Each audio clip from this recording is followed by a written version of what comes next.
láti sọ̀rọ̀. I know they do competition with anybody. If I offend you, forgive me. Show me love, oh. Go jẹ bisa. Ká máa bára wa lò nínú ìfẹ́ kan, Akànbí. I know they do competition with anybody. If I offend you, forgive me. Show me love, oh. I go show you love, oh. Ká máa bára wa lò nínú ìfẹ́ kan. But I know they do competition with anybody.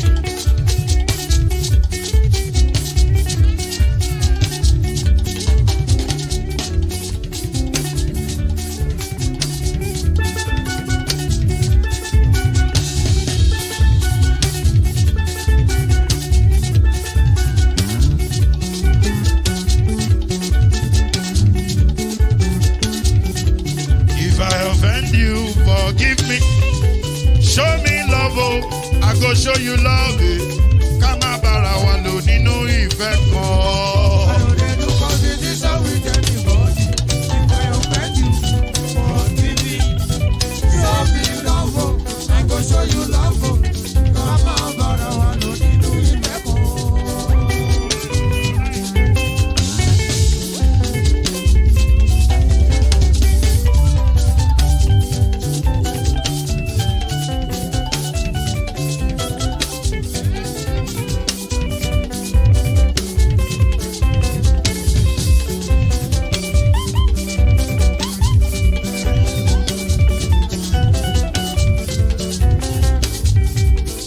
No, they do competition with anybody. If I offend you, forgive me. Oh, tó bá ti sanwó fún Ṣẹ́gun Nàbí o. Ẹ fẹ́ jókù. Alákọ̀bí. Ṣẹ́gun Nàbí. Alákọ̀bí. Sábà mẹ́la. Anybody? Anybody? Any bobo? Anybody? Mo ló ń fọlú, ó gbà mí bó ṣe rí mi láti finishi. Délé mo ló ń fọlú, ẹ jẹ́ ń sọ̀rọ̀. Délé o.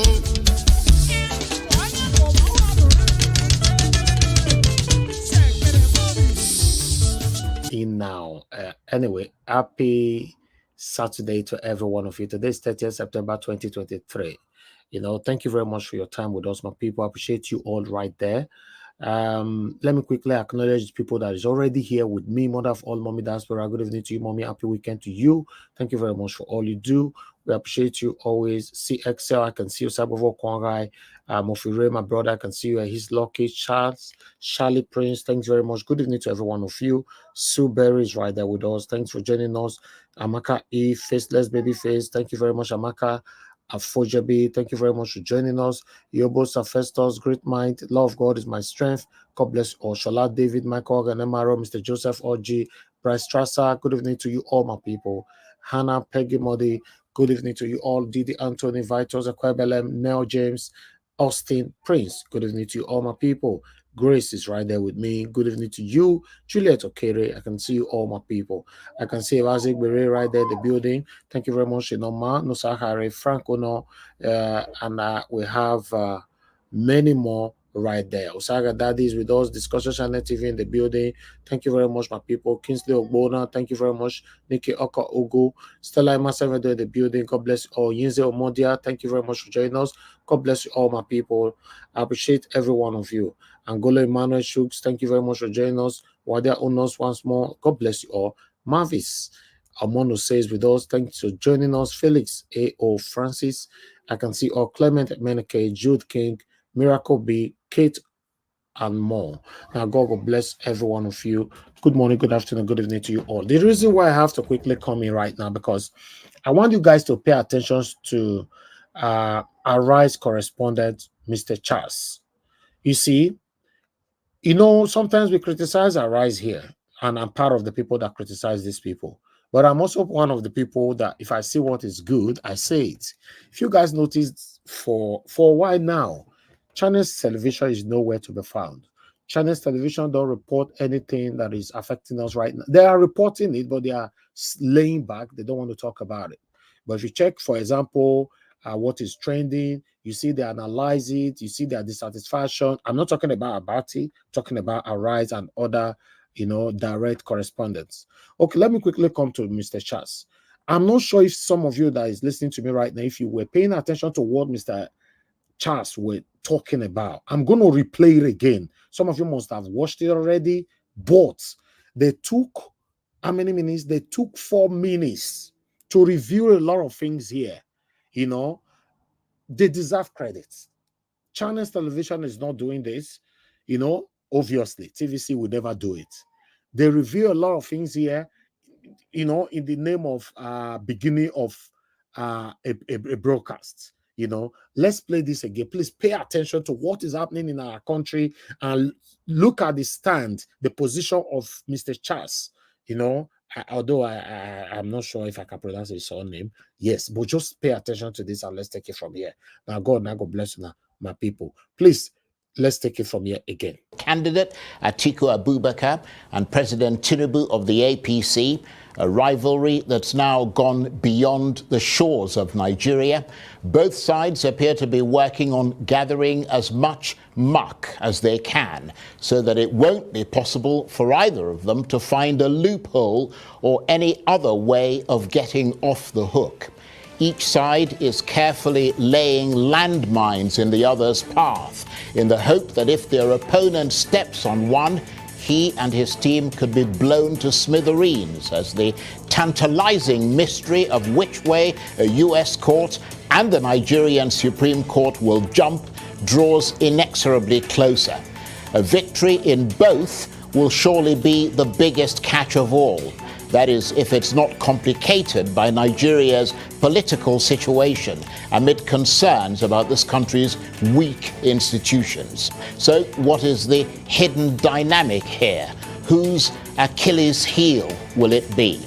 I'll be joined in the studio by the lawyer and PDP National Publicity Secretary, Debo Ologunagba. Also on the program, they're calling it President Tinubu's Chibok moment, the recent mass abduction of somewhere between 24 and 34 students from the Federal University in Gusau, Zamfara State barely a week ago, part of the Kidnap for Ransom franchise that's growing every day across Nigeria.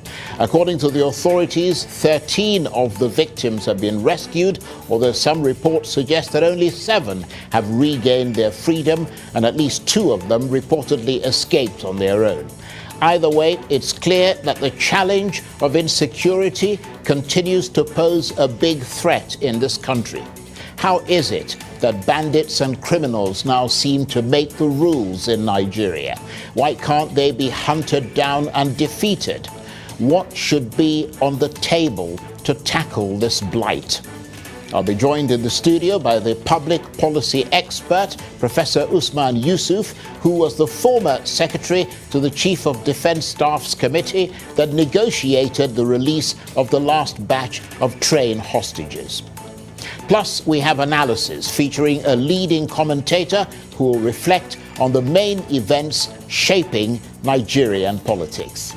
I'm Charles Onyegolu, and this is Arise Primetime.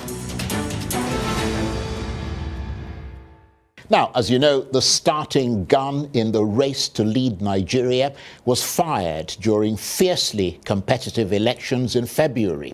And that definitive round went to President Tinubu, who emerged top of the pile, according to INEC. That didn't go down well with his opponents, who headed to the Election Petitions Court, where they lost again. So now they're striving and pushing at the final boundary, the Supreme Court. And one of them is also in a US court, though at this point it is unclear whether this will help in their rivalry with the APC.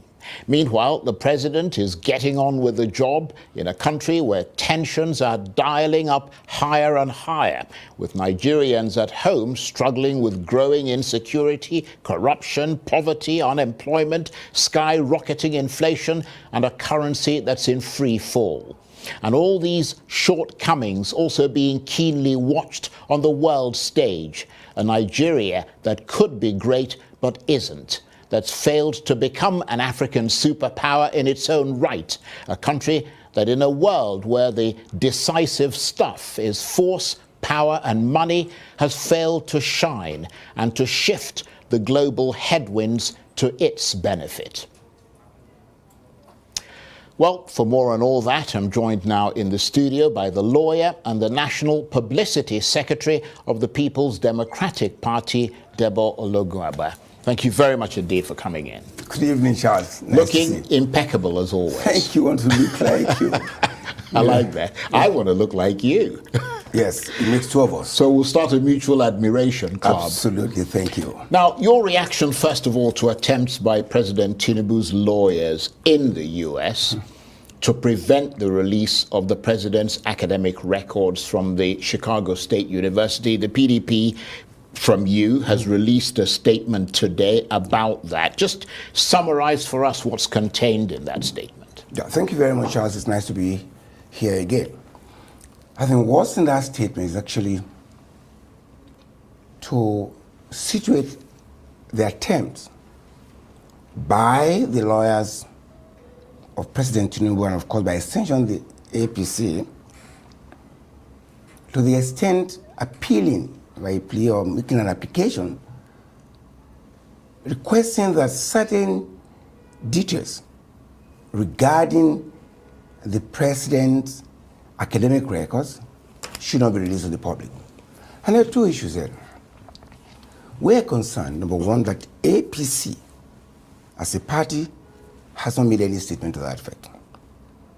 And that seemed to us consistent with the pattern of the APC in concealment, in accommodating, and condoning irresponsibility in public office. Now, back to the academic records.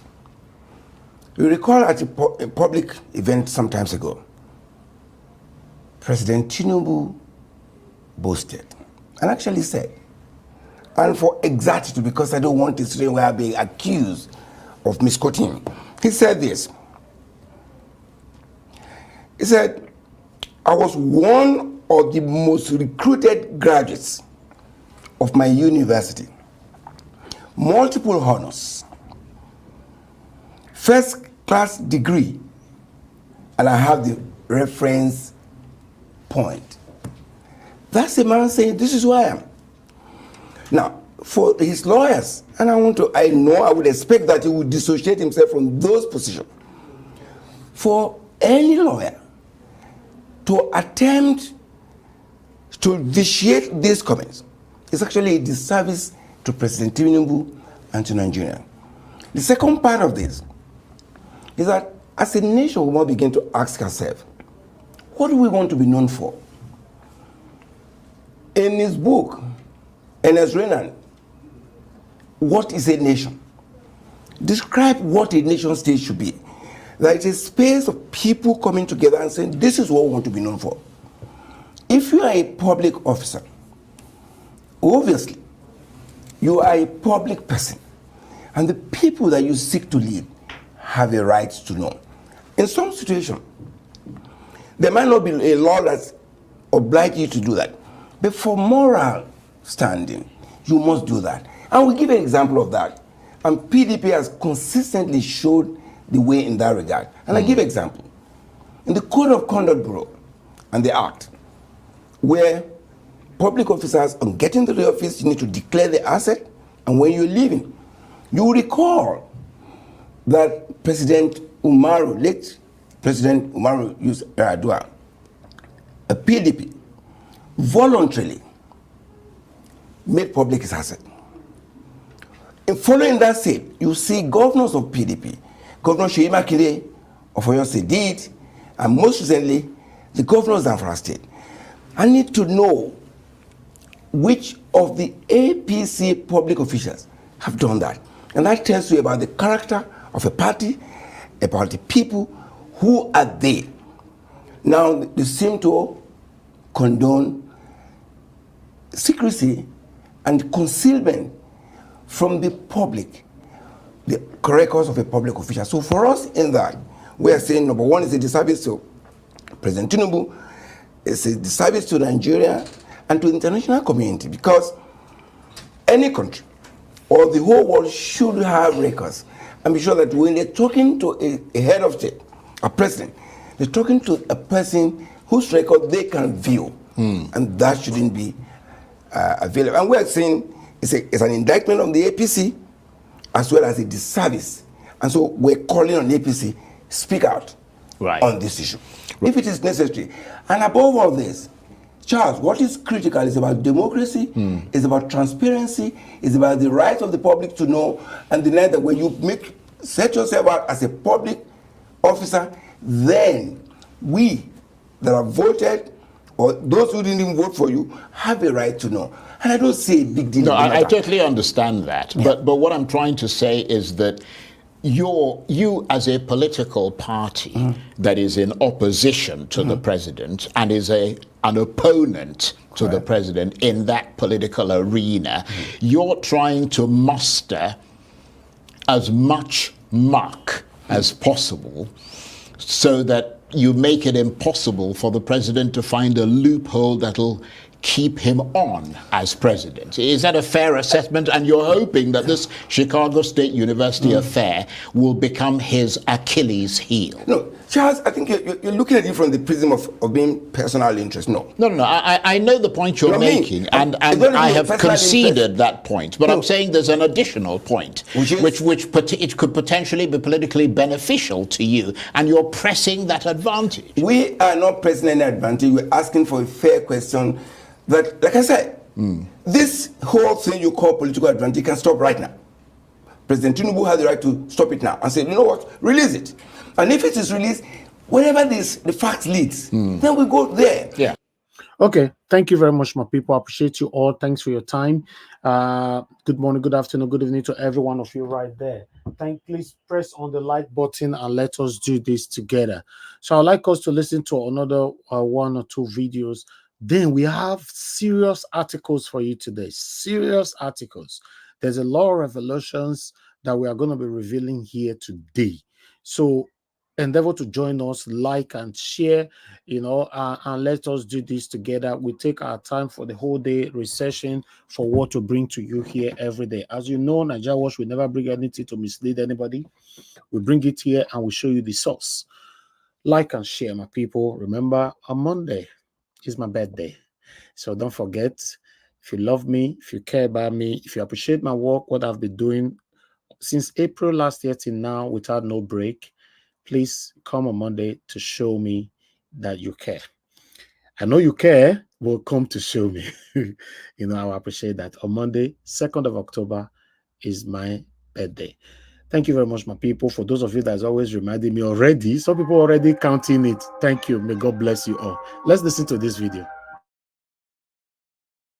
Government, people on the streets, people in the air, stealing from the resources of Nigeria.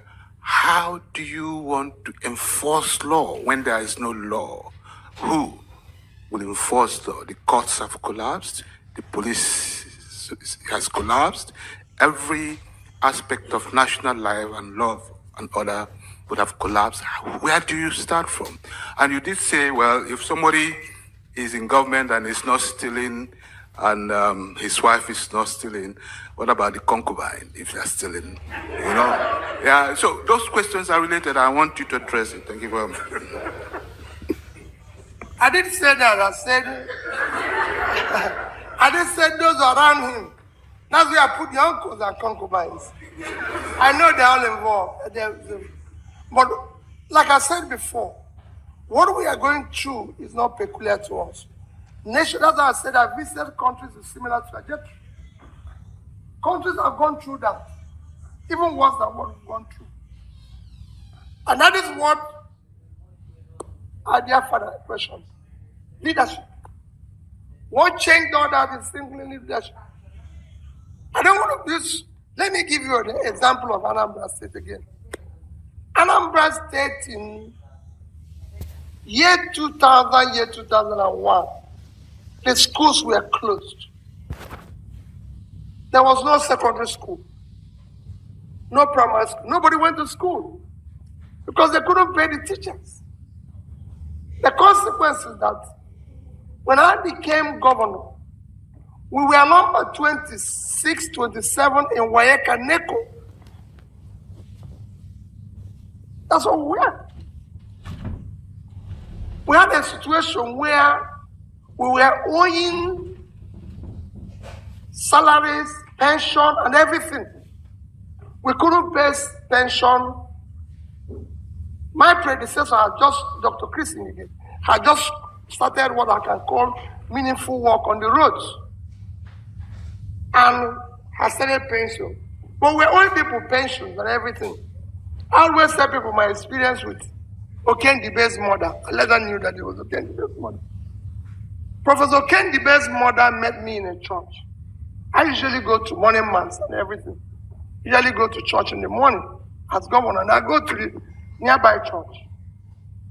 And I came to church in the morning, I was praying. She came and took my Bible and everything and asked me to leave the church. And I said, why? So people started saying, oh, you can't do that. It's the governor. He said I should leave the church. So I then wanted to know why this elderly woman, 80 years old, he said that I should. Now God will not hear my prayer. Now she's been owed gratuity and pension for several years. I should go and pay it, and she will pray for me. I said, Ma, can I come to your house? She said, I shouldn't come to her house. She doesn't want to see me. I should go and pay her. So in the evening, I found out her house. I didn't know Kendi, but then I didn't know it was the mother. So I went to her. I went to her house. She was just there in the evening on her own eating corn, and here is governor. He said, I told you not to come. But since you've come, what do I give you? I don't have anything to give you. So I said, well, let me enjoy the corn with you. So we sat down. He told me a story that made me to make up my mind. Whoever is owing pension and gratuity is committing a crime. Yes. Because you're owing people at the most difficult time of their life when they have less opportunity. And I say, ma, I'm going to pay everybody. In 8 years, we cleared every single gratuity of something billion. In education, it was the same thing.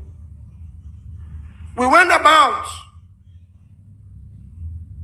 brought back the church, brought back the owners of the school, and said, take back your school. They were struck, they were everything. We will finance it. We will put money to it. Chika is from Umoji. If you go to Amata Bliss in Umoji, you won't believe it's the same school. They changed. We moved from 26 to number 1. So these things can change. I just showed you we have a Niger State, fertile land, everything can work there. You go there, the governor cannot go to about 7 local governments because of stealing, because of banditry, because of this. I've gone to prisons and asked these kids, why are you doing this? They have no job. So all those things you're seeing today is linked to poverty. The more you put people out of poverty, the more you reduce criminality. It's happened in Brazil, Mexico, everywhere around here. It's a simple thing. People are going back to Mexico now. From here. So I can tell you, if we start doing the right things today, and you talked about where you're going to get people to support it. No. All of you who are outside Nigeria are the first investors we need. If we have security, law and order today, you put your money there. The reason the biggest contributor to this country's GDP is law and order. And it's a low-hanging fruit. If you, the leader chooses to obey, live by it, to follow through. But rascality and bad behavior has become a measure of power and success in our place. You must change it. If you change it, it will work. And I've seen it work in my small place in Anambra State. If they see you, children who go to school, I put zebra crossing in Oka. You know what the kids do? When they see my own vehicle as governor coming, they start crossing it because they know I will stop. And because I was stopping, everybody starts stopping. I was telling Chika when I came here and somebody was lecturing. I said, you can enter. I said, I can't enter. I came late. I have to stay outside. I said, let me tell you, Chika, as governor, I insist, if you come to church late, you stay at the back. That's where let's come and stay. You don't come and walk irrascally. So it is that's what I said, bringing civility to it. Good behavior. These are part of leadership. So it can be done. We have all the talents and everything all over the world. It's a question of the leadership have to show it. You have to start by saying, my name is Peter Obi. I'm from this town. I went to this primary school, this secondary school, this university, and people can. They're very important. You know, when Chika was saying my CV, he said Harvard. I said, no, Chika, I did a program in Harvard. I'm an alumnus of Oxford and Cambridge. It can go and be verified. Verified. I don't need to put injunction for you not to see it. Go and tell them in Nsukka whether they'll give you my transcript. These are things we must. And we must do it and say, this is who we are. Because that's what makes us. Nobody said you must be anything. No. We have had leaders all over the world that didn't go to school. Just say, this is who I am. These are my parents. These are my students. You know? So we will do that. I assure good behavior. These are part of leadership. So it can be done. We have all the talents and everything all over the world. It's a question of the leadership have to show it. You have to start by saying, my name is Peter Obi. I'm from this town. I went to this primary school, this secondary school, this university, and people can. They're very important. You know, when Chika was saying my CV, he said Harvard. I said, no, Chika, I did a program in Harvard. I'm an alumnus of Oxford and Cambridge. It can go and be verified. Verified. I don't need to put injunction for you not to see it. Go and tell them in Nsukka whether they'll give you my transcript. These are things we must. And we must do it and say, this is who we are. Because that's what makes us. Nobody said you must be anything. No. We have had leaders all over the world that didn't go to school. Just say, this is who I am. These are my parents. These are my students. You know? So we will do that. All right, my people, good morning, good afternoon, good evening to every one of you. I'm going to be posting out a link right now for those of you that would like to join the panel for us to talk about the things that's affecting you and I. Click on the link and join us here. I've just posted out a link right now. Click on the link, join us here. Let's talk about the things that's affecting us. I greet every one of you. Happy weekend, happy weekend. I know our Saturday they be. So let's start on time so we can finish on time if possible. If people like my brother Mufure, Black Panther, and many others go let me finish on time. I appreciate you all, my people. I God go bless you now. Meanwhile, I'm going to take on a short break. Then we come to take these all articles together. Or let's just start taking it now. Let me bring it here. Thank you very much, my brother. I don't see you already. I'm coming to you. Let's start taking this one right away. before all that, let us quickly take this article right here. You know, it's getting tougher. As you can see on the title that we have there, TINUBU CABAL vows to ignore U.S. judgment, insists TINUBU must continue his presidency by fire, by force. Mr. Felix, thank you very much. Mr. Felix. Oga Felix, you know they hear me. Thank you. You know, thank you so much, everybody. I appreciate you all. Let's take it from here. My brother Mofire, how are you doing today? Good evening to you. Mr. Helvis, good evening to you. I'm doing okay. Hopefully everyone is doing okay. Thank you so much, my brother. Yes, so I'm good. It's another wonderful day. Let's take it from here. Mr. Helvis's birthday is on Monday, October 2nd. He lives in the UK. You can go and verify how to celebrate his birthday. Yes, so thank you. God bless you, my brother. I appreciate you always. Thanks for all you do as well. Like I've always said before, is a collective effort. Everything that we all are doing here is a collective effort. Thank you, my people. I appreciate you all. Please press on the like button and let us do this together. You know, before I start bringing in my stuff. Okay, great mind. Thank you very much, sir. I can see you already. Mr. Felix, how are you doing today? Good evening to you, my brother. I'm doing great, my brother. I greet everybody. Thank you. Good evening to you. Happy weekend. We'll come back to you shortly. Mr. F. Emmanuel, it's good to have you here, sir. Good evening to you, sir. How are you doing today? My special in-law, good evening, happy birthday in advance. Thank you, sir. We're warming up for you on the second. Yes, so by God's grace. Thank you, sir. I appreciate you. Yes, sir. Thank you. Yes, sir. All right, great mind. It's good to have you here. Good evening to you, sir. How are you doing today?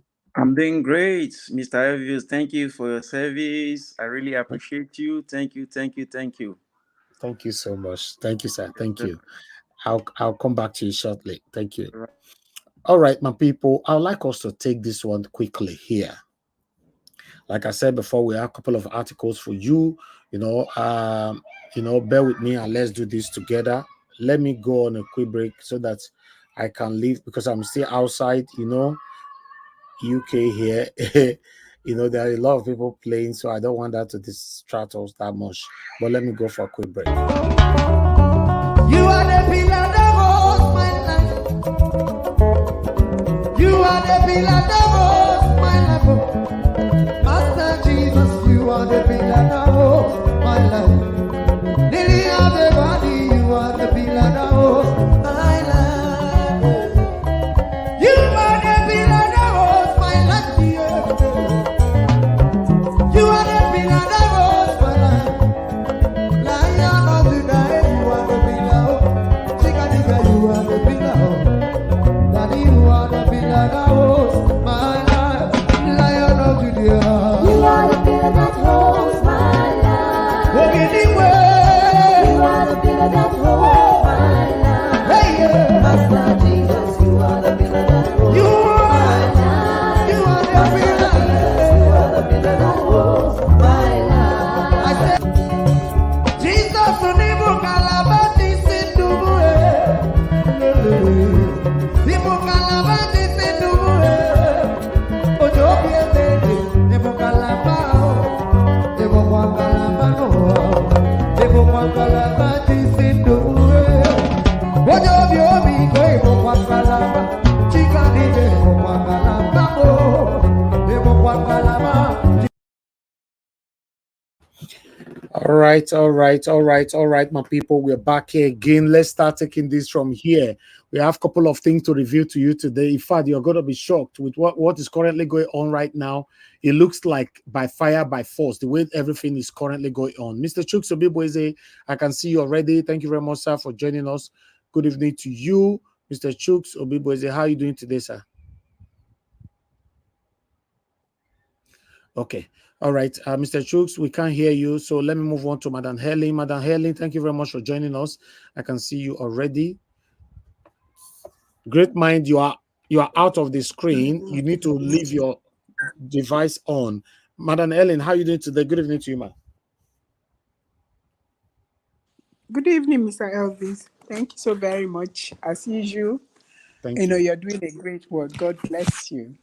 Thank you. Thank you very much, man. Thank you. All right, great, man. You can off your camera, but don't off your mic so that it doesn't take you out of the screen. You might lose your spot. Mr. Shukso, people say good evening to you, sir. Can you unmute yourself? Yeah, good evening, Mr. Elvis.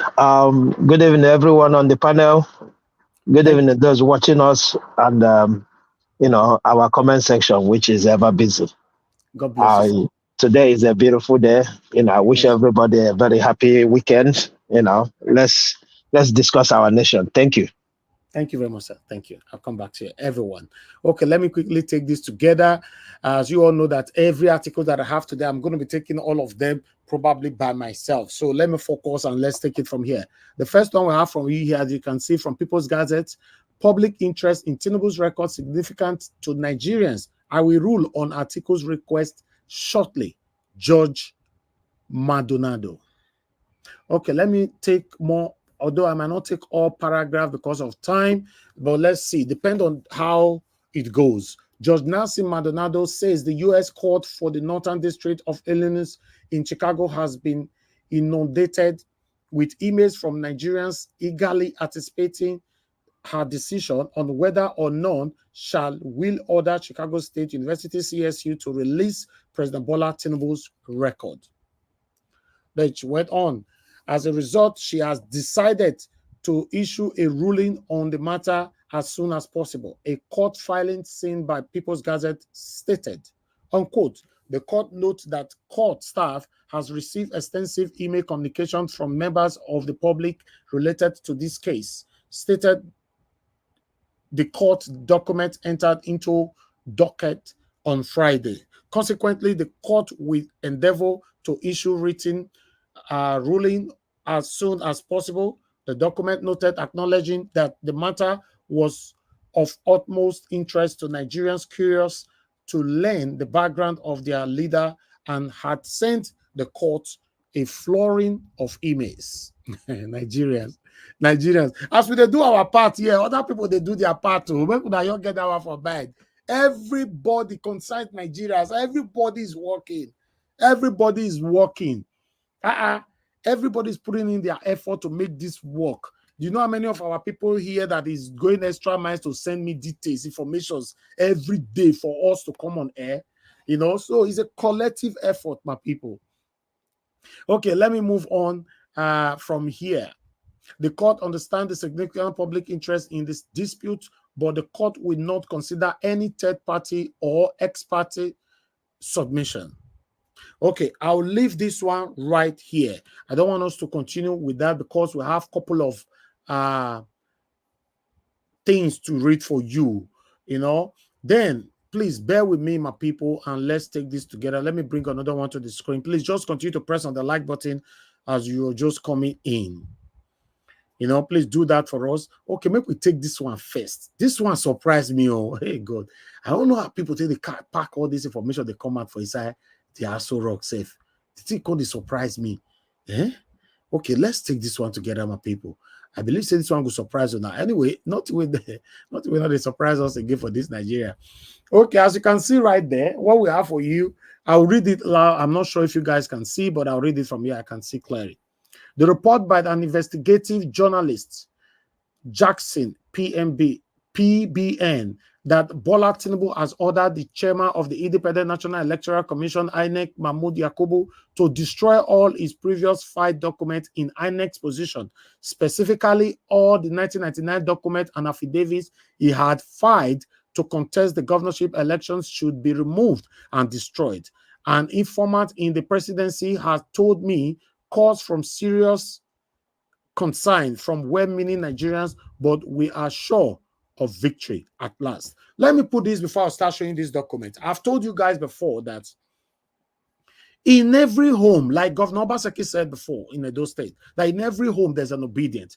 I will also let you know today that every satanic APC people and their supporters, I want you to know that your best friend might be an obedient. You might only choose to succumb to your wish.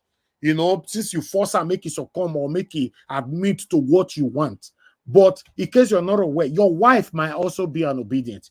But she might pretend because she don't want to lose her marriage. Yes, if you're a woman, you belong to APC, your husband might be unobedient.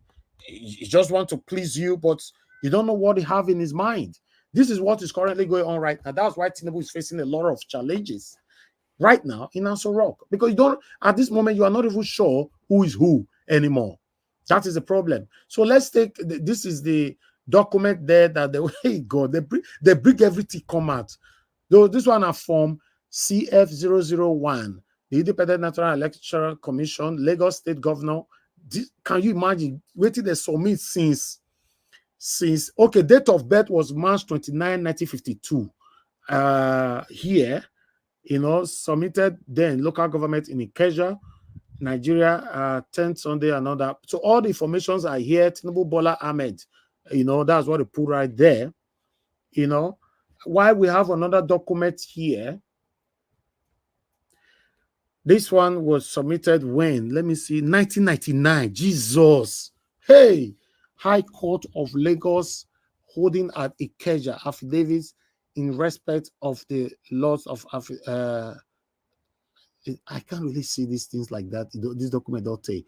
Okay, Bola Ahmed Tinubu, Nigerian accountant, financial consultant, businessman of number 10 Sunday Adegundu Street, something like that. Okay, I can't really see this, but the second part, I would like to read that.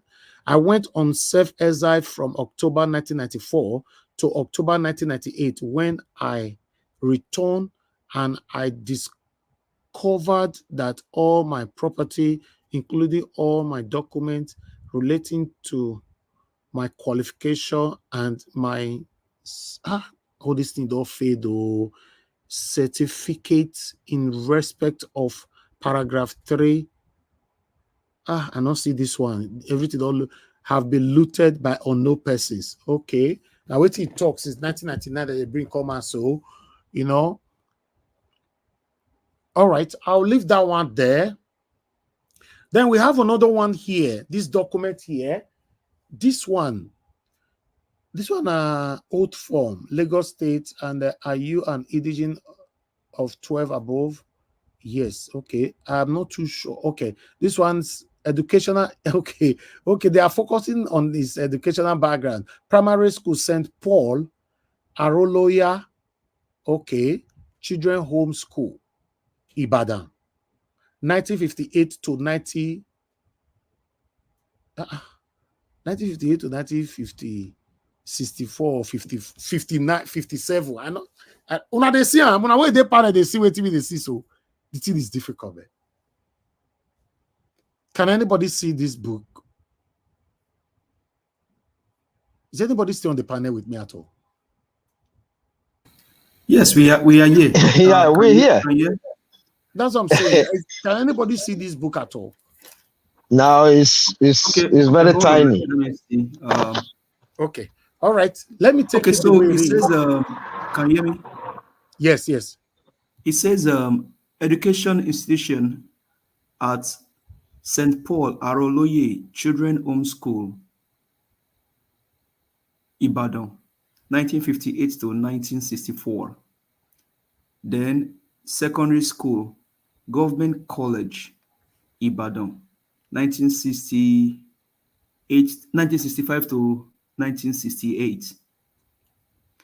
He only goes to school for 3 years, 1968 to 1965. Then BSc for economics, 1976. Then University of Chicago,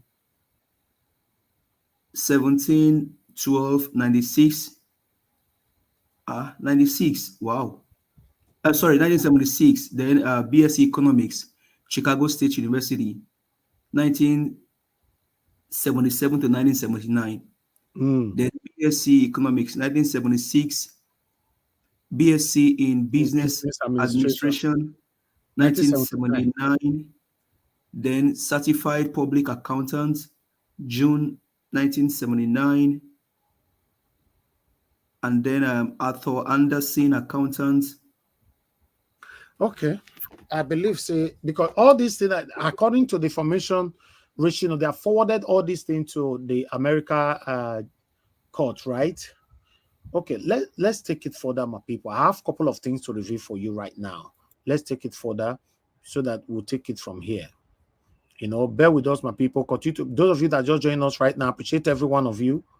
Oh, I don't understand what this Twitter is showing. Please don't show anything that will affect us here. Okay. One moment. Let me take this one here. Okay, let's take this one here. Let's see. Okay.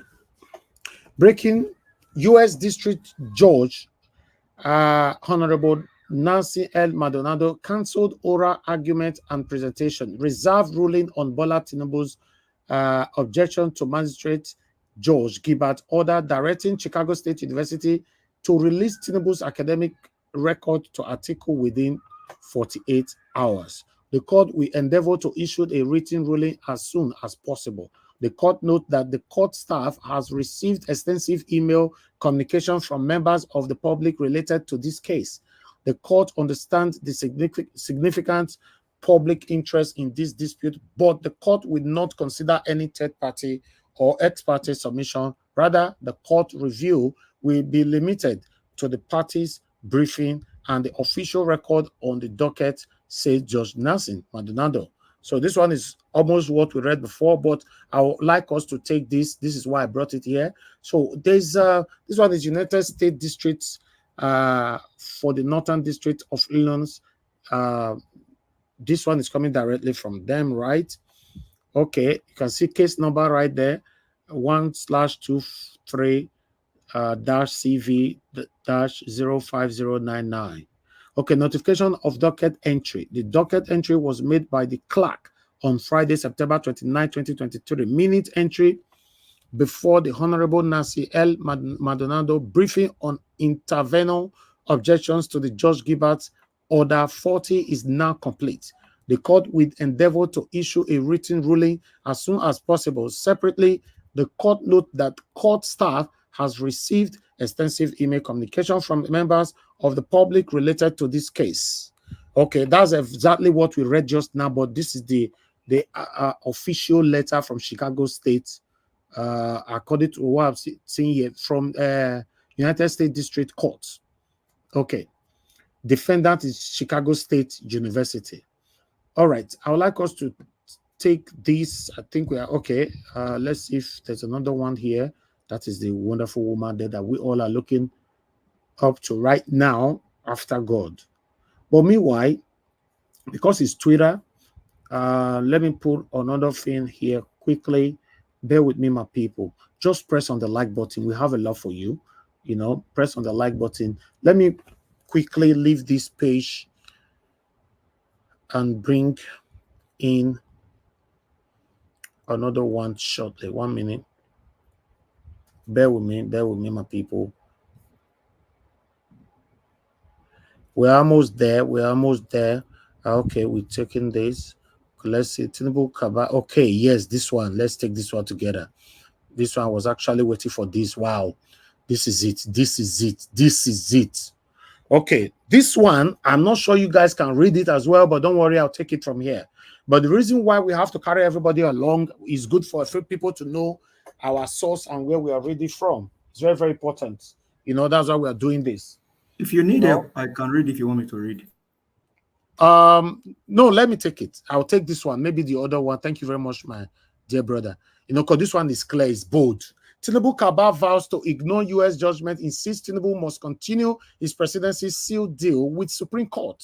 The cabals in presidency led by Femi Gbajamila resolved that no amount of conviction by U.S. court, witch hunt, and desperation by Atiku Abubakar can stop Bola Tinubu from completing the 4 years tenure he just started. I cannot believe this. Wow. Okay, let's move on. According to oh God, this name. Gbajabiamila. Say Gbaja. Gbajabiamila. Say Gbaja. Gbaja. Hey God. B. Gbajabiamila. Okay. Yes, Gbajabiamila. Gbajabiamila. Gbajabiamila. Okay. All right.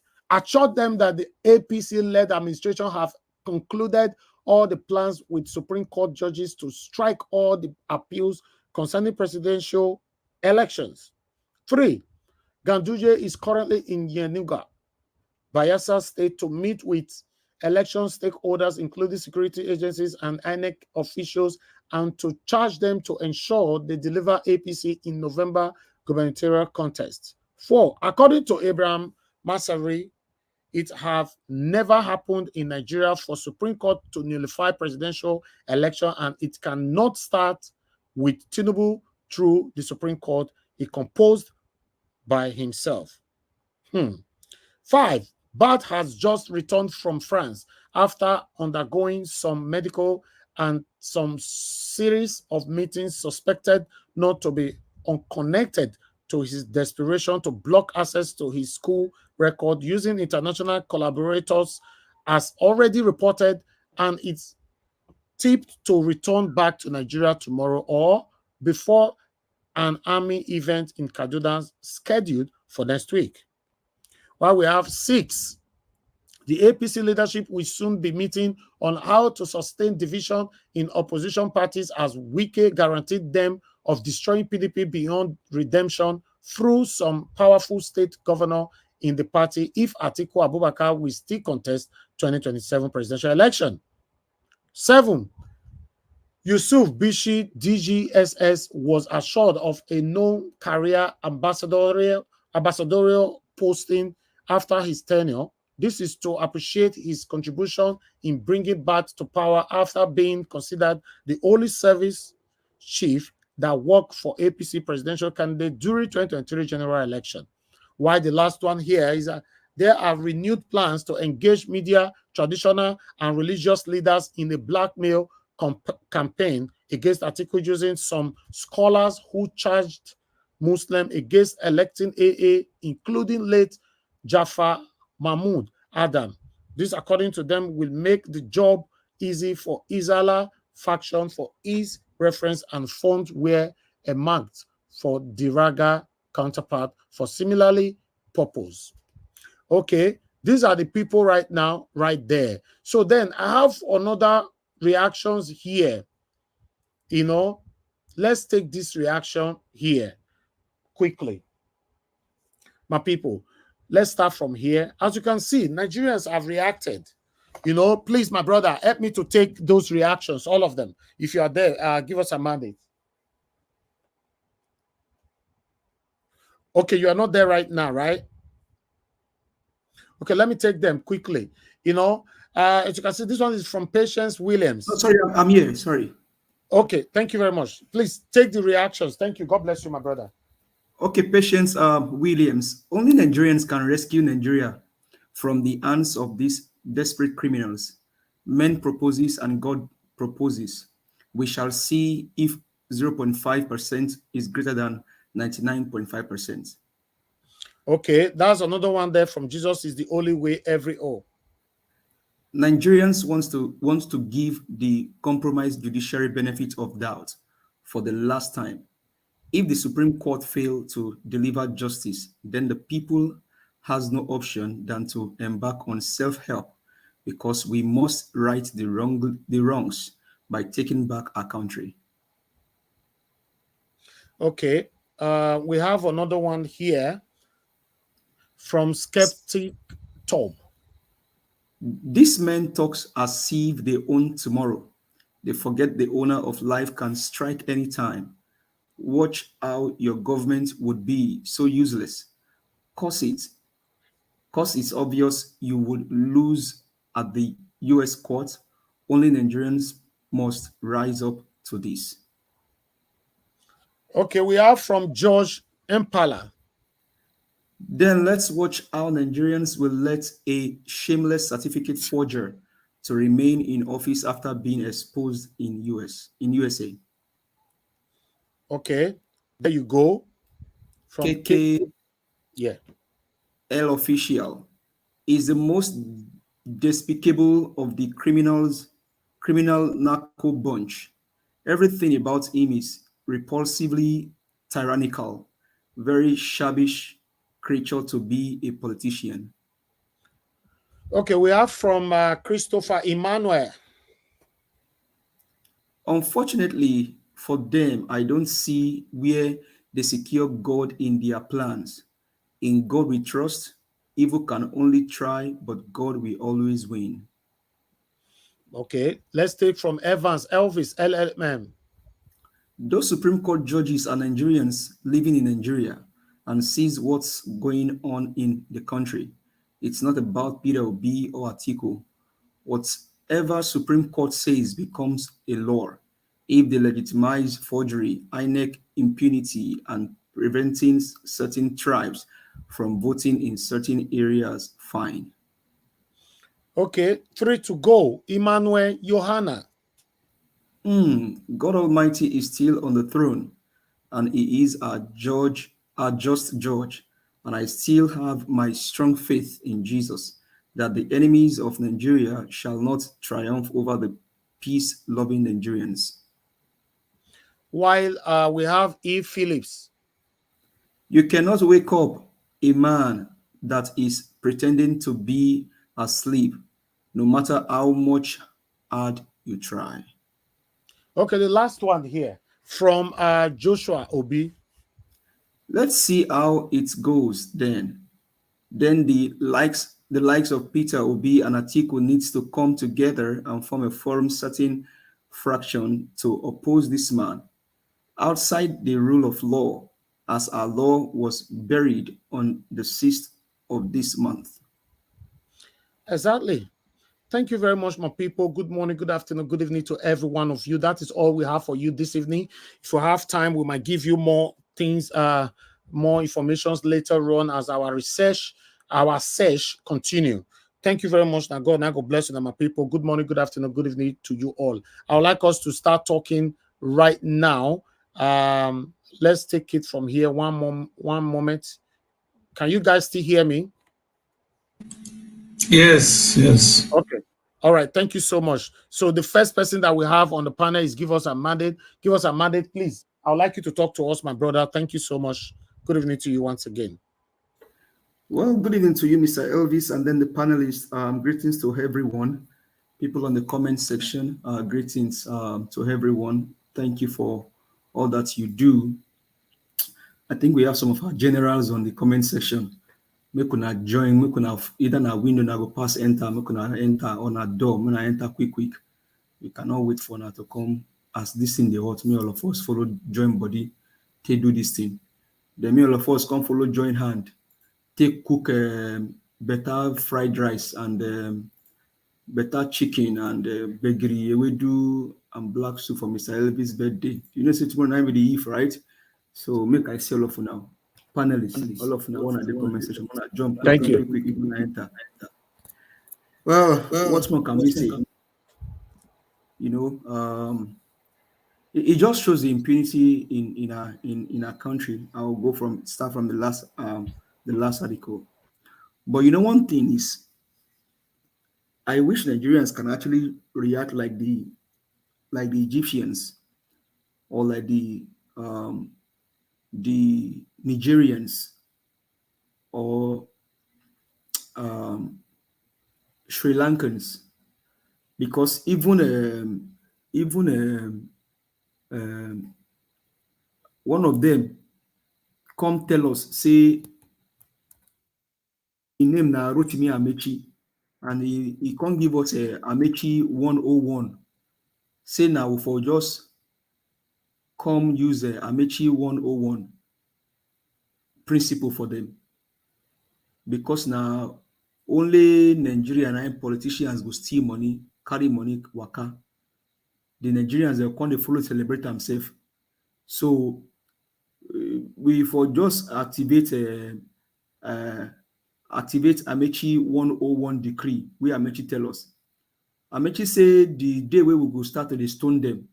Maybe another day night their head go start to correct. So maybe Bajabia and Mole, when he plan to talk that thing, maybe no Nigerians they decide them to probably give him one bakan for his ogo, so that in here will come correct now. But I don't know, maybe Nigerians won't still wait for Supreme Court, because our principal don't tell us say we get better case. Say more we just hold on, more see how the thing will go. we've been the fixing our judiciary will come help us do the right thing. But when we can't go now, I no come surprise say we come follow day for the front of tsunami. He named na Samani, but tsunami now in the column. You know, say when tsunami happen, good thing they follow. So you know go expect say someone when them call tsunami go fit deliver better judgment after I don't collect about $7 million US dollar, $7 million US dollar, like we heard, allegedly, to respect this platform. And the other My judges brother, I say you don't change the name from Samani to Sumani. now tsunami now not be tsunami you they see. Now tsunami me I they see you. And you know say if tsunami happen, but that the tsunami na one kind of hurricane, one kind of tedious flood. Maybe say if it happen, you could just come out everything. So when they can carry my principal now, all of us can't follow join, but they can go stay for front of tsunami. Me, I kind of think say whether tsunami for just act right, act against his name, but you know, because his name na tsunami now, and you don't collect money for the drug bar on hand, the amoda, amogun, amore. So you can't say, make I come follow them, do that thing now, so that it will come rubber stamp for my name, say his name na tsunami. So, but we will come wait now, like our principal says, say more wait, come go Supreme Court. Then after Supreme Court, but you know, say Supreme Court said, they wait for Ariwola, because Ariwola himself don't make precedent for forgery, for feature. Ariwola in 2011, if I'm still correct, say for feature na criminal crime, na criminal offense. So, but now we say TINUBU, it don't become a TINUBU's time now. Like David Einde said, he won't see how Ariwola go look camera. Content Nigerians, we say about 200 million of us. Say because in a TINUBU now, because in name na Moda Ogwe Shongolu, maybe you can't say for official, no be crime again. We go see. And you know, say the tribunal said they know say there was a precedence on 25% of Abuja, but because tsunami collect money now and it must act like tsunami, it go the other way around. Say Abuja, they know fit treat them like a special state, even though our constitution say that before you can become a president, you must win Abuja. So the people for Abuja now, you have an imposter as a president because you know win una votes, but they rule una. Now for who can't even start the revolution, say, but you know when una go court safe, the judges they not gonna appear for court because they know which they hide. So, but we go wait for Supreme Court to see what they want to do. But like one of our general here say in the fear for Supreme Court, me I no fear for Supreme Court because me I say tribunal they not gonna help put that sign where they for Amoda cap. They don't come put them for Supreme Court hand. But more can see how that chain, that handcuff, we can't take come off for Supreme Court hand, can't land for Amoda hand. Because now everything will happen in the long run with that. If only and if only if, like Jay Cordin, when he making the closing conclusion for his article weighing right, he said if this man can be this desperate to do anything to get to the presidential level for his country, I won't see how judiciary go take act because the whole world they watch. That one, my black American brother for Chicago, even though me I did Texas, the guy quickly send a message to all of us who would be Nigerian Americans. Say, see, this guy where he did for office now, he don't see the power, don't become president. But this Chicago case, me I be Chicago State University student, but won't see how the court go take rule because all of us with that.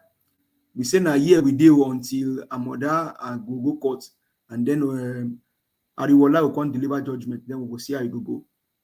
Then if you can't leave that one, you know say not to waiting. Badabi Amole say you know too differ from what DSS tell us some days ago. I think that yesterday showed that story here.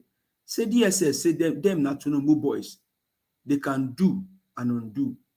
And I think today allegedly I even saw one video online where one woman they shout about what they do to her husband. So all of them, then they quote, they are all TINUBU boys. But let's see if TINUBU boys, they are too much, they are above the over 200 million Nigerians. Like that last call, one of the comments say 0.5 will contain overpower 99.5. But you know, now Nigeria we did nothing will not happen. And because na APC now, what they cannot fake does not exist. We can't go to other matter. You know, say Charles, when you talk about arise, sometimes sometimes it be like say arise, then they act like weather. Today then go hard correct, tomorrow then go hard somehow. And Charles, sometimes I dey wonder, say Charles, the man, he go start to talk well. All of a sudden, you can't start to talk some kind of thing, say, you react, say, this man are truly a program anchor, been himself done a chop corn. But you know, Nigerian journalism, you know, if sometimes you could just wonder, say, why these people, they don't feel like David in the way he speak to UN. Tell UN within this man where they call TINUBU Amoda Amore, that you cannot even locate his family. But you know, some of them, maybe then they scare for their life. I don't know. But if you look at Arise well, it be like say sometimes then they act like weather. Today they go correct, tomorrow they don't go correct. Because that question where Charles they has that lawyer, even in a PDP lawyer, you they say it be like say then get one thing where they won't benefit for this thing. No, it's not about waiting they won't benefit now. It's about what harm this thing they do to our country. Do you guys know that yesterday when Amoda they returned from France after I don't hide for 7 days, as he reach, I think he reached Niger airspace. I can't hear say allegedly to respect this platform. Say they can't push Amoda Amore for Air Force One when Nigeria gets here. Oh guy, you better do quick. If you not do quick, we can. If you not do quick, we go bring this thing down. And so Amoda maybe can tell the pilot, say, Oga, find somewhere park so that we go know how we could go land for Abuja to avoid a double disaster. So this one international shame to Nigeria. But when Charles come the answer man say, be like say he gave everything I think won't benefit personally, I don't understand. This one, if today now Judge Nancy declare a judgment, say I'm on that truly forged certificate. He was when he on that certificate saying a female and they no be man. Charles himself will benefit as a Nigerian because even now our passports no get value again for the whole world. You carry Nigerian passport now, say you won't even go one African country, then go look like say who be this one. That is how ridiculous this situation don't bring all of us into. But you know, now Nigerian journalism, only they can learn from people like Mr. Elvis Edigin where they did the correct job. Maybe they for better. But sometimes you could just look them come on high for their matter. Then if you come to other things where you can't show now, you see say our country now only go and go help us. When you see the talk when my principal talk, Mr. Peter Gregory will be, even though him na Igbo Mami Abi Yoruba man, we don't care about that. We dey fight for the country. It's not about where you come from now. Like Madam Rita go say, don't be tribal blind. You see, the man say, if you go verify where me I finish school from. If you go to UNN now, Unsuka, University of Nigeria, ask them, say, go the director office, or maybe, the VC office, or maybe you go the registrar office, say, one man when they call Peter Gregory, he won't apply for work for Nigeria as Nigeria #1 man. She Unagofi provide us in transcript. Peter Gregory Obi Okute, one of Nigeria, tell them, say, him no put injunction for the school, say they no release anything. He say he no put any injunction. That is the difference between Peter Gregory Obi and TINUBU Amoda Amore Ogunlere. One, they put injunction, say, George, you feel release my certificate to only give them the number of A's where I make and the first class. Even though there's no first class in America, we only have summa cum laude, summa cum laude, and magna cum laude. So that means even TINUBU say that first class, that means say you don't even go school. You don't understand the ranking of education of what you can make in America. So my principal say him no come give a UNN any injunction now. He tell them you can go ask them, they will give you my certificate. Then if you can't go Anambra, like one of our comrades go say, yes, say we will be Anambra people. We know Peter Obi. You can easily ask anybody in Anambra, say, come go carry me, go Peter Obi house. Now they will carry you go where Mr. Peter Obi they stay. He say, he can get papa, he can get mama. But if no now, we not know even who in Kingsmen them be. You know, say sometimes if Nigerians they drag you all over the world, your family members say they will come and say, who be this man? Who be this way they drag my brother like this? But up until today, even till yesterday and this morning, I never see anywhere we say TINUBU family will come and say, now we be the brother of this man who can live and our brother. Or maybe in Heather brother come and say, now me use my money sponsor and go Chicago State University. Nobody feel come and say that their family na him be. So me, I can't wonder say people like Bajabi Amole, even though we know where him come from Lagos, because we know Bajabi Miller family, we know the Alake family, Alake and Negbalang, we know their family. The Otobokoyamo, we know your own family. The Fani for Food Kayode, we know your own family.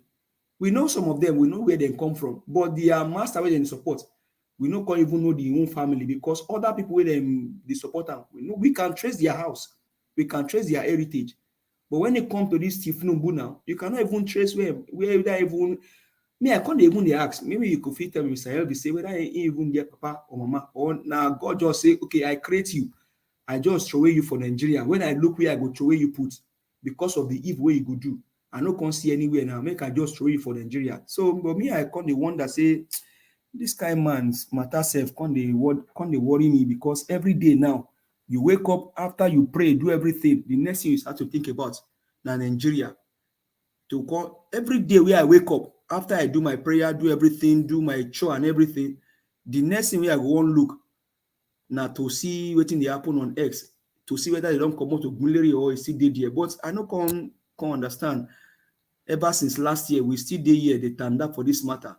This man now for just maybe go Dubai, go celebrate his birthday, but on that birthday, he go still there because of one man, Ogunleri. So I can't wonder why Charles has that question. But you know, this matter for Nigeria, I only go go just give us direction. But we get direction already, because God himself no come down, come do what we feel for ourselves. Nigerians are the colon now. Thank you. Make all of us more follow join and tell these people say where they belong. Rotimi Amechi don't give us his own principle. He say his own principle now 101. Activate it, stone us because we are not doing the right thing. So Nigerians, make we go look for better stone, like the one where David select, we take by Goliath. More select and put them inside our purse. So that when Supreme Court not do the right thing, then we go activate our Amechi 101. Now here I go leave the matter now. I did back off stage. Thank you, Mr. Elvis. Now God will bless you, my brother. Thank you very much for your wonderful submission. You want to use laugh, finish me with your PG, with your bass boost. Thank you. Thank you very much. I love God in my strength. Good evening to you, madam. Please talk to us. Happy birthday in advance. Thank you so much. Thank you. Everybody, I want to beg you. No, I always beg you. I beg. I won't speak broken. I beg. Whether it's small. If it's small, we don't mind. We need to celebrate this, my brother. This my younger brother. We need to celebrate him. He deserves every celebration. On Monday, I am sitting to celebrate you. Thank you. On Monday, 2nd October is your birthday. Happy birthday. In advance, I'm greeting you. You are a great human being. God created you, and you are doing your purpose. And you will not derail from the purpose that God has called you to do. Amen. Continue in what you are doing. This is the best part of life, and you will reap your labor in Jesus' name. Amen. Now, quickly. Thank you. Yesterday, I couldn't talk about that lady that was sick, that minister that was sick. I'll quickly say something. That lady lives in the UK. During the time that they were doing election, it was the one that was fighting the obedient on Facebook and cursing them. I think she was paid for what she did anyway. So that's why she's a minister. She's always doing that. She's a TINUBU girl, that's what they call her. So she's there for what she paid for. That's on the way. Now I want to talk about Mr. Charles, the journalist. Oh my God, what are we going to do about our journalism? Our journalism is not operating well. If not for David Day, we will not even find out anything. Even yes, everybody love Rufai, but Rufai is even hiding his tongue. He doesn't want to say a lot of things. He cannot because he's living with them there in Lagos, so he cannot. And that's what I'm saying. That is why you see that that man want to say more, but because of maybe they've threatened him, we don't know. You will see that he's holding back, and you can see that when they are talking with what's his name, Mr. Patsy, you will see that there's a tension, but because they are on TV, they don't want to show it. That's what me I feel. But I pray that God will keep hold of Rufai. And David Yunde, I pray that because he was even the one that brought out about the flight that TINUBU took yesterday, that they didn't allow it to land in Niger. He was the one, he followed the flight all the way from France. He was the one that made us to know that TINUBU was not allowed to land in Niger. They told him if he lands, they are going to fire it. So we just want to say thank you for David for doing all this for us. I want to talk of Bajamila. Bajamila, I pray that you can listen to this today, or somebody will take this see this program and send it to you. I'm talking as a mother. I'm talking as a wife. I'm talking about a mother to every child. Bajamila, you stole from America. You stole somebody's money. It's not allegedly. Everybody knows about it. And you came to be a politician in Nigeria, to even be the second to a government in House of Representative. If it's in another country, you will not near there. That is why you see have mouth to be talking. You are supposed to be behind the bar. So you want to give us TINUBU. You want all Nigerians to suffer for what they don't know about. But Jamila, you are lying. You are lying. Your time is up, and all of you will live there. Thank you. Thank you. Thank you, madam. God bless you. All right. Thank you very much, my people. I appreciate you all. Let me call on the next person to speak to us. Before that, Madam Rita, I can see you on the comment section. God bless you. Good evening to you, Mr. Joseph Oji. Thank you very much, Destiny of Variable. Thank you, Patience Idemudia. God bless every one of you. Raymond, I can see you all. Clara Mojid, I can see you as well. FPOG Fred, thank you. Eva Line, Nosakare, Ebuka John, and many others right there. Good evening to every one of you. I appreciate every one of you. Please continue to press on the like button. That like button is very, very important, for us. Let's do this together. Mary Forde, thank you very much for the super chat. I didn't see this on time, but God bless you. Guys, press on the dollar sign, buy me a coffee. What's happening today? Today's Saturday, and I want to say, okay, when I know the day available for Saturday, I'll be, click on the dollar sign, support what we are doing here, buy us a coffee, encourage this platform to continue to grow. And God bless you, people. Then I'd like to call on the next person that we have here. But before I call on the next person, I wanted to check on the likes earlier on. Yeah, we have 226. Please, let's take that like to 300, please. If you know so you never press on the like button, just press on it right now and let's take it to 300. That will be nice. Thank you so much. And for some of you that's always asking for a dollar, what is it called? That you cannot do the super chat. We've given a direction so many times. Somebody actually wrote earlier on, okay, let me put this one first. If you want to press like, we normally do this once in a while, but not all the time because we can't remember. If you want to press the like, because when you ask some people to press on the like, they actually press on the like on the comment section. That is the like button right there, on the channel. If you see that, just press that sign right there. While the dollar sign, I don't know whether we still get that one here. Somebody else, it did there. Once you can comment, you're supposed to be able to see the dollar sign, but I don't know if, okay, yes, I have this illustration here. Yes, you can see that one circle by your right hand side. The dollar sign, that is what you're seeing there. I think we screenshotted this one many weeks ago or so. Yes, it's right there. So you can click on it. It's not difficult. If you can type that you cannot find the dollar sign, it's just right there where you're typing from.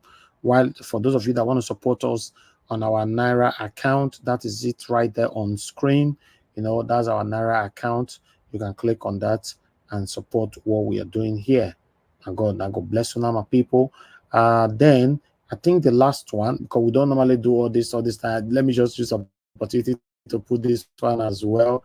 I just hope I find. I think it's the join button, right? Hi, God, oh, I don't know whether I be this. Let me see. Oh yeah, this one is the super tanks. Let me take this off. This is the super tanks that I don't even remember to talk about. Super tanks is for those that want to watch our video later on. You know, for those of you that play our video not on live, you can't see super tanks on a live stream. It's only after the video. You know, any of the video you want to watch on our channel, you see super tanks attached to the video. If you watch the video, you are happy, maybe for my submission, for the good work I'm doing, or for the submission of Give Us a Mandate, or anybody on the channel, Mr. Shusobibweze, Madarita, and all that. If you want to support us, because all the glory is coming from all of us here, then you click on that super thanks, and you can do that. I don't even know how to get this one here. Join the membership program. I know get that one here, more than others. At least I get that here, but the button is also there. It is called join. Click on it, and yes, and for the subscription, subscribe to us and hit the notification bell. You know, for our new subscribers, may God bless every one of you. If you can hear my voice, we appreciate you all. We are not here fighting anybody. We are only here fighting for a better Nigeria, how we can have a new Nigeria, because you and I know and we can agree that we are not happy the way Nigeria is currently going. So we cannot continue to trick ourselves, you know, or rather deceive ourselves. Nigeria is not going well. So that's what we're talking about here, how Nigeria can be better. We don't have anything against anybody. We are saying that TINUBU can never give us a good Nigeria, which is true. But some of you might argue that that is fine. Everybody is entitled to their own opinion. Thank you very much, my people. Let us move on to the next person on the panel, which is Great Mind. Great Mind, it's good to have you on the panel, sir. Good evening to you. Please talk to us. You have 8 minutes. Good evening, Mr. Elvis. Good evening, fellow panelists, and my great people on the comment section. Mr. Elvis, thank you so much for this great opportunity you've given to every one of us. I must commend your efforts in the struggle for our great nation. You have been doing great work. Though unfortunately, I've not been privileged to join, but being the first time, I'm saying thank you again and again. I would like to talk on the issue of CABAL and the removal of BAT's document from the INEC. This is too late. It's too late for them. First of all, on the aspect of removal of the document, how possible do you think that is? Just imagine how somebody, a leader,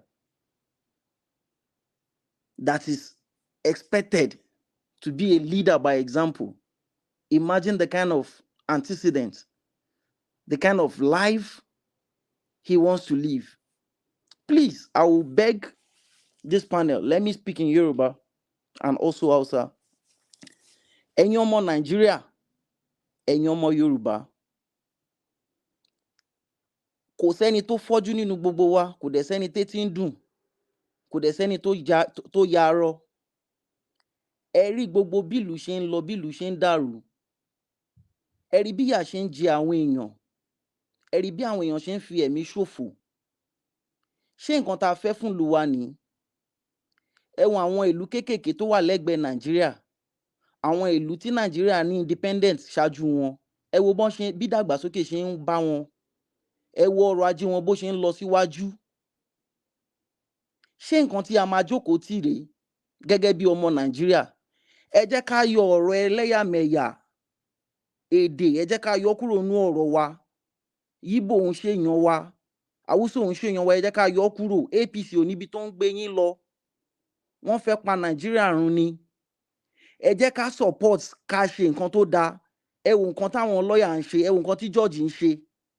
Ẹ jẹ́ ká ṣe èyí tó dáa so that Nàìjíríà lè wà nípò tó dára. Àwọn òbí wa wá lè jẹun títí dọjọ́ ogbó wọn, àwọn ọmọdé wá lọ léèwé. For how long are we going to continue this? As a leader, asking that all your documents to be removed. Obviously, there are obedience everywhere. If not, we wouldn't have gotten this kind of information. probably maybe during the Supreme Court sitting, the documents, probably if they want to lay emphasis on those documents, to be surprised, you hear, oh, those documents are no longer there. This is very sad.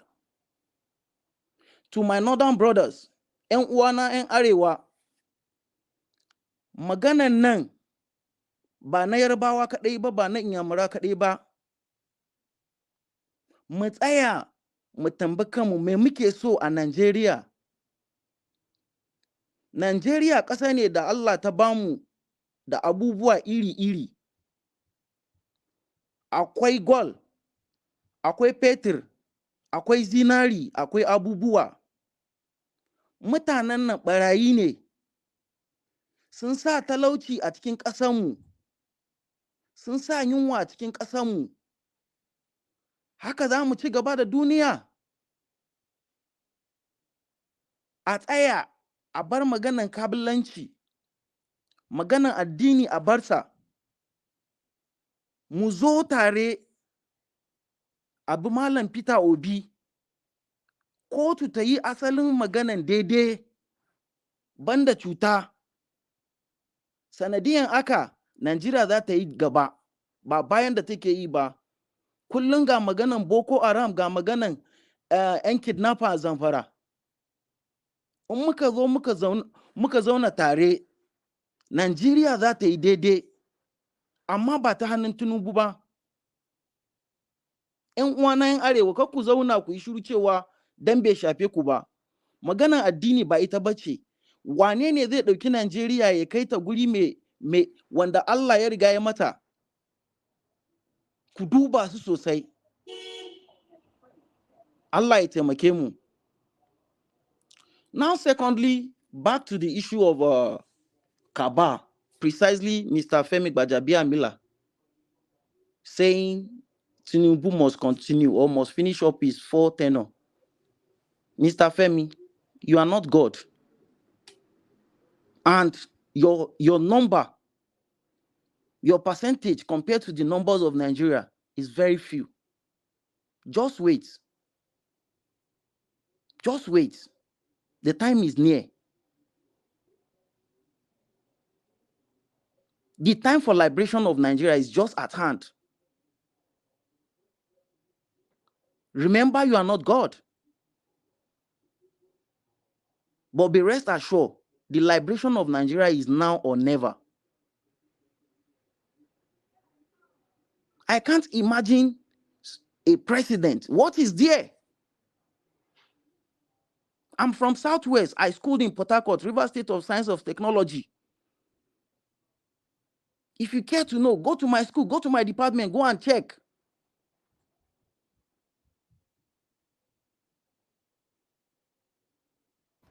Thank you. Why are you hiding? Why are they hiding this thing? Why is he hiding his certificate? Thank you, Mr. Elvis, for this great opportunity. God bless you. God bless you. God bless you. Thank you, everyone. Angai Sheka. Nagode Babana. Thank you. Thank you. God bless you, my brother. I like the part where any of you come here to speak on your local dialect. I really love that. You know, so that because we have lots of people might not understand what we're talking about here. You know, yeah, when we speak on our local dialect, sometimes, you know, we can, you know, spread the message properly. You know, I have a 90-something years old woman who is always watching me from America. She's always sending me prayers and all that. And her children are the one doing it for her. You know, the day she told me that she's 90-something, you know, she was actually speaking on my local dialect, you know, call me, man. I was like, oh, this is beautiful. Yes, thank you very much, my people. Let's continue to spread it. Let's continue to do what is right, stand for what is right. You know, let's continue to keep our fingers crossed. Thank you very much, Mother Rita, for that wonderful message right there. God bless you. God bless every one of you. If you can hear my voice, God bless you all. All right, let me call on the next person, which is Oga Felix. Then we'll go to Mr. Chukso Bibweze after Oga Felix. Oga Felix, are you there? I'm here, my beloved brother. Thank you, sir. Thank you. Good evening to you once again. Please talk to us. Good evening, everyone. All the panelists, comment section of your worldwide. I have a question to ask. Tomorrow was supposed to be October 1st, Independence Day. What is the meaning of independent? Is it, does we deserve to celebrate that day as an independent day? Are we really dependent on our own? Is the question. About all these cabals, it will take time, but it's very close. According to Law 101, according to my brother of Amishi, is very close. Because if you want to melt an iron, you have to increase the fire. You cannot melt an iron with a frying oil or with a cold water. You have to increase the fire, overheat it before it will be get melt. Most of all these political stakeholders and political dealers have made mention of that Amishi word, that by the time the masses started throwing stone at them, they will know that the country is no longer safe for them and for their children and for their generations. All we have to do is to unite. With unity, we move these people out of there. All these cabals, I've seen there, I know the way they operate. Thank God, every of all these political cabals, political dealers, there must be an obedient in their home. It might be their children, their gateman, their orderlies and others. That is why they are very surprised. Most of the things they talk in secret, they discuss in secret, always come to the public notice. We are here waiting for that time. It's not going to be planned. It's going to start by one person, and everybody will pick it from there. Because it is now or never. The way our economy is going down now, it's not a surprise for me, because during TINUBU campaign, said it's going to continue from where Buhari stopped, which were the changes Buhari promised. We was unable to ask him, Buhari, which type of changes? Is changes for good or changes for bad? We never asked him. That is why we are here today. Thank you, my beloved brother, Mr. Elvis. Just want to let the whole world to know now that you fighting this cause of better Nigeria is not ordinary. You will be giving birth to. Thank you so much. After the day we call independent, meaning you came to this world to make everything work. It's not be say they all carry born you that they know. I just want everybody to know the reason you are fighting this cause, because you came to this world to liberate many people, to sensitize many people what is good for the nation, that will make the country great again. I can remember 80s, even let me say early 80s or late 70s. Many other African people normally come to Nigeria, they do their maneuver, get Nigeria passport. That is why you see many other African countries, they dominated US, UK. Our passport was visa free to almost all the countries in the world. See where we are today. They see you with a Nigeria green passport. Seeing you with a Nigeria green passport, you're already a suspect. Not to talk of the so-called INEC select president have a case attached to drug. If the whole world, even any small country that Nigeria is even better than in economy, if they treat us bad, I won't blame them. Because if the head is a drug Barrow, what will you expect other country to think about the citizens of that country? That is why we have to unite to make sure we kick all these cabals out of those political seats. Because Nigeria must be great again. No, Nigeria will be must. It's a must. Nigeria must be great again after kicking all these people out from their offices. About the certificate he submitted during 1999 for the electoral election of Lagos. It's not a surprise thing to us. Yes, they go sell person wey go still go put fire for the office, just the way they normally do it. Now that country, you see animals they swallow billions of naira, millions of naira. How we take get to this place? We get to this place because many of us decide to keep quiet without talking, without speaking out. Thank God for social media who make everything to circulate easily for us now. It's not like those days, all those 80s, 90s, we wait for 4 o'clock NTA news. It's what they decide to televise, they will televise. But now with the social media, you play it, the whole world will get it instantly. Thanks to his blessed memory, Muammar Gaddafi, who made those things to work for us in Africa by installing our dish in the space. Thank you, everybody. Let's keep pushing. We are almost there. We will get there. It's either they give us justice, the judicial system give us justice. Justice not justice. Or we go give ourselves justice. That's what the country need. That's just what the country need. Give us the justice, judicial system, or we will get our justice in our own way. Since you people decide to work with the political dealers and the cabals, we will know how to get justice for ourselves. I eat for now. Thank you, my beloved people. Thank you. Thank you, my brother. I appreciate you. Thanks for your submission. Thank you, my people. Please continue to press on that like now. It will never stay reach 300 for this like or now 272 with this. So make we take and go 300. I beg. You know, we need 28 more likes to take it to 300. Thank you. All right, Mr. Chuksobibo is please talk to us. Good evening to you once again. Yeah, good evening, Mr. Elvis. Thank you for this opportunity. Thank you, sir. To speak about our beloved country. It's unfortunate that we're supposed to be here, just having social gathering, talking about, how the good old days and all things, but we're here discussing, how to move our country forward, Yeah, the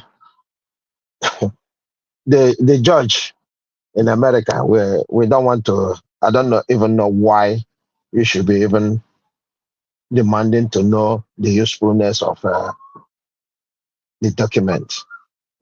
I don't get it.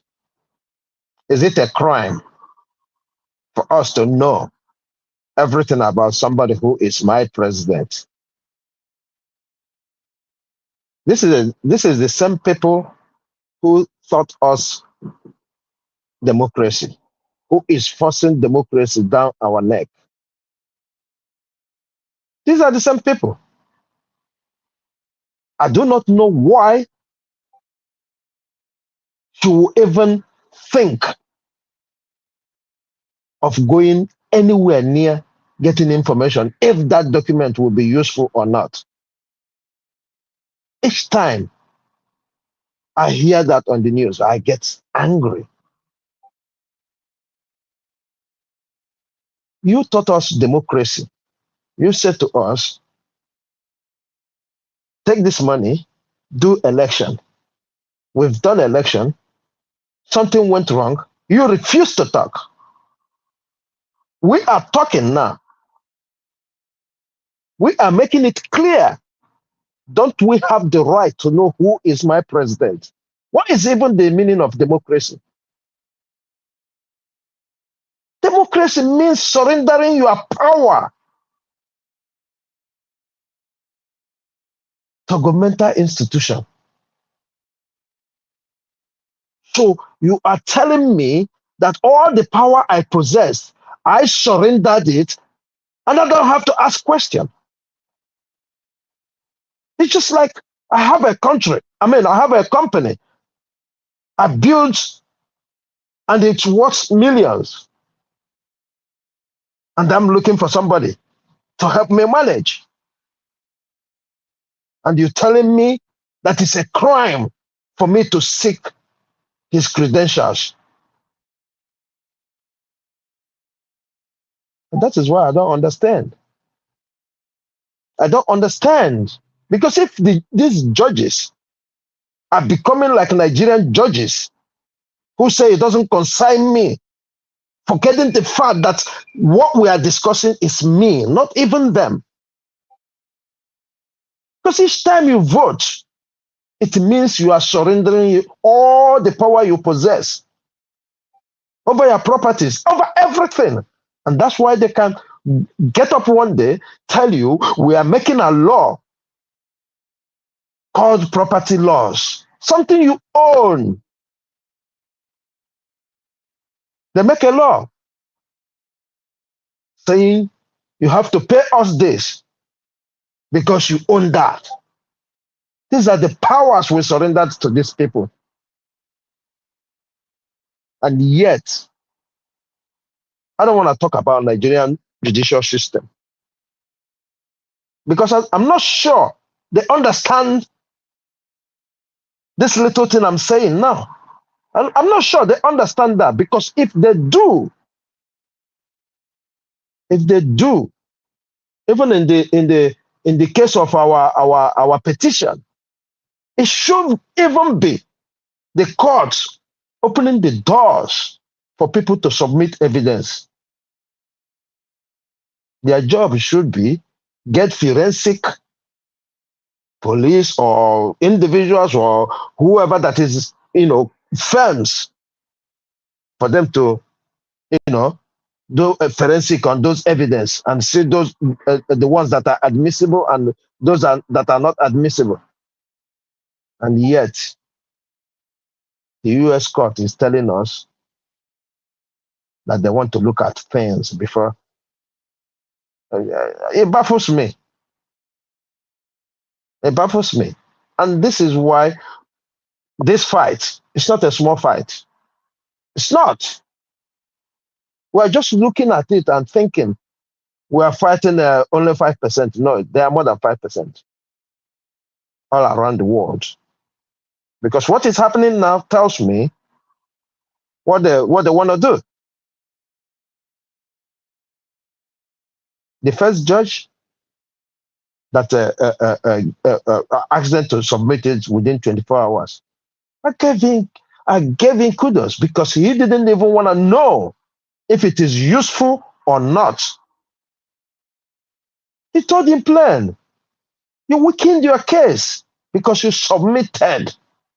In fact, he should have used the word, you submitted yourself, not certificate even. You submitted yourself. Because if I submit myself for any interview, it means I must have an idea of what I'm going there to do. One of the first things they ask you in interview is, why do you want to, work in this place? Test your knowledge if you know the place you go in, what is there?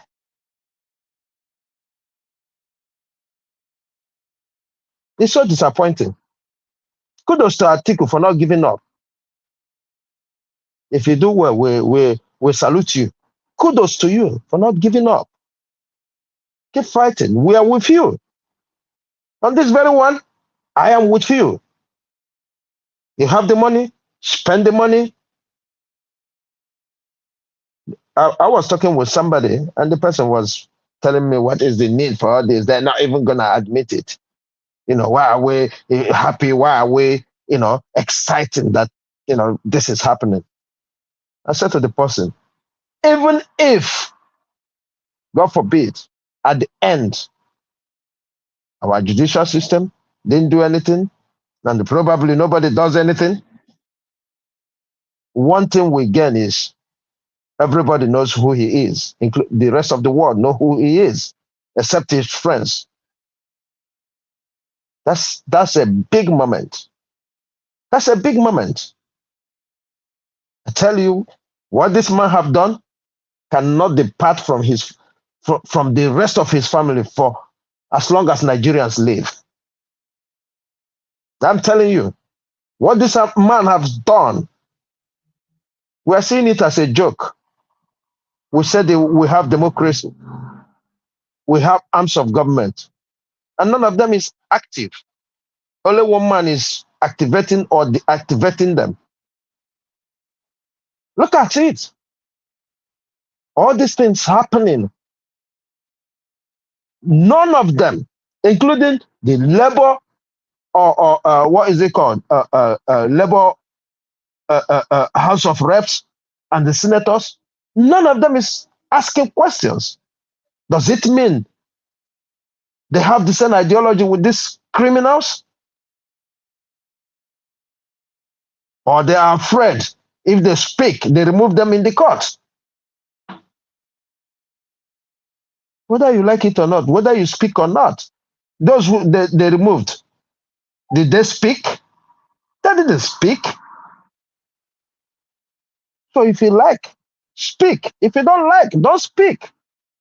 But one thing, Nigerians and obedient is assuring you guys, if you done wrong, you're not coming back. You're not coming back. Mark this. It's not business as usual. We are in a big fight and we cannot afford to allow you guys to continue to mess with us. I thank everybody who is, up and doing, giving this fight the spirit in it. Thank you, Mr. Elvis. Thank you, fellow panelists that are coming all the time. Even though most of these days, some of us are not with you guys, but we are with you in spirit and everything you're doing. Because this fight, nobody can win it alone. We must unite. Thank you, the brother that called from the north.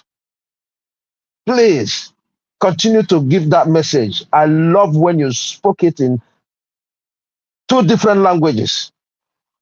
That is the Nigeria we want. That is the Nigeria we have. That is Nigeria we want. And if we can speak in one voice, for somebody who is from Southeast to speak Yoruba or Hausa or any other language where he resides, and for an Hausa man who is living in anywhere to speak another language, we take it for granted. We take these things for granted now. And that is where we are missing the point. Because if we can have that patience to learn each other's language, we can also have that patience to organize ourselves in one voice and bring these people down. We need to bring these people down because each day I listen to the news and they see what is going on in Nigeria. I don't know. It doesn't matter the passport you have. As far as your date of birth, place of birth is Nigeria. You cannot escape it. I'm telling you. Because once you go to the airport, they look at it, okay, you have British or American passport. But place of birth, Nigeria. The story changes immediately. They don't know if you forge it or not. That is exactly what we're getting into. That is exactly what we're getting into. Because the same way the president is looked at, that is the same way the rest of the country is being looked at. It's not a rocket science. Just like some of us on this panel, Mr. Dr. CM used to say, in Heathrow, it's Adekunle. In America, it's Boy George. In France, it's Aguado. That is what the immigration will be thinking. You get delayed, you get humiliated, and that's why we need to fight this fight. Enough is enough. Thank you, Mr. Elvis, and thank you for keeping everybody posted and making us to follow and make sure we contribute. Thank you. I yield here. Thank you, Mr. Chuso Bibweze. Thank you very much. It's a collective effort. I'll continue to thank every one of you that is also thanking me. You know, all of us have been on this since when, you know, it's been a while now, and waiting with the fight for will never still get them. So we have to continue to put in that effort with so much hope that yes, we will succeed in it. With this news that came out today now, these people saying that regardless of whatever that happened, TINUBU CABAL vows, you know, to ignore U.S. judgment, insists TINUBU must continue his presidency. So that word is another slap, you know, in the Mr. Elvis, of Nigerians. Yes, sir. Sorry to come in. Yeah. I purposely don't want to talk about that because this is exactly what they want to do. You understand? What they want us to do is take an eye off what we are looking at and start discussing if they're going to give way or not. Like exactly. I said in my thing, even if it is just to expose this man, it is enough for somebody like me. I am telling you, imagine he went to the United States of America. He ran away from the media. He has a meeting with Biden. Biden took the back door to go rather than face him. So all this are the kind of things. The only place you see this man going to hide now is this France. And it is high time we Nigerians start, especially those in France, start keeping an eye, because we don't know what this man and France, President Macron, is planning. Since his campaign, he has made France his home, and that is very, very dangerous. That is one of the reasons he wanted to go to Niger. So please, if we can, let us ignore these people. They are zero.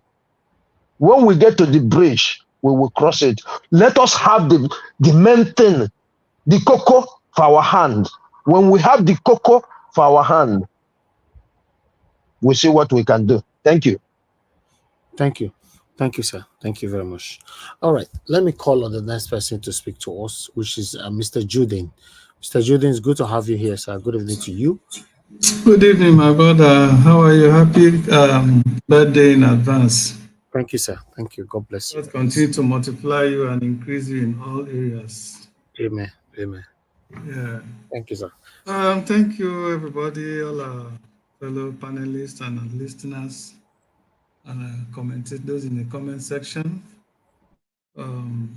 We are fighting a good fight, and by the grace of God, we're going to have victory, because every day you hear and see what is going on in Nigeria. I don't know anybody that, doesn't feel demoralized and sad, especially the magnitude of the suffering that our people are being subjected to. When you consider a country like Nigeria, with all the immense resources God has blessed us with, nobody's supposed to, be suffering the way Nigerians are suffering. The flood that is coming now, that is already there now, only God knows how many people will be displaced from their houses, and those who are not going to be displaced, how much economic activity is going to interrupt, all because the leaders has always failed to do the right thing. And just before I say what I want to say also, our brother Felix, I think, was saying that TINUBU was not there when he said he was going to continue with Buhari's agenda, from where he stopped, that people failed to ask him question, what kind of agenda? Actually, the truth about that was that TINUBU was nowhere. Nigerians had questions to ask him, but he was nowhere to be found. He did not make himself available, just as Peter, our President Peter Obi, made himself available, and he was answering questions as well as listening to the people. and knowing how the people are feeling. He was going around and listening to his people. That is what a good leader does. But TINUBU escaped all opportunities for Nigerians to meet him face to face and ask him questions and receive responses for him. One, the reason because he has nothing to offer, and he has proved me, someone like me, right, that he has nothing to offer Nigeria. Now, for those people, cabals or whatever they call themselves, that are vying that he will never leave, well, I have one word for them. Let them go back and ask Pharaoh what happened, how far. Because in my place, there's an adage that we used to say, when a dog wants to die, it doesn't smell feces anymore. So that is exactly what is going to come upon these people. Because of their hardness of heart, they don't want to do the right thing. They want to rather continue to impose themselves on Nigerians and continue to steal the commonwealth of Nigeria and allow millions and millions of Nigerians to continue to suffer. Well, we'll see how far that is going to go. For sure, we know that there's always an expiration date and time for anything under the sun. Okay? The only thing that doesn't expire is the Almighty God. As far as anything on earth here is, there's always a time of expiration. Great kingdom has risen before in the past, and great kingdom has fallen. Great kings have risen in the past, and they have fallen. So exactly, and his cabal wouldn't be exception. Exactly. We read these things in history, and they are still happening. We are still happening. TINUBU is just a small fry. It's not even one of those great kingdoms. It's because he found himself in a very corrupt society that anything goes. That is why he's still standing. But for sure he's going to collapse. And all these people that are supporting him, they're going to fall with him. They're definitely going to fall with him. And to just keep us also, or remind us whom we are fighting with.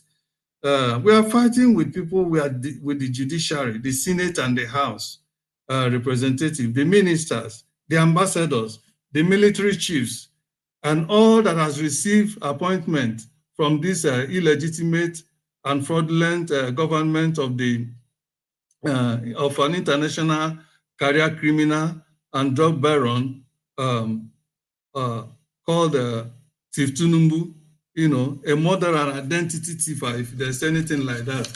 You see, this case in Chicago is even going to bring more things by the time those documents are revealed. One of the things it's going to show is that TINUBU was involved in identity theft. And that is why the form he filled was female rather than being a male. He stole somebody's identity. And US definitely is not going to get away with that. Perhaps because I'm sure the US authority probably never knew about that identity theft. Of course, US is not Nigeria that can wave things with can push things under the rug like that is normally done in Nigeria. So his sins shall find him out, definitely. All his evil shall find him out, if not in Nigeria, but in US. But I believe that by the time all these documents are out, all these truths, which we all know, but they are completely out, the guinea is out of the box. I don't know where will be a hiding place for him. France will continue to focus on France. By the time we focus on France, like we focus on Chicago University, we'll see how far Macron will go by continuing to associate himself with a drug baron and an international criminal and a drug lord like Chief TINUBU. People like somebody like why I decided to bring us to refresh our mind with the people we are fighting for. That it's not just only TINUBU. It's just all those people that are feeding from his feeding bottle. People like Wike, who can believe that somebody like Wike would want TINUBU to be out of office? No. Wike will fight with every blood he has because he's already enjoying his lordship, his kingship, his what will I call it in Abuja now, destroying people's houses and displacing the poor, in their natural habitat, instead of making provision for them or giving them time to reallocate them. He's destroying them and bulldozing everything and clapping for himself that he's doing the right thing. Whereas, the poor that are already debilitated and helpless, he has further worsened condition for them, and he thinks God is happy with him. I think the land upon which he stands is happy with him. Well, we'll see how far it goes. People like him will not allow TINUBU to live, because all those people that came in through him, definitely, once TINUBU is out, all of them is going to be out. So that is why all of them are fighting. That is why our fight, yes, we are focusing on TINUBU, but our fight also should recognize the fact that not just TINUBU we are dealing with. We are dealing with a whole host of other people that are doing underground work, including those that are, how can they say the judiciary office was burned down? How did it come? How did it happen? For what reason? What was the motive? All these things are circumstances or things that those who are surrounding him are pushing and saying, okay, maybe if we do this, maybe this can help him with his case to remain as a president. But like I said, many great kingdoms have risen and fallen. His own wouldn't be exception. So when people say, like Nigerians have given up to faith and say, what can we do now? They told us that if we don't like the system, go out, take your PVC and go out and vote. Vote for, get involved. Behold, Nigerian people came and got involved with the election process, hoping and believing that their leaders were telling them the truth, that the election this time is going to be credible and fair. And it's going to be one of the best that has ever been conducted. Based on that faith and belief in their leaders, they all went out, trooped out in mass to vote and elect somebody that they believe that can take them to the promised land. Lo and behold, those hope and ambition was scuttled, as we all seen it, and a drug baron imposing himself on Nigerians when he was not elected. Now, that hope is not going to be lost by the grace of God. It's going to be restored. P2B is going to come up, definitely. It might take a little more time, but definitely it's going to happen, because we don't know how far Nigerians will continue to take this. Imo State, now look at the jamboree that is happening there. These same people. The governor of Imo State coming in broad daylight and telling lies to his people. The same youth he has been killing for how many years he has been in office, bombarding and killing them and brutalizing them, telling them he's going to give them 4,000 jobs not in Imo State, but in another land. And they are happy, they are jubilating, because they have already seen they have already not only impoverished Nigerians, but also used poverty to mess up with their brain and faculty of thinking that they no longer think straight. How can they believe? How can anyone believe that somebody who has been killing you for many years now, brutalizing you in connivance with terrorist Buhari, bombarding you, is going to now come and be giving you job? Not just job in Nigeria, but job in foreign land, and will buy you air ticket to fly out. Man, if you believe that, then like somebody used to say, I will sell River Niger to you in just 20 shillings or 20 kobo. If you believe that. These are the way they continue to play on intelligence on our people and continue to deceive them. And they will believe, maybe he's going to do it. But anyway, like I said, every day for the thief, one day for the owner of the house. TINUBU time is just running out. His time is just running out. He's just doing the last minute momentum. Again, the case in Chicago is also going to be a case to test the American the veracity or how will I put it, the veracity of American judiciary system and its truthfulness in upholding the law. Because if at the end of the day they did not order that the entire document should be released because we have a right to know who our leader is, then that is going to be an aberration, or that is going to be an indictment on their judicial system, because they believe in transparency. They believe in the right judge, because non-American government, look at it, took how many years to go to court to force Donald Trump to release his tax document.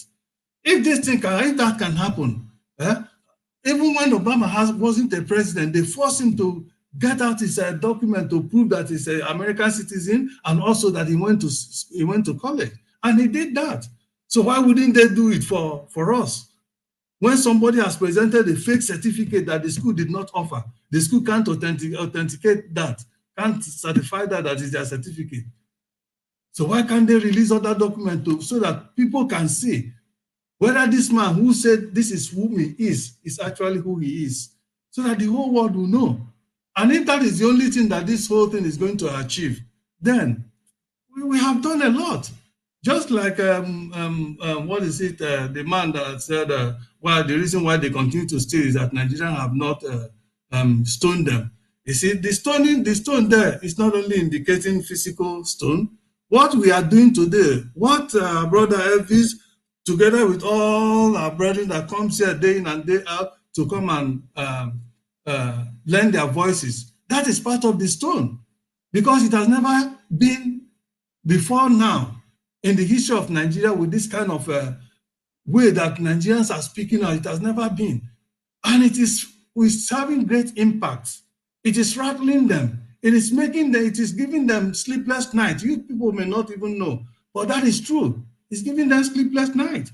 That Nigerians now could speak, especially some of us in diaspora, that we can speak because they can't reach us because if we were to be in Nigeria, I'm sure they would have known. That is why I wouldn't blame, is it Shegun or the guy that the video we showed, Elvis showed before the beginning of this program, about the journalist in Arise. The man, I've said, is just only working under a very great pressure. I'm sure they have been threatening them, because I do call in Arise when they are doing some program, before you will even say anything, certain things, they will just cut you off because they are all afraid. And I have access to some of the presenters, and I will call them on their phone and say, why are you people not allowing people to contribute? They will say, hey, Jude, if you knew the pressure we go through here, all right, that we don't want to lose our job, the warning, the threat they give them. I say, anyway, I understand. But you people cannot because of fear. Because if you want to gain total freedom as journalists in Nigeria, just wait a few seconds, I'll round up, my brother. If you want to gain a full freedom as a journalist in Nigeria and have independent journalism, practice independent journalism, you have to be bold. You have to fight. You can't win a battle without a fight. Thank you, my brother, and thank you all our listeners and you for now. Thank you. Thank you, Mr. Jude. God bless you. You're welcome. Thank you. You're welcome. All right, people, thank you very much. We still have about 2 to go. Let's quickly take this before I show you that, because there's another pathetic video that I want to show to every one of you here. A heart-bleeding video. But let me move on to Engineer Francis. Thank you very much, sir. Good evening to you. Happy Saturday to you. Talk to us, sir. Good evening, and good evening to everybody. Let me start with this. Judge Maldonado, Your Honor, you indicated that this will be a very busy weekend for you on this case. Please let me implore you to please, every document that is available, let them release it. I'm quite sure his attorneys might be making statements or arguments in the area that makes it look as if this is a campaign or election issue. Let me give you a little bit of what happened. Nigerians did not vote for this man. Nigerians don't know him. He did not show up for any presidential debate. What he did is he used his ill-gotten money and bribed the officials of the Electoral Commission. So after the votes were cast, like here in the US, from the precinct to the county, like from the ward to the local government level, when they transport those ballots, By the time it gets to the next station, they have switched the numbers and the boxes and whatever. So at that county level, already the figures are distorted. When it got to the state level, it's totally distorted. And when it got to the federal level, this man won. That's why, Your Honor, please, every document that you can see on this man, release it. Let Nigerians meet him for the first time, because Nigerians didn't vote for him and didn't meet him. And then you can also use your privilege to take a peek at some of the documents that the FBI will be releasing in the near future on this man. This is not the kind of a man a country will vote for. But don't go into our campaign. Deal on the merits. On the merits, just go ahead and affirm the decision of the lower court, of the magistrate. Please do this in the interest of justice. Release everything. If his hands are clean, let him present it. If it's not, let him face the wrath. Thank you very much, Your Honor. And then let me get to this issue, guys, on the DSS. The SSS or DSS, whatever your name is now. Let me remind you guys that all of you, all the Nigerian police force, all the Nigerian military put together, I doubt if you guys are up to 1 million. We are over 200 million. So don't even think that you guys are going to recreate Abacha's deadly regime with all this secret nonsense. I think, guys, this stage is set. We have to draw the line somewhere. And what I'm proposing is, let's draw the line on David Hundeyin. So all you secret guys, all you DSS, all of you guys, David Hundeyin is the line. Don't even dare. No matter who authorizes you to go and start hounding him, you touch him, we will revenge. As a matter of fact, I'm even thinking maybe we should organize a 10 million man march, set a day, in solidarity with David Hundeyin, to let you guys know that, yes, that we're keeping quiet is not that we're afraid. Anybody touches him, that person touches all of us. So we should draw the line. And you guys have now started recreating the terror of Abacha's regime. Look at what you guys are doing. Look at that. If that article was right, that you guys can do and undo. Who? You can do and undo. Of course, some of these youths may not have lived during Abacha, but I remember that Abacha was terror. And you guys are just trying to remind us of Abacha. Look at this man that didn't even win the election is now pulling you guys to act like terrorists. We are all Nigerians. We all saw what Abacha did, how he silenced everybody that even tried to say something. And now you guys have your eyes set on David Hundeyin. In fact, Nigeria, let's show them that they touch David, they touch all of us.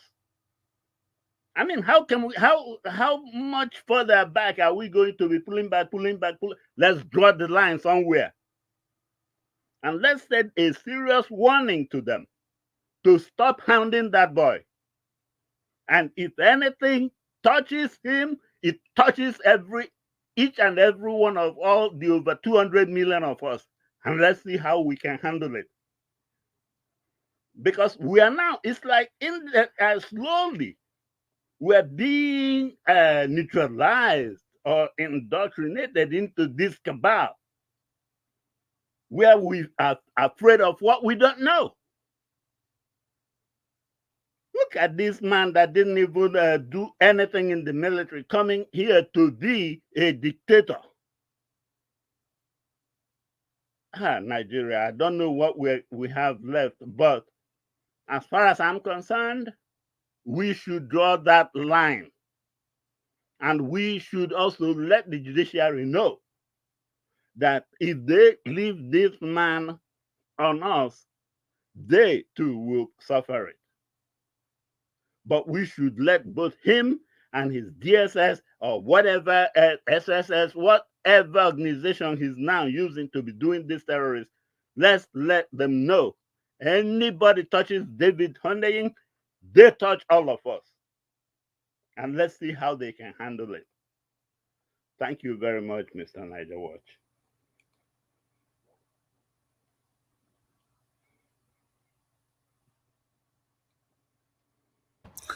Thank you, Engineer Francis. Thank you, sir. Hello, can you hear me? Yeah, thank you. Thank you. Thank you very much. Thank you, sir. God bless you. Thanks for your submission. All right, we have Louis Okwoko with us. Good evening to you, sir. It's good to have you on the panel. How are you doing, sir? Can you hear me? Yeah, I can hear you. Niger Watch, let me... Hello? Louis, please, 1 second. There's something I forgot to mention, Niger Watch. Yeah. If we let them do this to David, they might come for you. They will, they will start going for everybody. So let's draw this line. They're already doing it to everybody, sir. So let's draw the line and act on it. Okay. Thank you. Thank you, sir.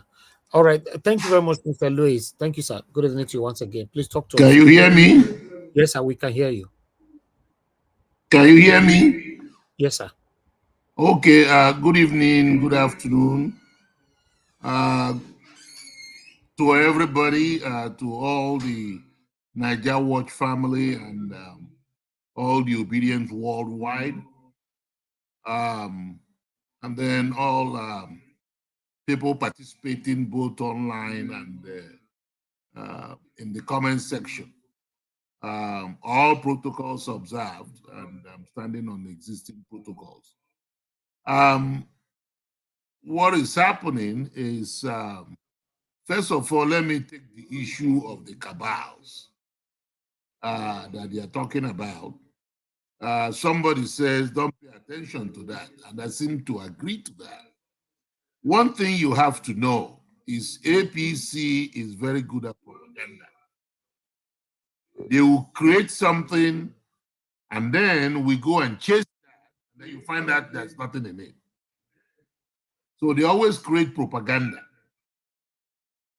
So we have to be very careful how we'll even discuss some of the things that comes from them. Because right now they are drowning and they don't know how to swim out of it. So nobody is giving them any rescue from that. So talking about ignoring American laws, they are just joking, you see, because they don't have the balls to even do that. So what we need to be doing is concentrating on what we're doing. Forget about what they are doing, because we're not into propaganda, we're into facts. These are the facts of the case. TINUBU has been lying all his life. So now, all these people calling themselves friends of TINUBU, they knew even when TINUBU wants to run for governor of Lagos State, there was a case that was filed. Gani Fayemi filed one, a couple of others filed another one. But when he won the governorship, by the time they got to the Supreme Court says he has immunity. Therefore, they won't bring up the case. And then he won second time. And of course, Gani Fahimi, who was filing that, died from that process. So since then, he's been lying. And like I told somebody a couple of years ago, I said, TINUBU will want to run for president. And if he doesn't get it, he will prefer to burn Nigeria down. And that's exactly what he's doing now. He doesn't care about what's going on. Because right now, the image of Nigeria is in a deep, Americans will call it doo-doo. So that's where we are. So anybody thinking because he's or he's in the diaspora that is safe, you are not safe. Because they will always look at you as a criminal. That's the problem with what we're going through. They will look at us, even if you have an American passport, you were born here as an American citizen or a British citizen. Once they see that your last name, they will look at you, oh my God, these are the same people coming up. So they will scrutinize you more than they used to. So we should be aware of what we're dealing with. And we're dealing with criminals that are not going to give up very easily.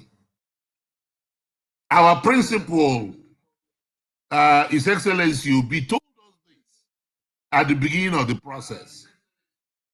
That is not going to be easy to dismantle this rascality. And he was talking from experience because he knows them very well. He knows them very well. So we can't think that it's going to be easy. It's not going to be easy. It's going to be something we have to fight for. And of course, I thank Niger Watch for, again, providing us the platform to speak. Because if you don't think that all these things that we're doing here doesn't matter, they are all listening and they are all nervous. You can see what Niger did. I don't think even TINUBU will fly out of Nigeria again because he doesn't know what's going to happen. He might have to stay in Abuja with his criminal friends and criminal enterprise. But it's not going to be long. It's not going to be long because he doesn't have the final say. So we have to stay the course. We have to keep saying what we're saying. Any propaganda that comes from them, let's just shove it aside. We know we don't have a press, so we don't even need to bring them up. It doesn't make any sense bringing them up to talk all the nonsense that they're talking about. David is the only investigative journalist they have today. The rest of them are just speaking through two sides of their mouth. And on the other hand, that's basically saying, I'm not up, I'm not down. You see? So we might not pay attention to them. Let's pay attention to what we're doing. I know sometimes it's depressing, it's disappointing, all kinds of things. But anytime you are doing a good thing, it's always very hard. You see? It says that crime can endure all night. But guess what? Joy comes in the morning. Right now on Niger Watch, we are the light of the nation. And if we let that light go off, then darkness will befall that nation. So we need to stand up. We need to speak our truth. Forget about all these people that are coming on Arise TV and talking things they don't even believe in. Their body language will definitely sell them out. You look at their body language, you know they don't even believe in what they're saying. You see? I had somebody that called me and was telling me, do you know how much money Obi stole? I said, well, if you find it, publish it. I said, if you find it, he already told you to publish it. Don't ask him. Publish it, let's read it. And of course, the person backed off because he knows he doesn't have it. And I know he's an APC guy because, again, they're trying to bring up propaganda. So then got upset with them because my people die for lack of knowledge. A lot of our people have the knowledge, but they don't want to believe what they have. A lot of them wants to be get money. That's what they're doing with TINUBU. They're just getting money from TINUBU. But what happens after they die? What will be the things that people remember? Because people keep thinking they are going to live forever. Abacha, like somebody said, didn't live forever. Yaradua didn't live forever. All of them. You see, look at Babangida. Babangida is on wheelchair. They can't even do anything effectively. You see, a lot of them are having all these health issues. And what are they doing? They are traveling overseas and all those. Do they know what they are putting in their body? So, like I always say, God is walking through all. Is separating the shafts from the whole thing. Nobody could have predicted that we're going to get to this stage. And that's why I like what Dele Farotimi said. That is good that God brought out Buhari for us. We need to thank God for that. I mean, TINUBU, if he didn't bring him out, we wouldn't know all these things that are going on. You'll be working with some people in Nigeria, you won't even know they are your enemies. They are your friends. You see? How many people did they buy in Nigeria? Did they find who bought them? And these are people that have police escort and all kinds of escort and salary, blowing a full blast, and yet they got bad in Nigeria.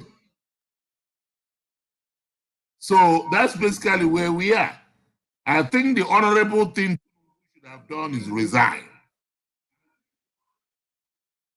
But for me, I don't want him to resign. I don't want him to even be impeached because I don't trust our legislative branch, just like I don't trust our judiciary branch. Because the legislative branch can go ahead, and I see people talking about it. They go ahead and impeach him, and the next thing you see is they install the vice president. And then we're right square one where we are. So the thing there is we're hoping that Supreme Court will do its duty. But I'm not holding my breath on that. Because what they are doing, a lot of them lack integrity. The very few of them that has integrity don't even speak. So let's just keep pushing what we're pushing and forget about all these side shows that they are bringing up and bringing stupid propaganda so we can start talking about things that has nothing to do with anything. So I thank everybody for your submission, and I keep encouraging everybody, keep hope alive. If you can pray, pray. Whatever you can do it. But don't lose hope. Do not lose hope. Because the end is coming. We're beginning to see the light at the end of the tunnel. So let's keep looking at what's going And like I said before, do not lose hope, because once you lose hope, then the whole thing goes downhill. I know it's difficult. I know sometimes it's depressing. But just look at what has been accomplished in the last 1 year. So we're going to have a better Nigeria, whether they like it or not. And when we have it, we're going to rejoice. And say, look at what has happened. So I thank everybody, and God bless you all. Thank you. Thank you very much, Mr. Louis Okonkwo. I appreciate you. May God bless you. Please, everybody stay mute. Thank you. Thank you for coming around today, and thanks for your wonderful submission. We always learn from you whenever you give your submission on this platform. Thank you, sir. Thank you very much, my people, every one of you right there. I would like us to quickly watch this video. What is currently happening right now? Elvis, can I just have 1 minute? Okay, yeah, go ahead, sir. Just to give us another side of that story about TINUBU, about Niger. They said he was coming back from France after the meeting. Now that he went to France, from there he was supposed to return back to Nigeria. And we all know that since after this the Niger issue, they have placed a no-fly zone on their airspace. So usually most planes that come from Europe and other places from to Nigeria passes through their airspace. So they were to pass through there as it were, then they decided to seek for clearance. So unfortunately, they told them, the Nigerians told them that they can't. If it's theirs, they're going to shoot him down. So that was another account of that story. Okay, no, so he wait. was now meant to stop in Dakar and then rerouted. No, where I don't understand. Before he left France, they told him he can't pass through Niger. Is that what you're saying? Yeah, they were to pass through Niger, right?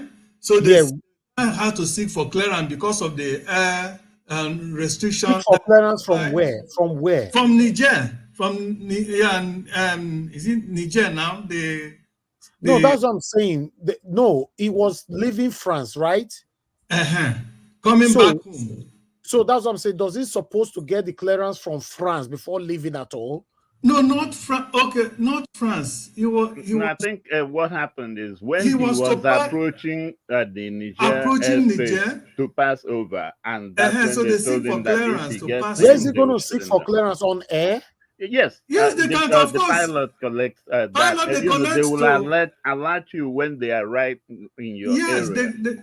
They connect to all the towers. Okay, so you were telling me that all this communication were going on while TINUBU was on air. Yes, I believe. So that was why they had to do emergency landing in Dakar.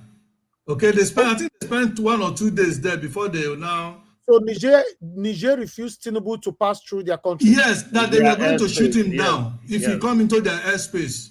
Jesus. So I would have been happy that it happened, man. So but where's TINUBU now? Yeah, I think I don't know whether he's back, but he spent 2 days in Dakar. Okay, because they had to do emergency stoppage in Dakar since Niger didn't allow him to pass through. But how come Nigerian newspaper is not carrying this? How would they carry it? These are propaganda. Their propaganda outlet. Now they are going to cover him. They're going to cover, even if they carry it, they're going to spin it and tell you something contrary. Oh, wow. The truth. If you listen to Mayagu yesterday, you will see the whole thing was laid clearly in his broadcast yesterday, and a lot of people commented on that too. That was what I think. Okay, but if this is fact, what can TINUBU now learn from this now, for Christ's sake? Well, what does he learn? He doesn't learn. He doesn't learn. My people say that a grasshopper, a grasshopper that died on a train, a railway track, is he killed himself by being deaf. By being deaf. TINUBU is deaf. He doesn't hear because his inordinate ambition has blocked every sense of his right judgment. That every judgment he has been making since he became this presidiot has always wrong judgment because of his quest for inordinate ambition and wow. Now, wow. Thank you very much, sir. Let me pick this call. We have Mr. Edwin on the phone. Mr. Edwin, thanks You're for calling. welcome. Good evening. Good evening to you. Thank you, sir. Off your distance, sir. Talk to us. 2 minutes. 2 minutes. I've done that, yeah. Allegedly, what some of us had was that he had a meeting with Macron, and Macron wanted him to go to Niger to go and do underground negotiation. So when he was going there, they now refused him already. Those ones were already aware. They now refuse him not to come to their airspace, not to talk of him coming to Niger to do anything. There's a lot of things these people are trying to bury that we will not hear because he's in problem. And I will tell you one thing, from what most of us are trying to understand from the whole show, Macron and I think America is the last man fight that is standing now behind him. Because once he loses these two people, TINUBU will go down. Because the FBI, the NIS, and all of them now, they are already telling TINUBU that this man is a criminal. So the only person now that is not having hope on, because Biden is pulling out now, is just Macron. So let's see how he's going to go with it. Thank you. Let's see how he's going to go with it. If he had landed yesterday, if he had tried to land, they would have removed him. They would have wiped him out. Because those guys, they are ready not to take nonsense. So that's it. Thank you, my fellow panelists and thank you, sir. listeners and viewers. Thank you. Yeah. Wow, I'm surprised with this because no Nigerian media, not newspaper, mainstream media. But I sent that thing yesterday. That one that David Ede was sharing. I shared it yesterday. Yes, the food, and now I'm getting the food understanding. So na backyard TINUBU compass enter Nigeria now. They tell me so. Na backyard. No, na window intake. Who know whether he even fly private plane self? Nobody knew. No, he went on Nigeria's official jet. Kai. That is the thing, my brother. We don't have media in Nigeria. We don't have media. It's just this all this online media that's our savior. We don't have media. All of them just quiet. All of them just quiet. Nobody's Look talking. at China. China is 100% they are in their pockets. Nigeria, what do you expect them to do when all of them are in their pockets? When the homeowner is getting into his house through the window? And Ananuga, TINUBU, this man Ananuga, Dele Ananuga, also, I don't know his first name. He said yesterday that, I told you guys they are doing everything possible to bring down social media, especially for those people that's living in Nigeria, it's going to affect them more. Because he said yesterday that if they don't do something about social media, that social media is going to bring civil war to Nigeria. That's what he said yesterday. He's just campaigning to kill social media. He will succeed. Yes, that's what he said yesterday. He said he's going to bring civil war. He's indirectly campaigning to kill that they have to regulate it. They have to regulate it immediately. So, people, please, you guys should be expecting, except Supreme Court remove this man. If not, I said it before, not say because I'm not a prophet, not they listen to me. Some people know they believe me, I mean. I felt talk and say these people they will silence every social media platform.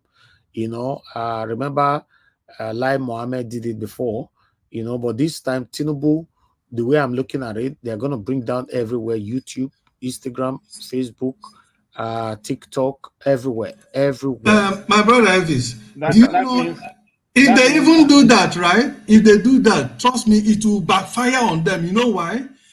There are thousands of Nigerian youth today are gainfully employed by the services that this social media provide. Many of them are feeding their families and friends through social media. If they do that, it's going to backfire. In fact, that might even be their final nail on the coffin. Anyway, when on that one, it will be hard for me to agree with you because my fellow Nigerian people, I know them. Many of them believe in God will do it.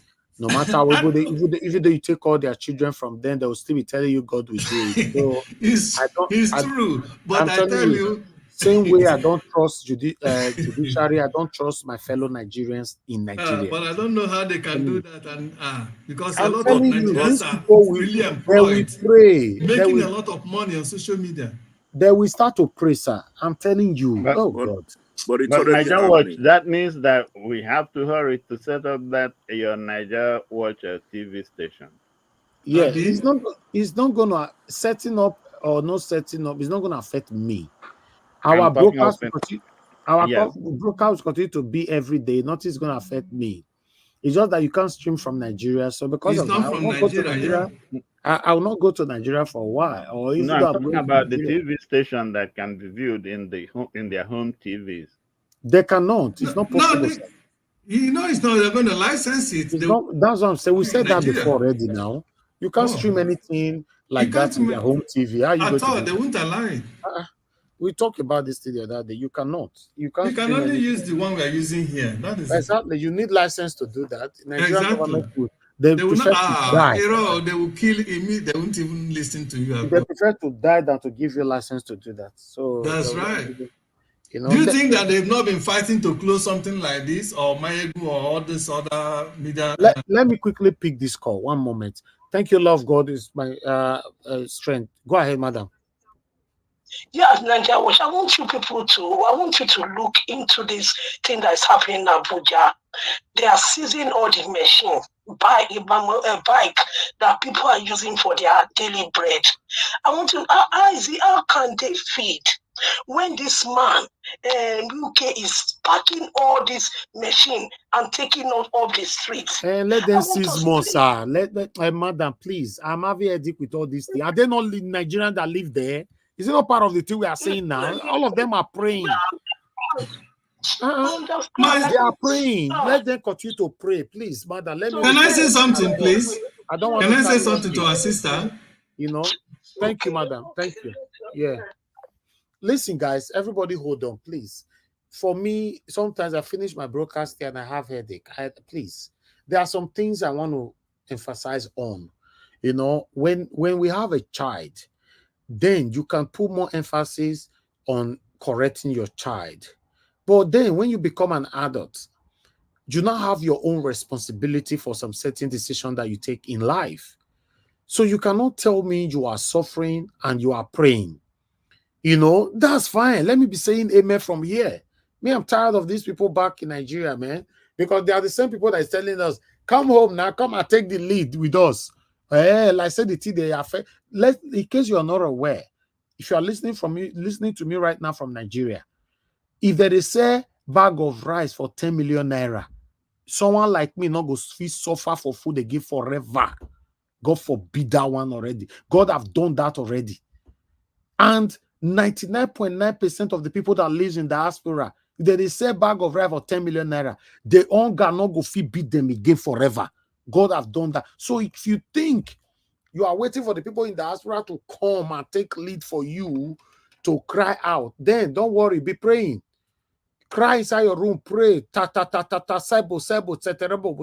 Pray.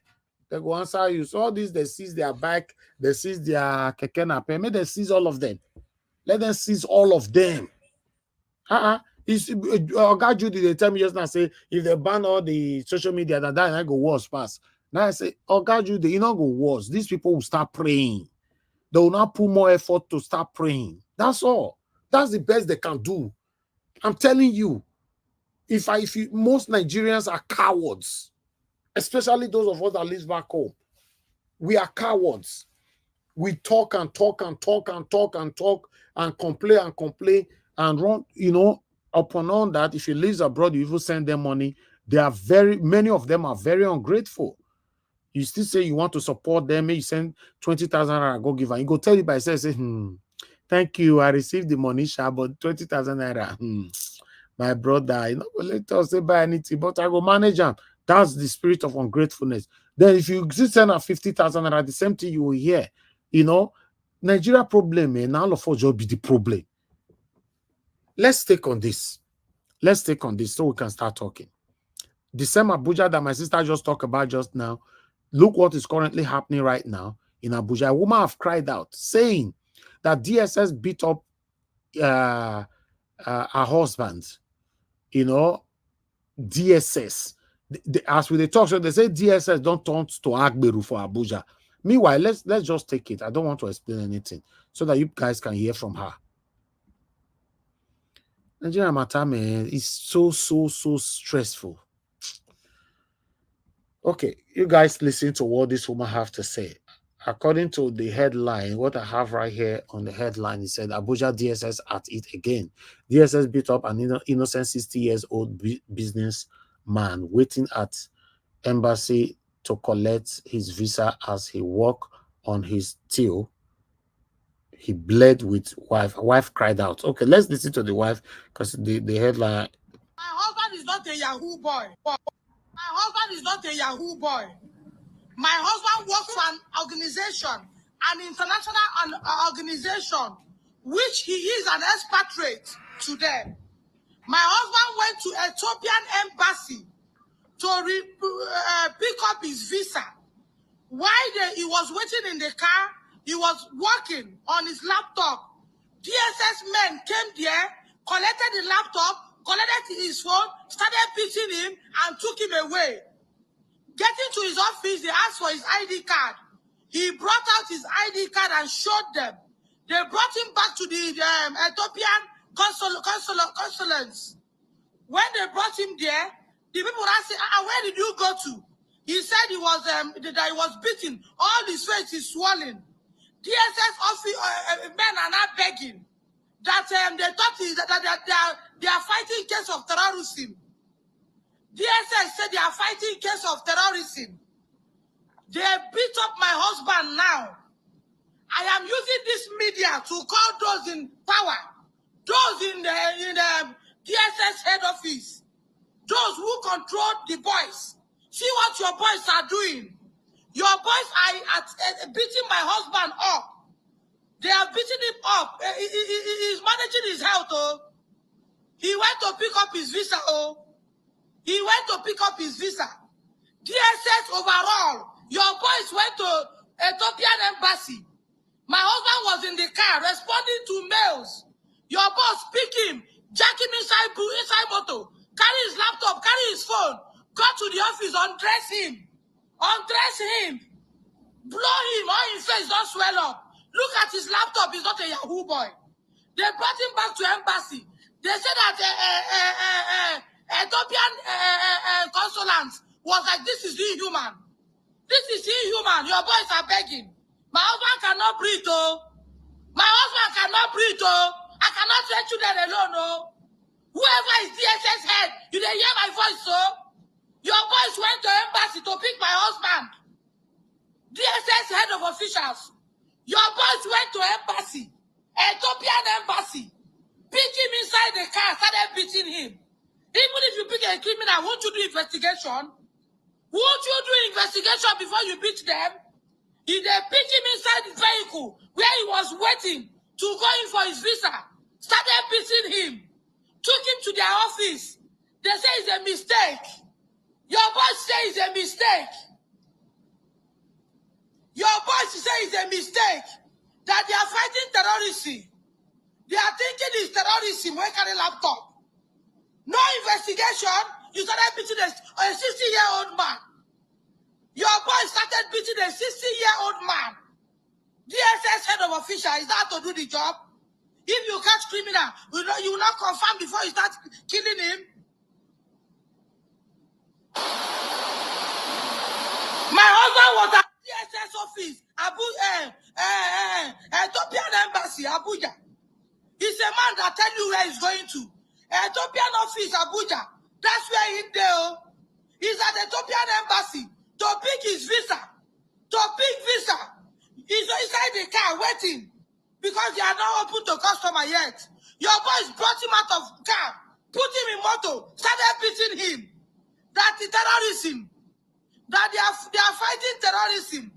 They started beating him. He's bleeding. My husband make him not die. Make my husband not die. I don't talk my own. I cannot train children alone. I cannot train the children alone. I'm calling DSS head of official. My husband cannot breathe. Oh, he's at Abuja. He's at Ethiopian airline. Oh, my husband is at Ethiopian airline, not in hotel in Yahoo. My husband cannot breathe. Oh, I'm calling all of you now. My husband is at Ethiopian airline. He cannot breathe. Oh, my husband not feel breathe. Oh, he's 60 years old. He dey manage his health. Oh. Your boys don't use gun, break his chest, oh. And they call una now, and they una go carry plenty dead body. Una go carry plenty dead body. DSS official. Now they are begging him. There is a mistake of identity. He cannot breathe, oh. My husband cannot breathe, oh. I don't tell una now. My husband is at Ethiopian airline. He went to pick his visa. They mistake him for terrorism. He wear Kafari. He wear Agbada. They are beating my husband at Ethiopian airline. No, he cannot breathe. Oh, me I'm in New York. My husband cannot breathe. Oh, DSS officer, go and carry him to hospital. Oh. I cannot train children alone. Person they use says they work. Even if you confirm I'm robber, would you get fat? Would you get fat? Small boys carry gun break on your chest. Make I don't kill my husband though. I don't turn on my own. My children small. My children small. My children small. He went to pick his visa. My husband went to pick his visa at DSS office. Ethiopian airline.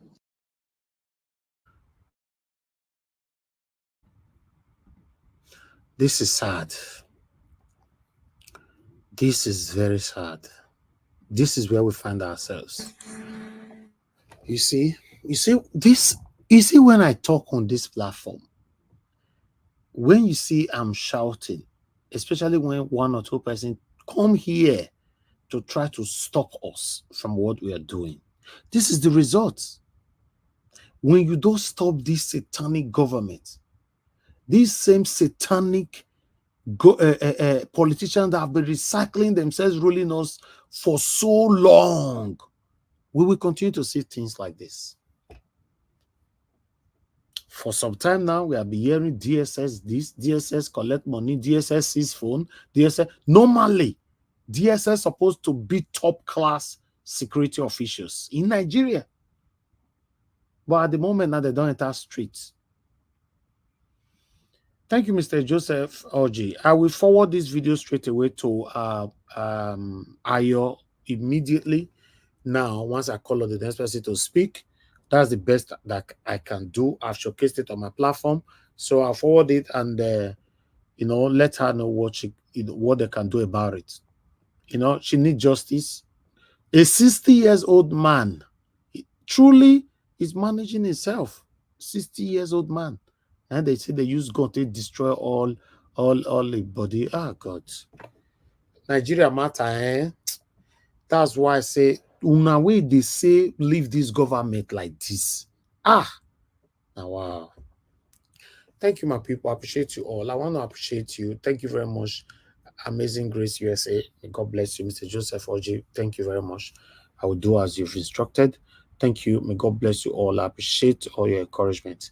It's so pathetic to see that we find ourselves in this pathetic and excruciating situation. Let me call on, let's have a final submission, my people. Let's have a final submission. And I'm going to go back to Mr. Okay, my brother is not here anymore. We lost him. Okay, let me pick some calls first before I come back to you. Oh, Mr. Edwin, you're calling back again. Mr. Edwin, please go ahead. Thank you very much. You see, what is happening now is exactly what brought Adeni Saga to Bender State those days. Now it's the same thing that they are about to do now. One thing people should understand is that when people now decide to take into juggle justice, there will be no hiding place for most of these people. And we are praying that it must not continue, it must not come to this. How can you now go to a 60-year-old man, humiliate him, beat him, and now you are telling him you are sorry? How is it going to be possible for you to say, yeah, I'm sorry? I don't understand. And at the end of the day, nothing will happen to these guys. Oh, wow. So the only thing that people will go up to as their final backup is going to be jungle justice. If people start to become sniper yet in that country, they will run away. All right, and that's sir. what they are pushing Thank you. people into now. Thank you, sir. I don't discuss things like that here. I'm sorry. It's okay. Thank you, sir. It's okay. I take it back. Thank you very much. Thank you, sir. All right, my people. Okay, we have Tony Africa here. Mr. Tony, thank you very much for calling in. Talk to us. Mr. Tony, talk now. Yes, sir. Yes, sir. Okay, I will start to off my gadgets. Good evening, sir. So, Mr. Our Oga, Edigi, you can see that I'm very sad right now. Just listen to that woman. Yesterday was another guy that was stabbed. One police officer, so-called police officer that was stabbed. So the only thing when I want you to talk this time is that nothing will work. So please, you have to go to Edo now. Go and tell us that you want to be our governor so that you can keep the politics local.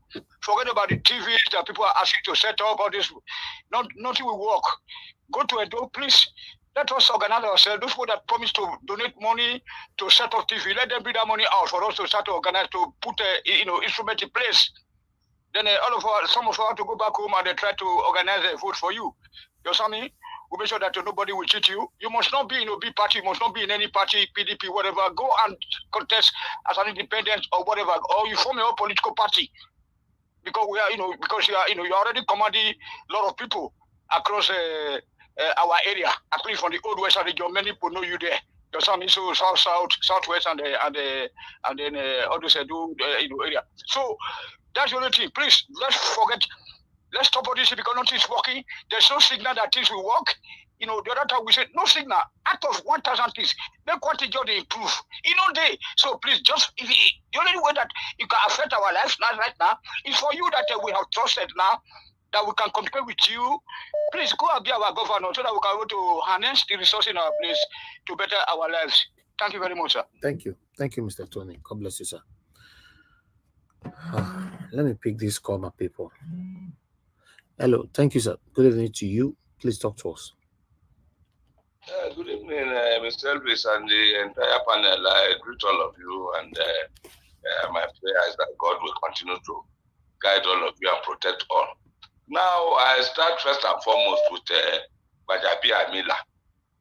Bajabi Amila, when he has become an empire of his own and has believed that he can keep Bola Tinubu in that office, for him and Bola Tinubu to rule themselves alone, if Nigerians say no, I will want to see how he will do it. If that rubbish is saying, we will want to wait to see that time come. It pains me, just like you, we are talking to that woman that called to say stop. That Nigerians, and I don't want to 100% believe that they would do anything. Let us wait and watch. You see, that is one.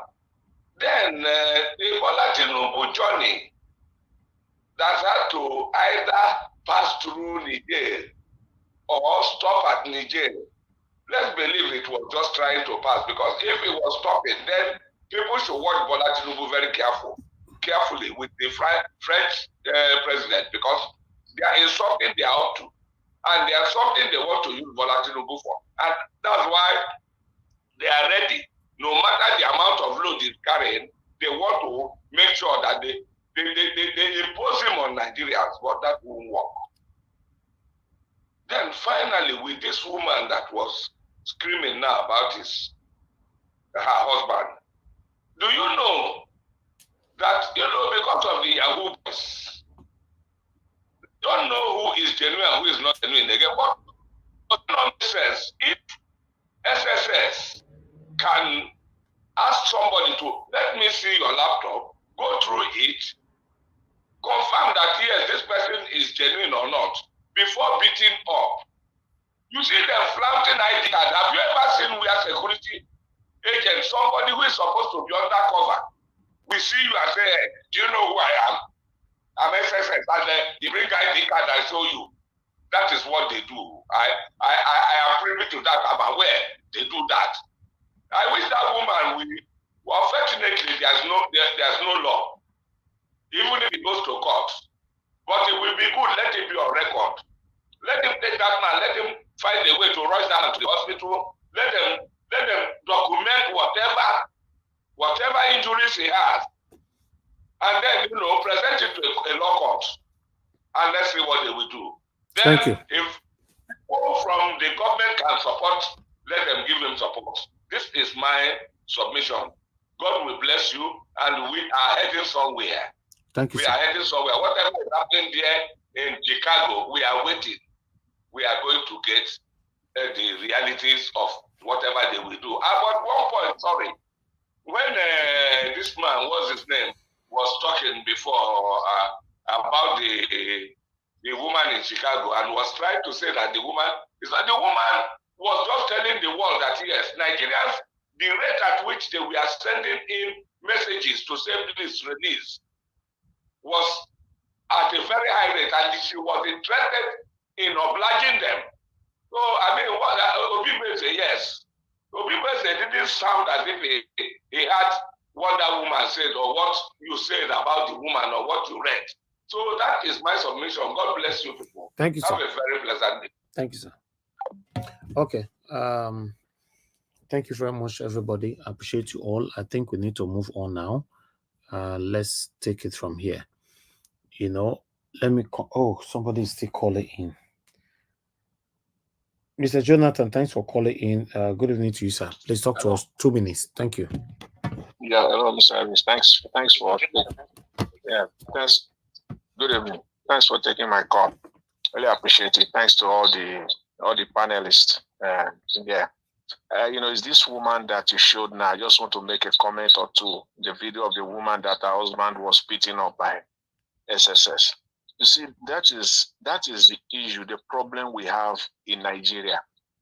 First of all, we don't have a government. There is nothing like a government. You showed the video you showed earlier.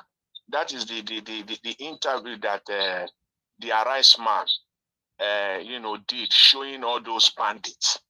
You see bandits in Nigeria parading themselves all over the place, having feed day. Where are the SSS officials or whatever they call themselves? Is that not where they're supposed to focus on, rather than they call themselves State Security Service? State Security Service will be on the streets. We don't have a government, and to now put insult upon injury is that there is no system, no judiciary, no court system. This woman now cannot go anywhere. She can't even she cannot approach the court. That's a dead end. That's the problem we have in this country. The bandits are parading themselves all over the country. They have taken over the entire northern part of Nigeria. And then we say we have SSS. We just don't have a government in that country. This is just so frustrating. And that is where we are. And I hope Nigerians should this is sickening, to say the least. Thanks very much, Mr. Elvis. I appreciate it. Thank you, sir. It is. It's sickening. It's frustrating. Okay, Nigeria matter, man. Now, wow. All right, my people, let me come back to the panel. I would like to, give opportunity for Oga CM to talk to us, if he's available now. Oga CM, okay, you're not available right now. We can't hear you. Unmute yourself, CM. Oga CM, you don't mute yourself. Unmute yourself. You mute yourself again. Okay, thank you. Good evening, Niger. Good evening, Niger Watch, and good evening, everybody. I think what I did was, first of all, whenever I wave hand, if you call me, I wave hand. It means I'm coming. That's I want to unmute. So that's why I wave hand, meaning that I had you. Now the thing is, thank you for at least for today's gathering again. I think I saw the headline that the cabal of Agbado vows that irrespective of what comes out of Chicago, that he must hold on, which means they're already telling us that the Supreme Court is a done deal for them. That's what it means. One thing I want to always say is this. I feel that there is a higher being who controls the affairs of humans, and that is God. Whether you like it or not, we've come to realize that God is in charge of the world. Although things might not be going the way we want it. But when people start to play God, nobody knows tomorrow. I keep saying this. One thing what gives me joy is that there is a reason why all these secrets of Bola Tinubu is coming out now. I once told somebody a dream I had in those days, and the person was telling me, you don't need to bother. It's a good dream. I said, with all this, he said, that is the way dream works. You think it's bad? No. There are ones you may have, they say, you think that you are rejoicing, say it's not a good dream. So God works in a mysterious way. The the the objective thing to say about Tinubu is let him resign. He has caused Nigeria enough shame all over the world. What if Atiku hadn't gone to pursue this in US and the Supreme Court all of a sudden, or they do it Nigerian way, we wouldn't have known. Now, those people that are sort of trying to play God that he must continue. The country you are going to take over, or you are okay, look at since May, look at how Nigeria has just degraded immediately. Today we are talking of exchange rate. Maybe by the end of October, it might be approaching, a pound might be approaching 2,000 naira, dollar may be approaching 1,005. This is as a result of the fact that Nigeria is in free fall, just because of the ambition of one man. Look at where you have dragged the country to. All these things, people should factor this into their permutation. You don't just feel that you can do anything. You've given INEC money, so Professor Mahmoud can never talk again. He has done his job. He want me to announce you winner. I've done that. Then you move over to the tribunal, bribe them through, and then they give one type of judgment they do not even understand. They've done their bit. Now, the next step, probably if you can bribe a Chicago or US judges, you do it, then you come back to Supreme Court. Yes, these are human foibles. You can do it. Anybody can do, they're human. But remember, there is God in heaven. What people do not understand is what is going to come tomorrow. The Englishman, I've learned them, said, be careful what you wish for. People will tell you Tinubu has been preparing to be president all his life. Now look at where we are. His reputation in tatters, whether people like it or not. That is the situation today. But what we are trying to say is that he should not drag Nigeria below the zero level. We've gone to zero. We don't want to go to minus. There are people that will be traveling with Nigerian passport, and they are giving all sorts of humiliation. These are the way it is affecting them. It's not because of leadership. So many people do not want to be president or even governor, even councillor in Nigeria. All they wanted is just to move about their destiny. But this man has dragged everything to zero. Now, when people are emboldening him, maybe we do this, he will ignore this, he will ignore that. Well, I have a sense of foreboding. I've been saying it. But let me remember what Payo Adebanjo said. He said, if they fail to elect Peter Obi, let them forget about Nigeria. The man said, I'm not making it up. He said it. An old man like that, seen so many, and he's Yoruba like Tinubu. But this is what he said. The thing about us is that we feel we are playing God. Now look at the mess Nigeria is now. Complete mess. Everything is you print money. Nigeria is like a drunken bed. It's just you don't need to walk. You have a printer, you have ink at home, you have piece of paper. You just put it and then print and then put the money and go and be spending. That's what Nigeria is doing. The economy is running down. Even if you like, go and give Nigeria $1 billion. They will just share it among the staff. And do you know that up to today, Nigerian senators and House of Reps are still receiving the highest salary in the world in terms of figure value, and they are still taking it. So Nigeria is going down the drain.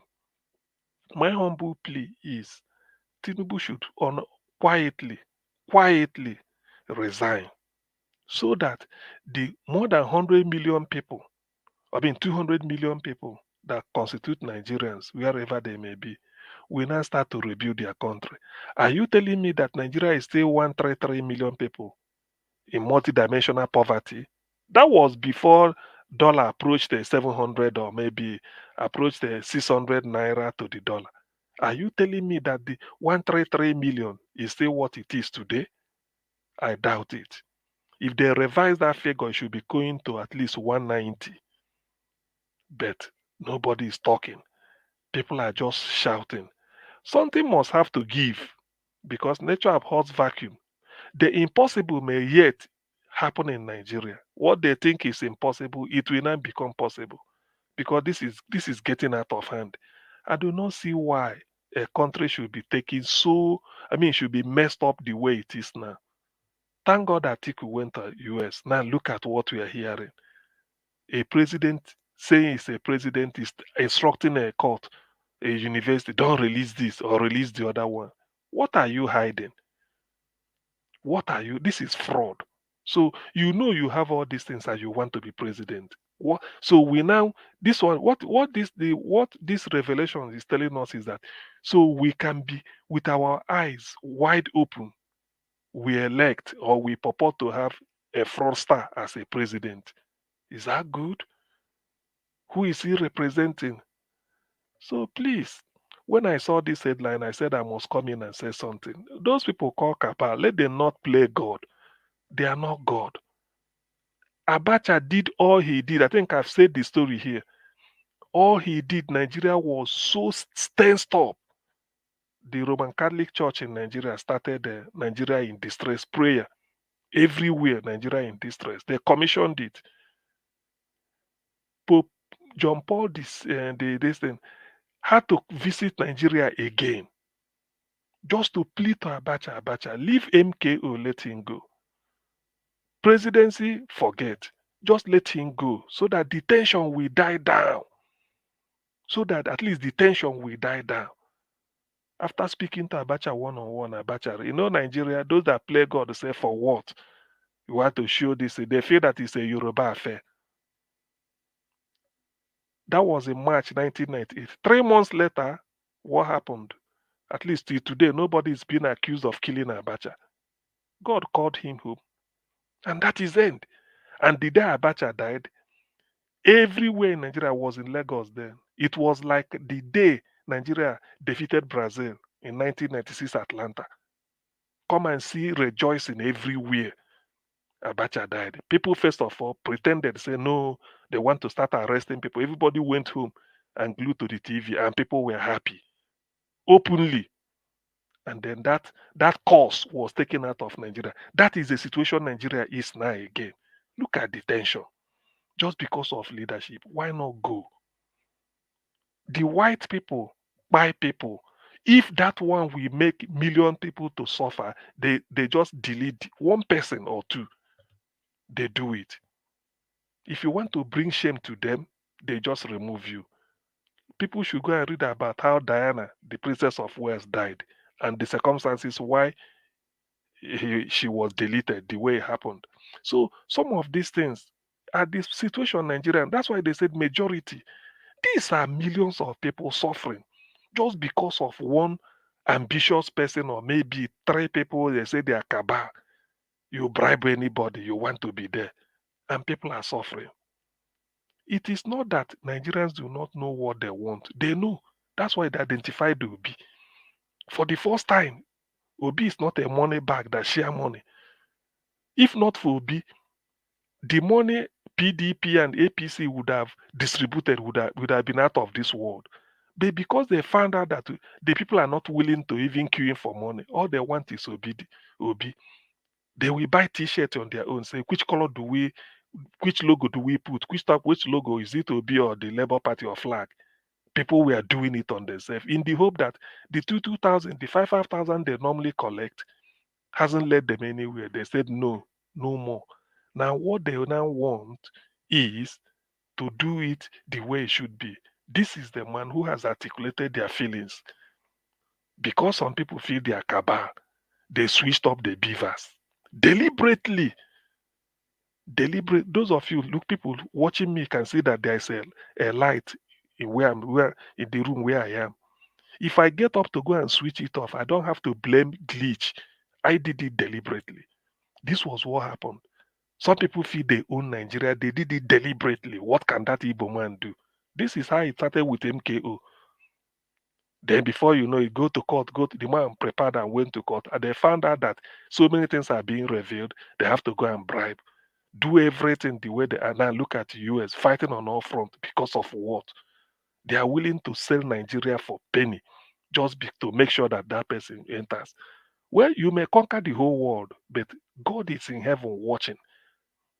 God will decide. Nobody knew, most of us, what we are hearing today about TINUBU and Chicago. I don't know most of it. The little Gani did was just University of Chicago. It ended there. We never knew about how detailed. Even his criminal record, deported in US, drug deal. Now everything is coming up. Just because of the fact that somebody want to hold Nigeria hostage. So please, sometimes when we preach this thing here, some people may not understand us.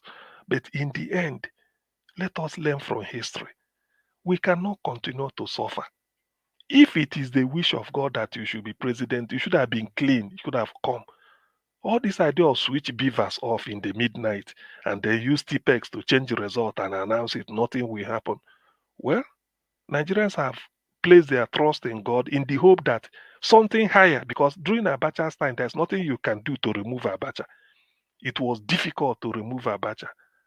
Dia then planned coup or whatever, they roped them in and then stopped everything. People were tensed up. Eventually, Abacha went the way he went. Is Nigeria not existing? So people should please, those people fling their cabal, they want to do anything, you force your this, everything must happen. Nobody's God. Even TINUBU knows it. We are all mortals. We will go the way of mortals. Nobody is immortal in this world. We will all go one day. But let us take people for granted. Some people are crying today because of Nigerian issue. Since February 15, some of us lost loved ones because of Uluomo's directive or instructions and all those things. So please, when I see this type of headline, I said those that do not know history are bound to repeat it.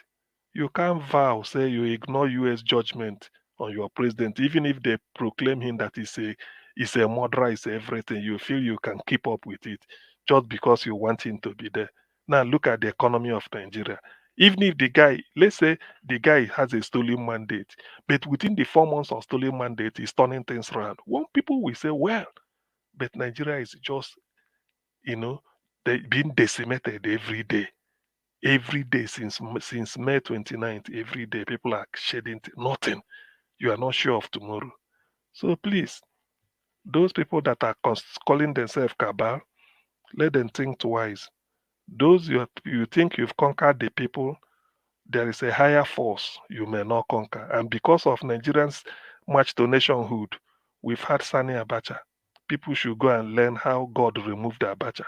Nobody's indispensable. All of us are dispensable. When the time comes, nature will dispense of you. The time has come for Nigerians to think twice and say, look, why should we be suffering in the midst of plenty? What hasn't God? People say, they say tomorrow is 63rd anniversary of Nigeria's independence. I agree. But at 63, where is Nigeria? God gave us more than our fair share of natural resources. But apart from that, he gave the Nigerians the best set of intelligent black people on earth. Best climate, best weather, no earthquake, no volcano, nothing. Yet, we are the poverty capital of the world because of some group of people who feel that they have it in them to dictate who breathes, who takes in fresh air, and who does not. Well, it's a shame, really, but let's wait and see. By tomorrow, I think we will also converge again and be having a look. But as far as I know, all these things, the revelation coming from Chicago, it cannot be for nothing. It hasn't gone unnoticed, and it is for a reason that God is revealing all this. But what it could be, what it will lead to, is not for me to decide. But I know there's a reason why all these things are being revealed. There's a reason. And why Nigeria is going down the drain, there's a reason. Something must just have to give. Thank you. I see Tony I'm Wahala just say, Tony Wahala say, I don't turn to preacher. Tony, no, but when people want to play God, telling us that the cabal vow, who are cabal? Cabal are they 1.3 million Nigerians that are in multidimensional poverty, which should have risen beyond 180 now and 190. Anyway, that is well. Let me leave it here. Let me not take headline for so much. Let people contribute while I listen. Thank you. Thank you, Augustine. Thank you. Somebody unmuted themselves. Who is that? Thank you. Thank you very much, my people. Appreciate you all. Okay.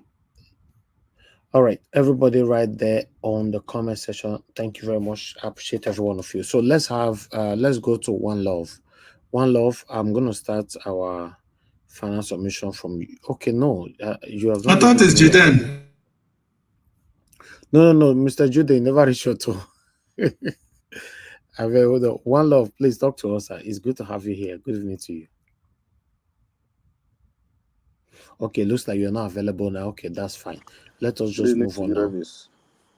Okay, you are there. Okay, good. Thank you, sir. Good evening to you all in the panel and also those who are watching us in the comment section. I do appreciate this channel and what you do. This is the only true Nigeria channel that basically give us what is going on in Nigeria and abroad. So I'm glad to be here, especially when you come here and then you can actually see what's going on in Nigeria. Unfortunately, we do not have any media in Nigeria.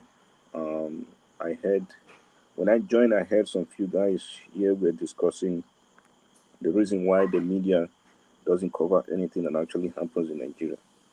I wish Black Panther was here because he's the one that said Nigeria is not a capture state. But unfortunately, he's wrong because Nigeria is a capture state. The reason why the media cannot report anything substantial is because they've been captured. You can't say anything against the state. If you do that, you are in trouble. I'm sorry to say, Mr. Nigerian Watch, if you were in Nigeria, I'm sure you will not be able to do this. That is just to tell you that everything has been captured and squeezed under the pockets by these cabals. So for me, we do not have any social media freedom in Nigeria because you cannot go on what they call it, Facebook or Instagram or any kind of platform to express your dissatisfaction for the government without being persecuted. Why somebody can just come out from anywhere and say whatever they want, as far as they are working for the government, they would not be investigated, they would not be prosecuted, nor even jailed or imprisoned for anything. But a fellow citizen can say anything that is not even measurable to what these cabals are doing, and you will see them running after them with the DSS. Let's give Oraka as an example. If you remember the guy that came to your platform months ago, that guy was running, for his dear life because he had said something about TINUBU or something else. That is just to tell you that there is no social media freedom in Nigeria. And we are still suffering from this whole CABAL movement that has captured Nigeria. And I don't see them leaving soon. I'm kind of just feeling like the only way to get these guys out of there is to use a measurable force that they've been using against us. How can a woman husband be brutalized without doing proper investigation? And here you are coming to try to apologize to the lady or to the family that they are sorry. DSS is supposed to be like a secret service in the United States. They only operate under a well-organized information. But what you see today is this guy just running around on the street, beating people up with whatever things that come to their hand, and you can't do anything against them. They go to the courtroom, pull people out of the court. You remember what happened to Showore back then? They went to the courtroom, the judge was scared. That was terrifying for a high court judge to run away from the courtroom because the DSS were there trying to grab someone who was under trial. So you see what we're talking about. Like what you said, Mr. Najawash, when we come here, when you come here and try to tell people, open your eyes that, look, not the life not the live, so Nigeria is not supposed to be like this with the amount of resources that we have. You will still see people that come here to bash you, see people that come here to call and say, I beg, go and sit down. What are you guys talking about? These are the real enemies of the state, the people who doesn't want us to see the light of the day. Exactly. Nothing will work if you believe that this set of guys that are ruling us right now are going to make any changes. They are not going to make any changes. How can a guy hiring lawyers with thousands of dollars just to make sure his school credentials are not released if you have nothing to hide? Why would you do that? Why would you go and change your car when nothing is wrong with the car? Or why would you try to hire a plumber to come in and fix your house when nothing is wrong with it? This guy has been hiring lawyers day in and out just to make sure his credentials are not released. And he has boasted himself to be the guy that graduated first class in America in 1979. That is just absurd. And here you are trying to hide your credentials. So there is definitely something hiding behind the cupboard that he doesn't want us to see. So I am positive by the beginning of this week, of next week, something is going to come up. And I know that the Judge Nancy, who is in Chicago, she wouldn't want to disgrace herself and even disgrace the law of the United States, because they know this has become an international case. So if they want to dare it, and just also let us know how crazy the whole Chicago district is, they should go ahead and side with TINUBU and not release these credentials. But I know that she's going to take her time to review this case just to make sure all of these credentials are released. They are trying to delay it to make sure Atiku doesn't get the time to finally file his appeal and get everything up to the Supreme Court. That is what they are trying to do. But again, I believe even after the Supreme Court make their judgment, if we find something fishy under this guy, something can still be done. My advice for Atiku and for all Nigerians is to make sure that even if Nancy McDonald ruled against the release of these credentials, that Atiku and all Nigerians and all well-wishing Labour Party members should try to fight this all the way to the Supreme Court of the United States. Let's see how this is going to play out. That is just my 2 cents on that. Other than that, thank you, Mr. Najawash. Thank you, all of you guys in the panel, for all what you'll be doing. I've been trying to listen, and I just want to keep my ears on. And thank you again. Thank you. Thank you, sir. Thank you. Thank you. Yes, we are waiting for Justice Nancy to do the right thing. At this particular moment, I believe she's drinking her coffee, thinking of the final decision. She's walking around her kitchen, her living room, everywhere right now. She's confused. Her head is full, but the decision will be passed. We are talking about America here. They are about to bring down their name if they do the wrong thing. This is not Nigeria. So, and I liked what Madarita put right there, said Justice Nancy, who is 48 years old. So let's see how you will give victory to someone that is 87 years old and you'll be 48. All right. Thank you very much, my people. I appreciate you all. Thank you, thank you, thank you. So let me, everybody have a final submission right now, which I'm going to be starting with Mr. Chuks Obibweze. Mr. Chuks, are you there? Yeah, thank you. Oh, we lost you. Mr. Chuks, you say thank you and you were thrown out of the panel by yourself. Okay. All right. We don't know what happened there. Okay, but let's move on. Okay. So where is Black Panther? No, I bet I never call him. He dey sleep. Black Panther dey sleep. No. Mr. Elvis, you are wicked. No, he sleep right now, babe. People are not going. I know, sir. I know, say when Mr. CM come, he say, "Who go wake up?" Yeah, I don't even know how Mr. CM is seedling safe. You know, Black Panther now. Me, I dey inside now. I don't advocate for her now. Later when he go think say, na me be. Now you the whole am. Now where door open. Now they call her make you no come through window. Now where door open. No one. Yeah, thank you, Mr. Elvis, once again. Yeah, you see the video you showed of the lady who was crying for her husband. It's so pathetic. You know, it's what we're saying. You know, when we see something happening to one person, if we don't fight it, it becomes normal.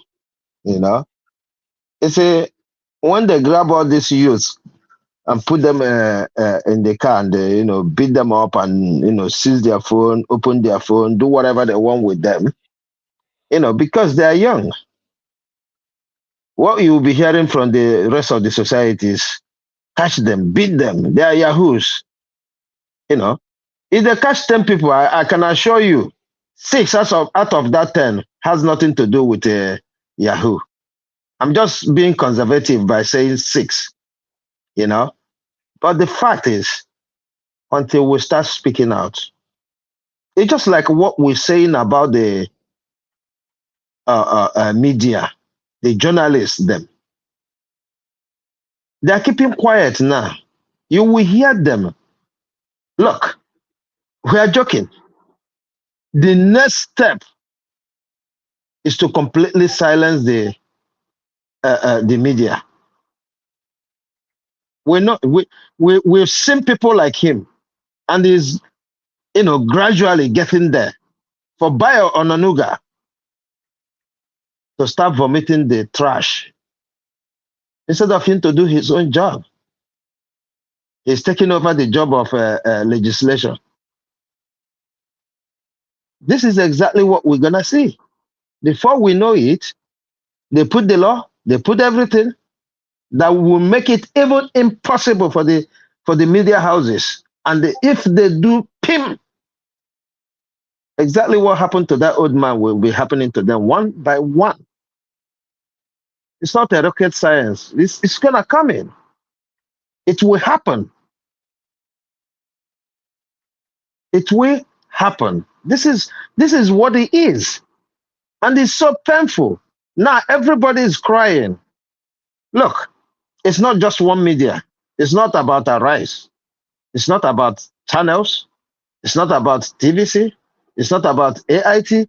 It's not about any one of them. Because even many of those who have radio station, you call on this radio station to speak, or you listen to this radio station. The next thing you'll be hearing, keep it civil, don't do this. When you say the way Nigeria is going, it's gonna spread doom. Oh no, don't pray for Nigeria to be doomed. They be civil. And you are saying it as it is. I mean, all of us can see what is going on. And when all these big politicians, when they vomit whatever they have in their mouth, these people, this same media will be celebrating them. Celebrating that vomit that they vomited. We've seen it.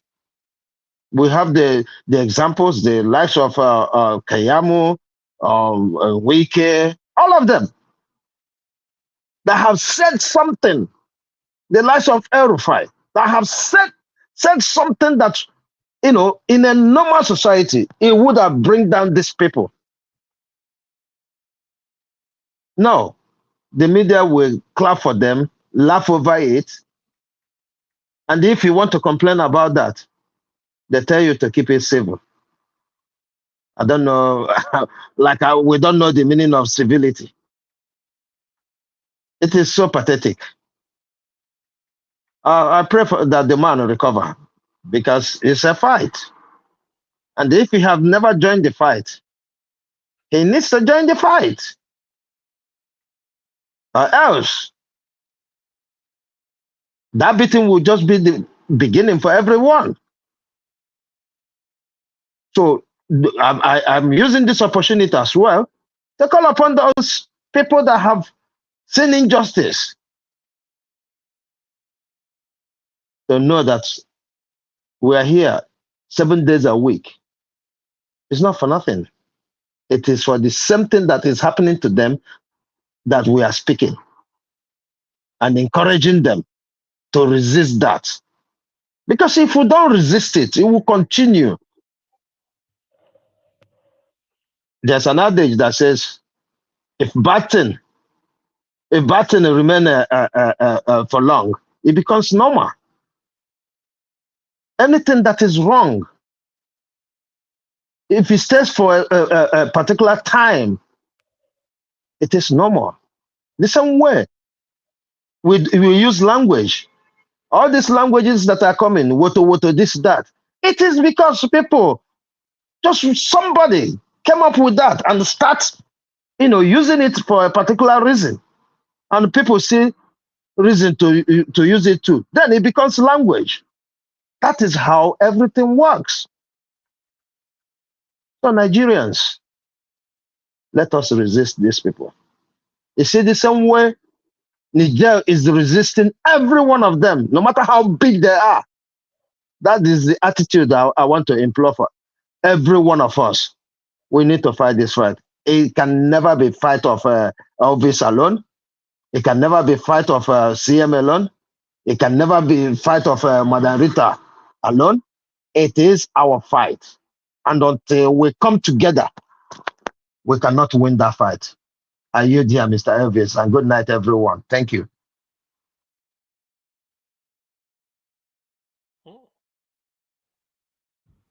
Thank you, sir. Thank you very much.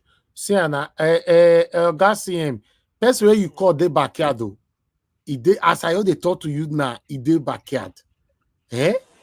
And now while I carry come, let them come. Okay. You know they go anywhere. See, you don't join me now. No, Black Panther.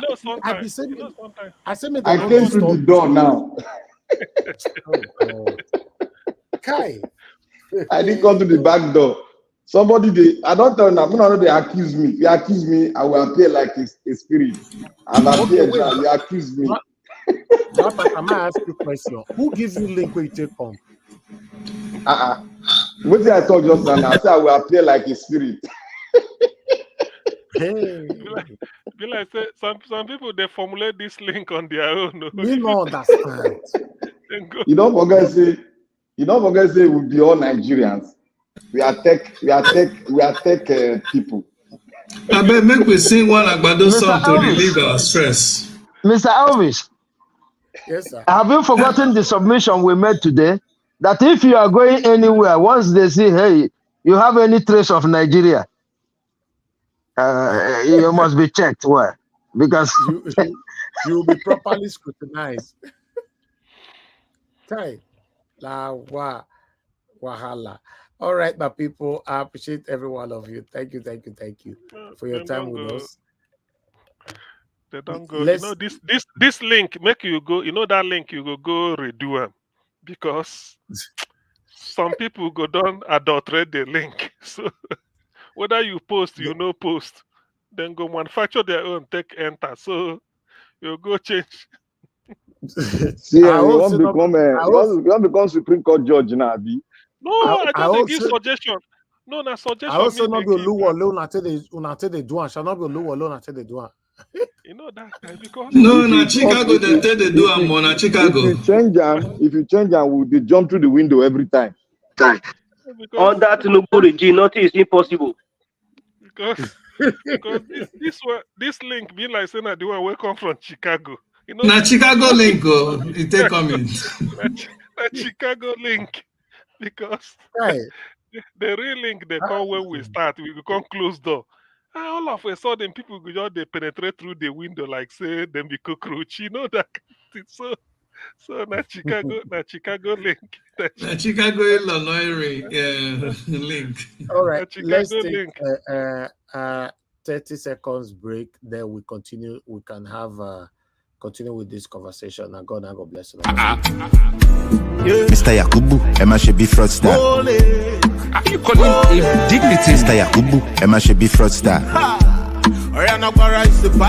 Yakubu, how much you collect? Professor, your reputation this man. No be waiting we vote, no be you pose like a town hall. Different from Bala Blue. So if you know like come, make we go to court. 300 billion within no results. Election for Nigeria, I next select. No be the people decide, now Mahmoud select. Now that they force the people to congratulate. It's so funny, I can't really comprehend. Shana democracy be this.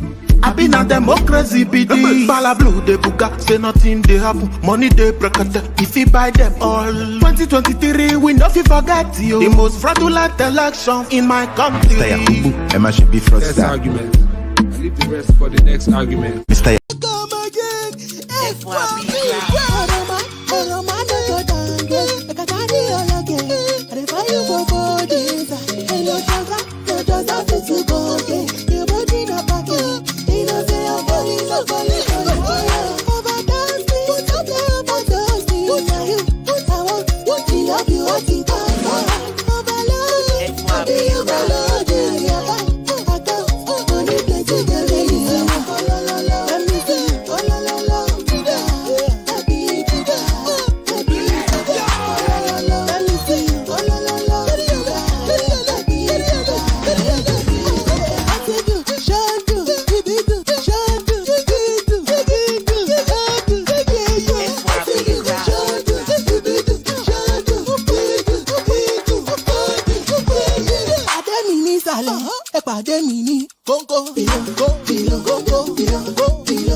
Even our principal too na better dancer. Oh my God, they beat their hands down. All right. Our principal, let me say you don't join. Thank you. You say our principal, let me say you don't join. Erase. You say our principal. I say our principal even beat them hands down. He said now na me here. No, he go visit audiologist. You know, all right. Let me pick this call quickly. Mr. Jonathan, you are calling back again. Please, you have 1 minute. Hello, Mr. Elvis. Yes, sir. Hello, thanks for picking my call. I really appreciate it. You see the video you just show now. That's why I love Nigeria. I know that one part of me, I love the country. I can't hide that. You know, that was just so good, you know. But you see, we say in Nigeria, we say Oluwole. Now it's Chicago. If you carry fake thing now, it's now Chicago you carry. No be Oluwole. Chicago Wole. It will bastardize US. So when you carry anything fake now Chicago you carry. No be Oluwole again. Chicago don't supersede Oluwole. I just want people to know that. And that will be that they have set it up. And that will be the case. Fake passport now, Chicago. Chicago you carry. No be Oluwole. Thank you very much, Mr. Elvis. I love it. Thanks to you all. Thanks. Thank you, sir. Thank you so much. You guys remember Toronto in those days? Toronto certificate. Now it's Chicago. They say make Emefiele may go bring 50 billion. Make it go home, go rest. No, they say that according to Sahara, they say he pleaded. Maybe he want to bring, not that. Bargain. More ask him. More may talk to us by say more ask him. I don't still know why some people are going against the CBN rules. Government, where me fail? Government,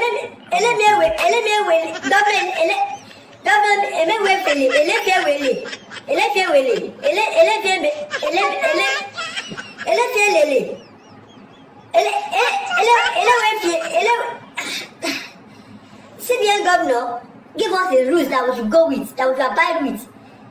Governor even said,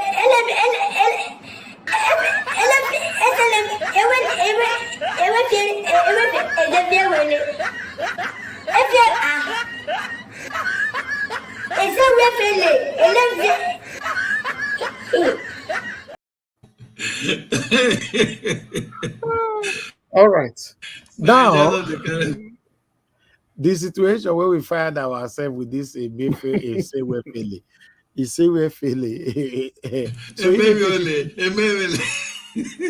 So if he pay 50 billion now, they go let him go house, Abi. Now so that they talk as well. My brother, honestly, it's so sad to even hear that.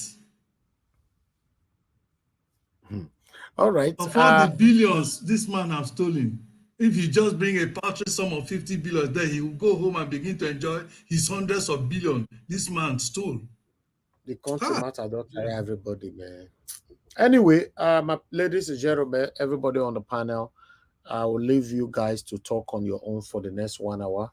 Then we can close. This is not my turn now before you come out. Yes. No, I did here. I don't go anywhere, but no one call people. Okay.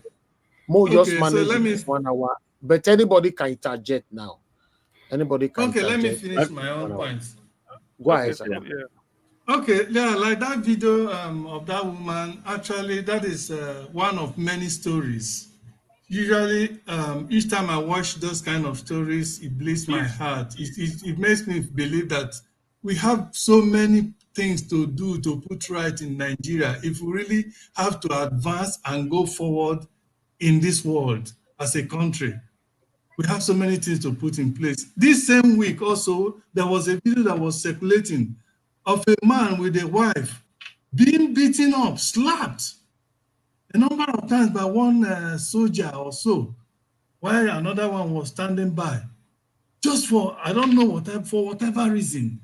If that man had committed anything, done anything that infringed on the law of the land, he should be arrested, taken to charge in the court, and he can go and defend himself.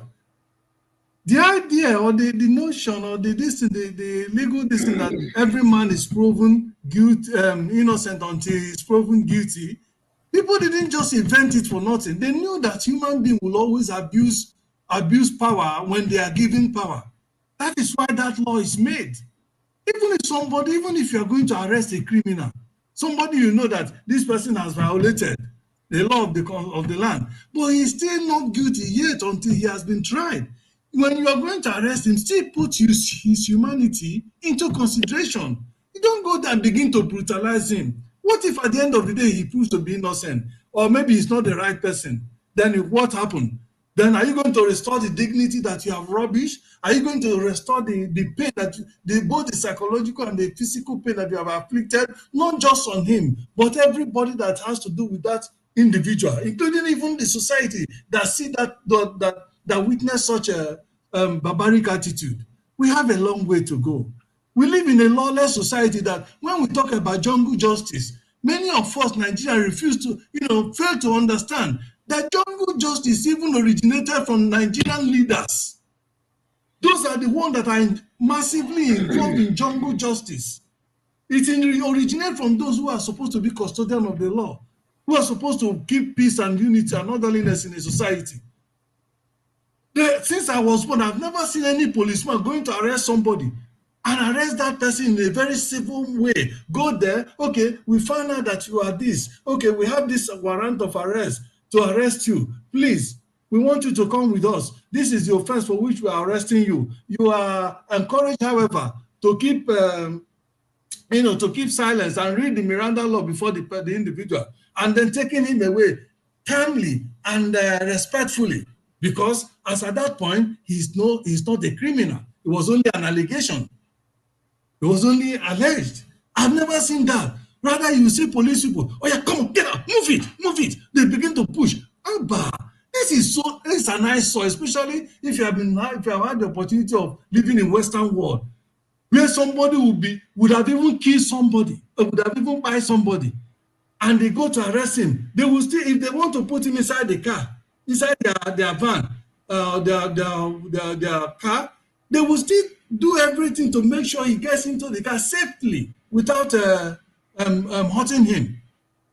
But look at Nigeria, anybody, they can pick up anybody. Do you know what I think must have happened? The time they carried that man to the office, they probably had found out that that man is not actually a Yahoo person. He doesn't have any money in his account. I'm sure they would have checked his account and everything. And then probably they got disappointed and then took him back.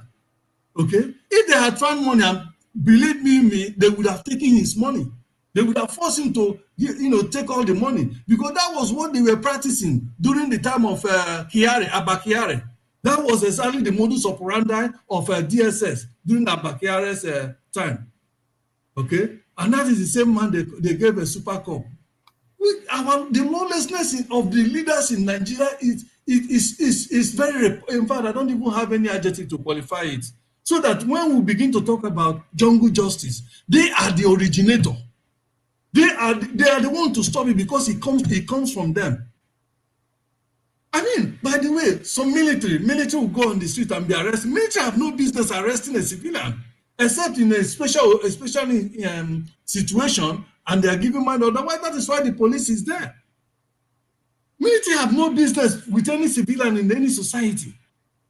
Where they have business is borders, is keeping our borders, and in terms of war, and if there is any breakdown in law and order in a society that the police could not handle, then they send them as a backup. And when they go there, they don't go there as a military fight trying to impose their power on the civilian. They still, be mindful of the fact that they are military. They are not supposed to go there and begin to terrorize the citizens. We really have a long way to go and so many things to put in place. I can't wait to see in Nigeria anybody going to enlist in the military or in any of these forces, so to say, will be told that any day you go and handle anybody, whether that person, you go to arrest that person for any offense or not, you will go to jail, you'll be prosecuted. I can't wait to see such a situation, because that is the only time we begin to see civility in our society. Otherwise, a common recruit, once he's going there, he's already going there with the impunity that, yes, I now have the power because he's going to wear uniform. I now have the power to terrorize everybody. That is why in Nigeria, many people don't actually decry brutalization by these forces against the civilian.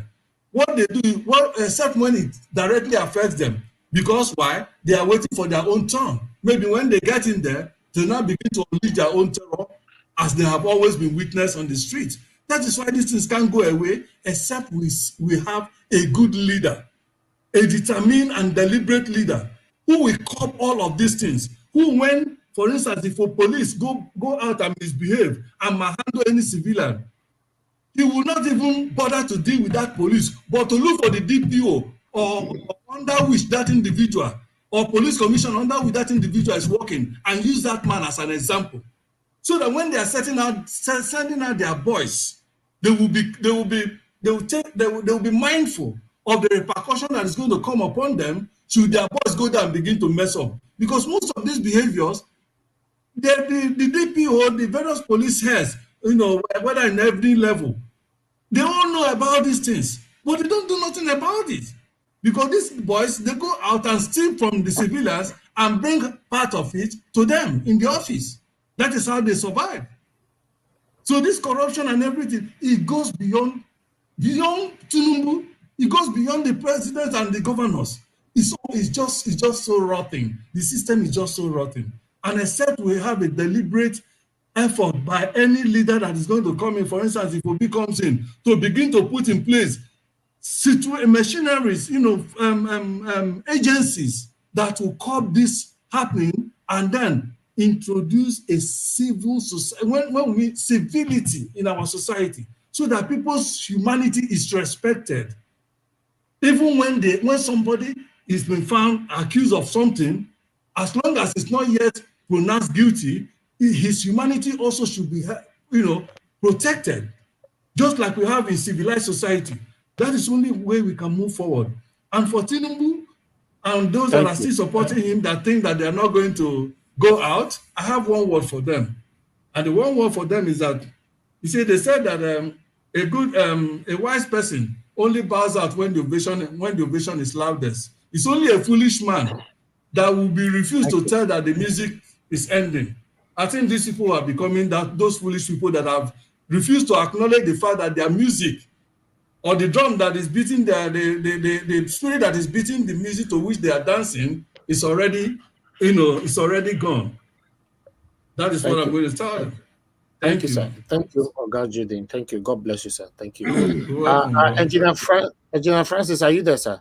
Yes, I'm still here. Thank you very much, sir. Please talk to us. All right. Well, I will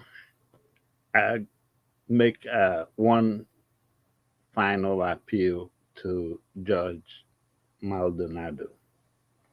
Your Honor, let me give you a scenario of what happens in Nigeria. When you go to vote, you have to present your card. They will have to even do your fingerprint or your face just to make sure that it is you. Your Honor, don't you think when you can go through this process just to be able to vote, that person that comes out to say you voted for him, are you not supposed to see his fingerprint too and check all his credentials? If they made the voters go through that, that means they also intend for the candidates to go through the same thing. That's all we're asking. Just let all the documents related to this man be released to the people he said voted for him, and let the Nigerian courts handle the rest. And then, thank you, Your Honor. And since you said that you're going to have a busy weekend, let me not occupy your weekend anymore. Go ahead and deliver justice for us. Now, let me get back to this David Hundeyin thing. Nigeria says freedom of speech, but they really don't understand that concept very well. So they are practicing freedom of Abacha, I guess. I know Festus Keyamo, you even have more information than David Hundeyin. If it is true that you were once associated with Gani Fahimi, don't you think it's now time for that Gani in you to come out? Tell us what you know about this man, Abado. Make Gani proud wherever his soul is right now. Don't be a sissy. And that's what you're being. If you ever associated with Gani, show it now. And let me get back to this David Hundeyin thing. Please, everybody, this man is moving slowly but surely, gradually climbing the ladder. If he touches David Hundeyin, that means he will be moving towards the next person or the next person, and we are not safe because we don't know who will be the next in his radar. And I think it is time for us to show them where the bus stop is. Let's draw that line. I don't see why David will be hiding all over the world for telling us the truth. We, the people that heard that truth, it's time for us to show him that, yes, we appreciated what he did. Let's organize a 1 million or 10 million man march in solidarity with David Hundeyin and tell them, don't touch this brother. You touch him, you have touched all of us. So let's be talking about that and figuring out what we're going to do with regard to that. As a matter of fact, if the date can be organized well, I bet I can even start something here in the US and see if we can also get the US cities involved. But the point is, it's time to draw the line somewhere, because this is slowly becoming a badger. You say something and in the middle of the night you get missing. Look at this situation where they are even ransacking his wherever he is in a foreign land. And we are the people that are benefiting from whatever it is that's making him hiding. So we should do something and come out and tell them that this is it. You stole the election, fine, but you are now trying to pick us one by one. In fact, let's be sure that we let the world know that David is the last. In fact, that's where we are drawing the line. You don't go there. Let's come out and show him that solidarity, and then show these cabals that we are more than them. And if there are guys in Europe that will organize in the European countries, fine, let's organize and set a date and let the whole world come out and say something before something happens to this young man. Thank you, Niger Watch.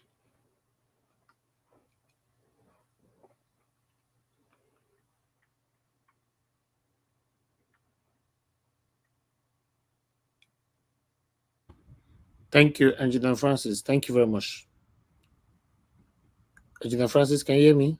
Yes, thank you. Thank you very much. Okay, thank you, sir. Thank you. All right, let me go to give opportunity for Black Panther to speak to us. Black Panther, it's good to have you on the panel, sir. Talk to me, my brother. Are you there? Okay, I'll come back to you, Black Panther. It looks like you're not available now. Maybe from window come out again. Okay, well, let's continue. Please, Augustine, talk to us. Okay, yeah. On this Emefiele issue, as sad as the thing is, though it sounds funny, but it's sad. 50 billion. Then one should ask, what is the salary of a central bank governor? The take home. In other words, the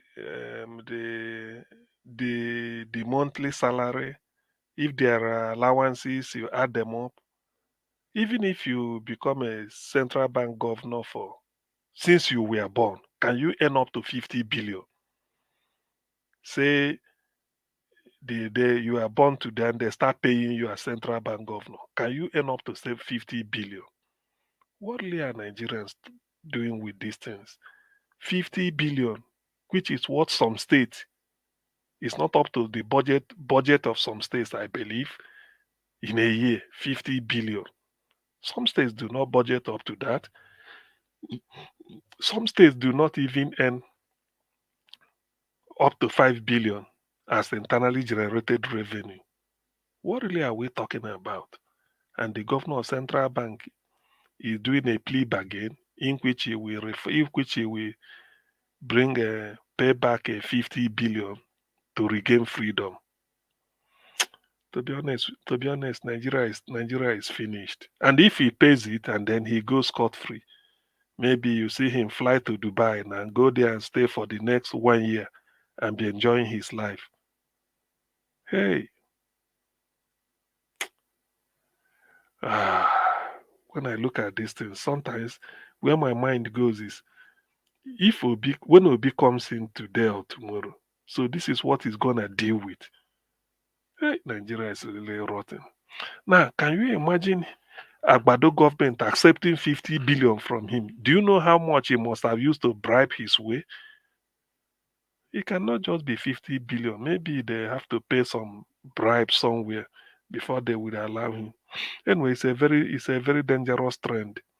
Whichever way we look at it, it's a very dangerous trend.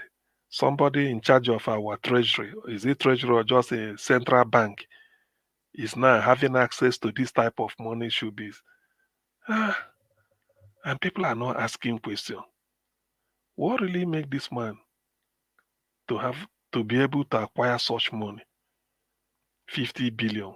What if they say, okay, bring 100 billion? Are you sure he's not willing to bring? They may say 50 billion is too small. For what? It's too small. If you want to bring your freedom, just go and bring 100 billion. Then you can go. I believe he will bring it. Meaning that where he's having 50, there's still more left. Man, Nigerian problem, the tire person, but every day, new dimension. You can't call this one a corruption. Now. This is outright theft. This is stealing. This is not corruption. Because he's not gotten through a contract. Not that he cannot, I don't know how you come about it, but this amount, this cannot be through corruption. This is outright theft. Meanwhile, he is the governor of Central Bank. So, all the account of the firm, NNPC remittances, if at all the NNPC remitted, and then oil. By the way, I think the question somebody should ask now is, since Agbado, they rigged Agbado in May 29th, is oil theft? Are they still stealing oil or has it stopped? That is a question I would like somebody to shed more light on if whoever knows it. Oil theft, are they still stealing oil? Or oh yeah, do we... it's getting worse now. See, so what Peter B said that the people stealing our crude oil are those in government. And he said it during the last government of Buhari. Now, this one that they put Agbado in, they're still stealing. It means that they're continuing everything now. So when they are stealing this oil now, where then do they expect? But is Nigeria not a very shambolic country in which the resources you have is being stolen by those in power, and then tomorrow you go and vote and take loan in which you are going to pay? How do one explain that? You have resources that is being stolen, no accountability, anybody can steal it. Then at the end, tomorrow, if they stole after stealing oil today and selling, tomorrow you go back to China or any country and start to ask for loan. And when they bring the loan, you give some to judiciary, some to legislatures, and then pocket the other one. Meanwhile, Nigeria, God. Anyway, I have the premonition that something must surely give. Since something must surely give. But whether it's today or tomorrow, that is what I cannot be quite precise, quite exact on. But something must surely give. It is not for nothing that revelations are coming from Chicago. Can I interject? Okay, yeah. That area is definitely a sure banker. The interesting thing about situations like this in the past in other areas is it will be a tiny thing that may not even be related to politics and stuff that will spark the whole dominoes to fall. So definitely something is about to happen, but it may even start from somewhere that is not related to politics, and then it will grow into that.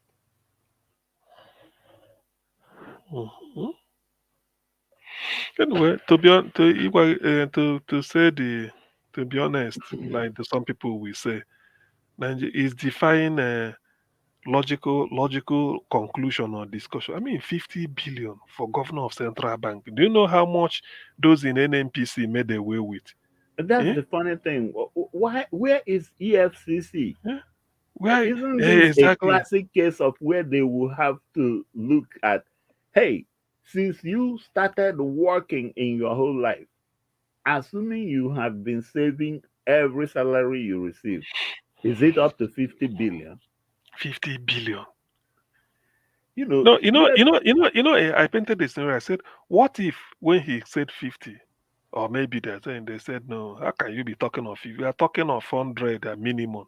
Go and bring 100 billion. You want your freedom. Otherwise, You know, the man will still run around to bring 100 billion, meaning that meaning that where this 50 came from, there is still more left there. Exactly, which is where EFCC, I have no idea what they are doing. Anybody EFCC brings tomorrow and says, oh, this guy is guilty of this, that's nonsense, because this is a classic case of somebody that stole money, economic and financial crime, because there's no way his salary has not, there's, even if he bundled allowances and everything since he became central bank governor till now, is it up to 50 billion? I don't know, but my brothers, a little thing. Can I interject you guys? Go ahead. Yeah. You see, when people were talking about the police, the SSS, I was laughing. You don't have, Nigeria don't have a state security service. Nigeria has a Gestapo kind of services. State security services that are supposed to be very intelligent, highly trained, and uphold the constitution and loyal to the people. Thereby loyal to the people, to the man that the people are giving the sovereignty to. That is the president. They are not supposed to go against nor be seen flashing their ID cards in public. You see what is going on in SSS is like this. Most of the state security service, after going through a lot of, let me tell you the secret now. After they have been admitted into they've gone through the process of becoming a state security service, they are being trained, lectured by the Nigerian police force in the police colleges that you have. Like I told you guys, my father was a lecturer in the police college and was promoted the director of sports in Nigerian Police College in Lagos. So he trained a lot of Department of State Security Service personnel, because they bring them to the college to train them on criminal laws, the Nigerian Constitution and criminal laws. Because I told you guys that we use the old criminal laws. So because the SSS does not have an academy, so they make use of the police academy as a way of training those people on how to move among civilians. Then some of them will now be taken to other countries for other specific training, but they will be splitted all over. But their basic training is done in Nigeria, and who give them that training is the Nigerian police force. I want to tell you this. What they are doing today is as a result of the breakdown of the security network in Nigeria. It is totally broken down. It is highly corrupt, and every pillars of the security apparatus in Nigeria has been broken down. The reason is that we don't have a constitution, and they know, because the state security service in a state told the Nigerian people that the president is in support of what they are doing. That just told you that it is broken down, and they are behaving like the normal police officers. You see what that man underwent? It's just unfortunate that man was beaten, and maybe because he doesn't know the way they operate, that man was beaten. I can tell you my own story. I've gotten through that same process that they beat that man. I've gotten it twice, but not by SSS, but with police detectives. You see, let me just make it brief. I went to somewhere. My father sent me he went to look at his project that he's doing somewhere. So I came back. I used to dress like Jando. I would just wear my jeans top, everything with my white canvas. I'm very neat. So I went there. I just came back from school. I went there. I supervised it. I came back to give the report because my dad was deputy DPO in the division, very top division. Division is in charge of the Nigerian airport security. So it was deputy DPO in that division. It was the headquarters of a division. So I walked in. As I walked in, one of the police who went for a job outside. They went to do some stuff and they raided somewhere. So when I came in, because I was dressed, and you know that time 419 the rain, I dressed, I put my face cap, dressed cool, no. So I just entered there. I mean, I did walk like, you know, as soon as they walk, I just entered the divisional headquarters. The guy just called, say, this must be one of them that ran from there. I say, who are you talking to, man? So the man won't come, he won't give me slap. Now I take and dodge him. I say, you can't do that. Now the other one come come. I say, shoot. So immediately I just say, shoot. The guy stop him. He cock her back. Because they don't know who the person, because I tell them, they don't know who the person will start. So and I looked up. My dad was at the window with the DPO. They were looking at me. So the man, one of them that dragged me in. So that one called the shot. Actually, I said, look, all of you here, you will be taken into that guard room. So immediately I dropped up, my father just radio, and the radio was loud. He now said, all of you that apprehended that boy, that civilian downstairs, you should all go to the guard room, and the senior officer should take off your belt and they should sign you people to the prison. That was all. That they only do it all the time. They wanted to do something. What they wanted to do is to bring me in and extort money. But I stood my ground because where I was, a lot of officers, they know me. But 3 of them pretended not to know me because I don't know whether they were trying to investigate what is going on in their division. So they apprehended those 4. Those 4 went on all the room and they were processed and they took them to the CP. This is the same thing this SSS they are doing. They are going, they are apprehending people just to extort money. But if you look at it, they couldn't find anything from that man. They have to mess him up in order for him to be scared. And thank God, I pray that the man should be okay. Because they do a lot of things. When they want to mess you up, they make sure they break one of your part of your body that will make you not be able to talk. That is how they are trained. One thing that sometimes I marvel at, thank God somebody is in the Western world, is that, do you know it's only in Nigeria you hear of a intelligence service or the SSS and you see them. You don't see them. They are not supposed to be seen. You don't see them. They are the people that are behind the scene, gather data, information, and forward it to the police to help them in the investigation or going to court or convicting people. But here you see SSS, he may say you say it be DSS, you stand on the road. Some are checking particulars, slapping people, collecting money. See, I'm not sure whether you see, Mr. CM, sorry to interject you. See, DSS 1, they are not supposed to flash their ID card. 2, they are not supposed to make their arms open because there are different squad you have. You have the squad that hold arms that immediately will come in. Then you have a squad that comes with a small rifle, but they will never make it open to you because they are like undercover cops. Yeah, they are built like that. Yeah, when they start flashing ID, that means they have blown their cover. They are not corrupt now. That's what I'm telling you. Do you know that? Yeah, if you're assigned to Ikeja, maybe at the airport, and you flash your ID once to anybody, you've blown your cover. That means you have to be transferred maybe to Kanu. Mm-hmm. You know why they are behaving like that? Effective in Ikeja. You know why they are behaving like that?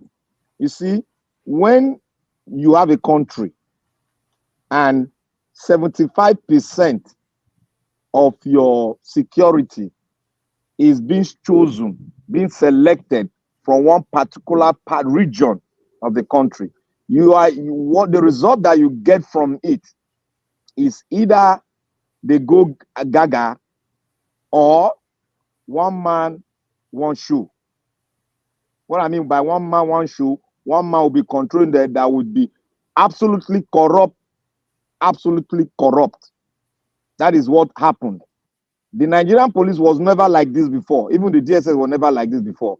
But immediately this, even when the military was in charge of Nigerian as a whole, the way they recruit was not like the way they recruit now.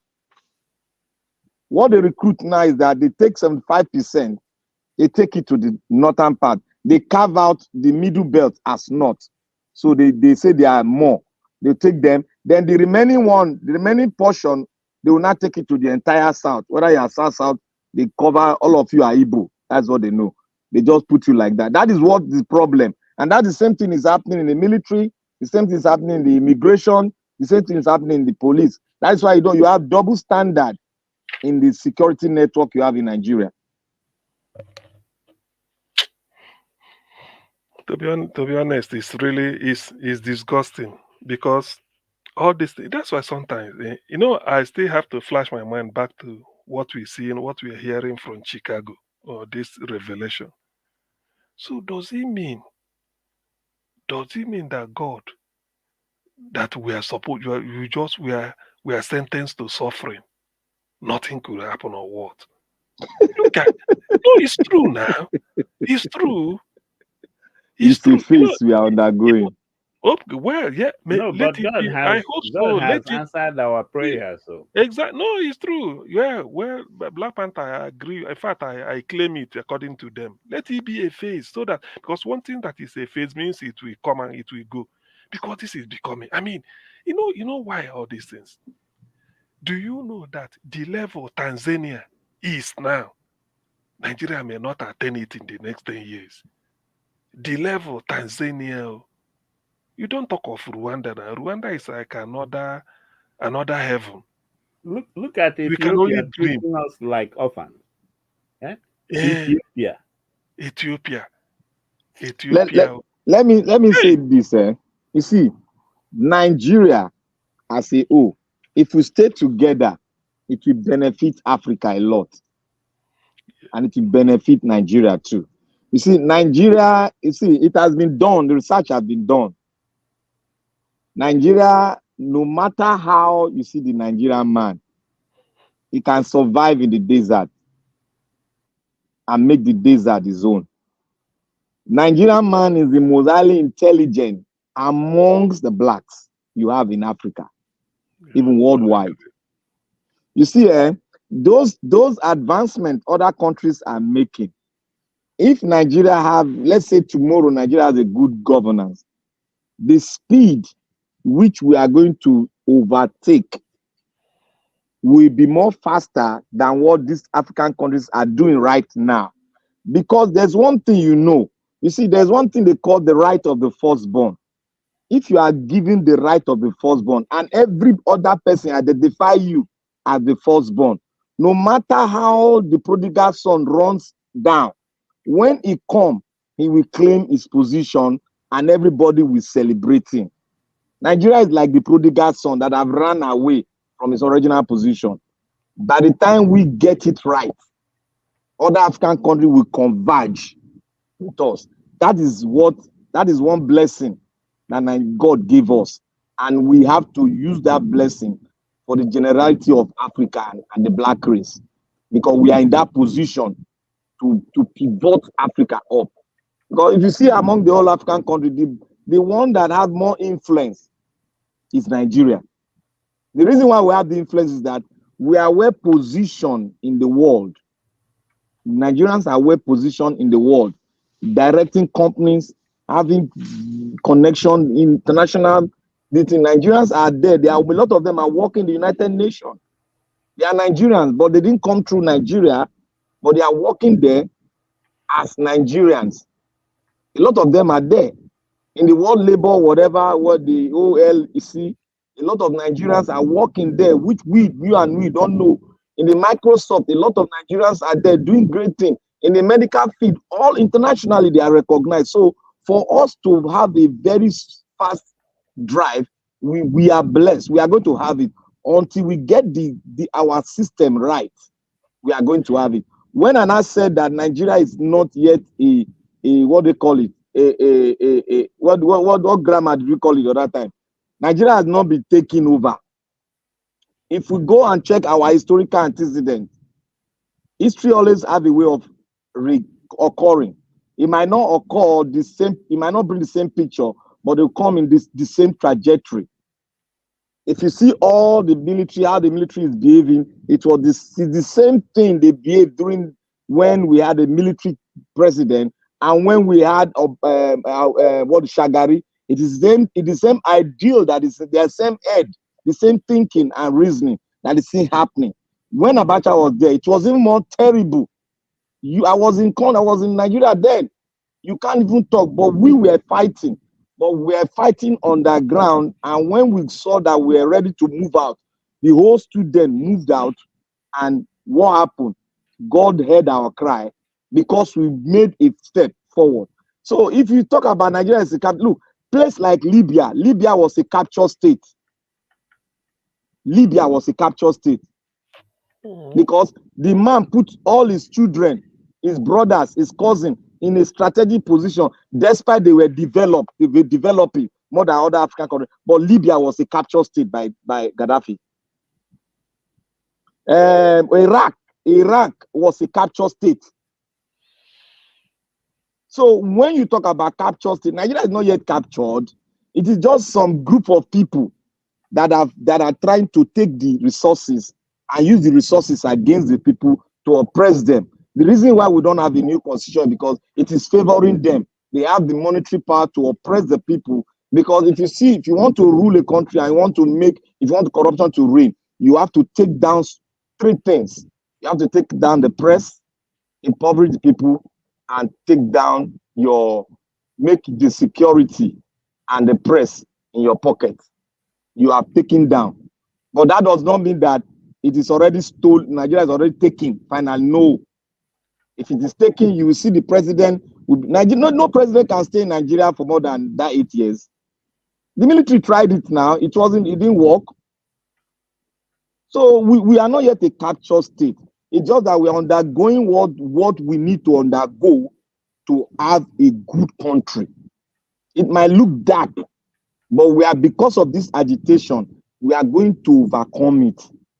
If the need becomes that anything happen, now the people now resist beyond the red line, then people will the agitation for a two-state nation will be very clear and very clear. Everybody will be seeing it.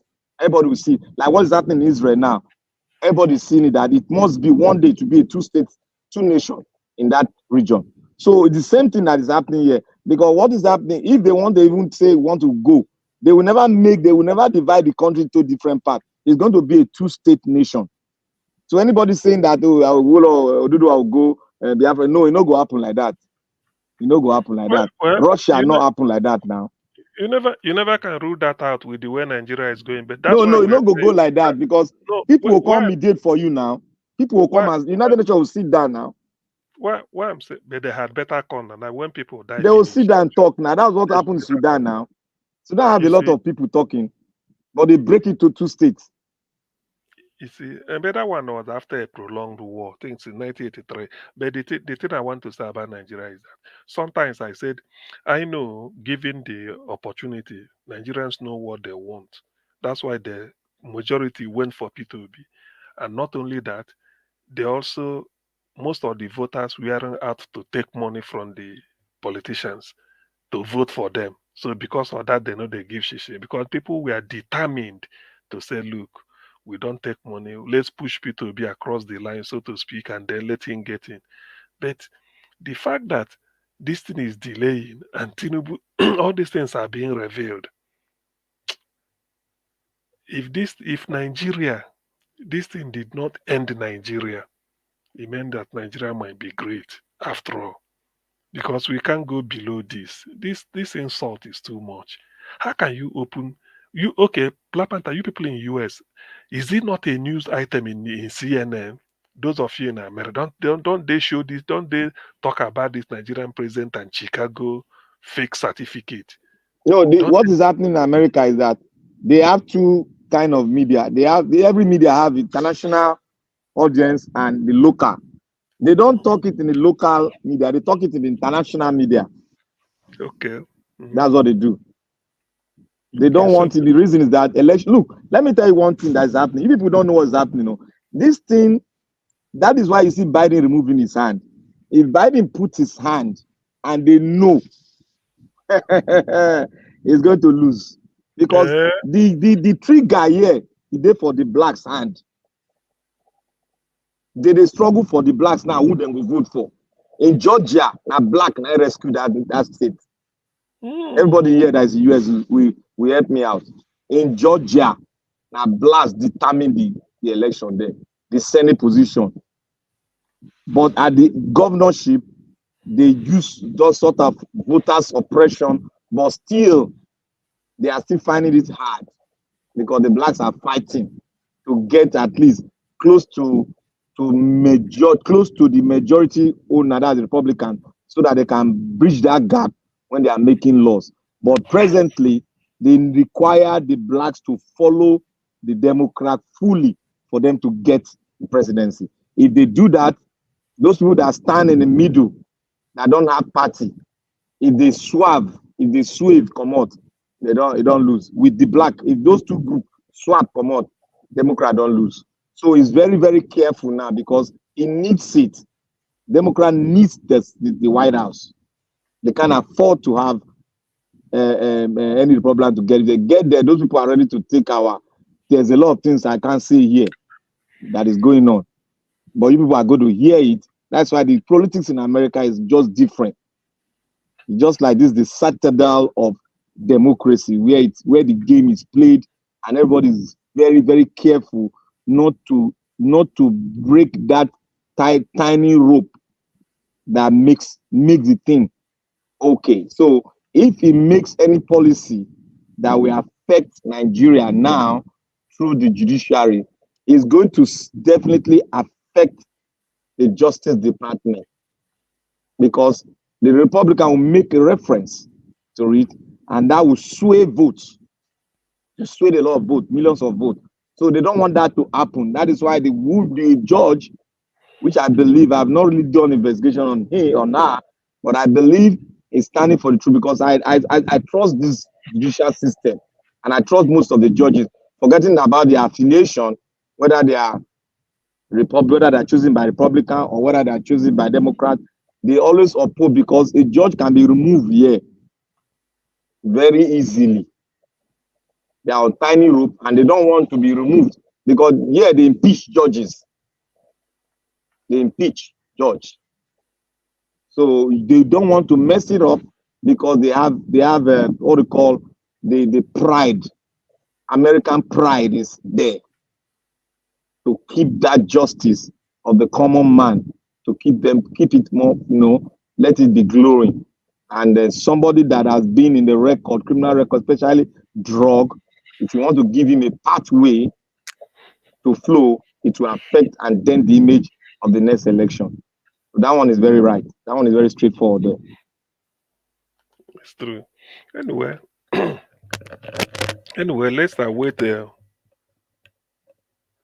let's await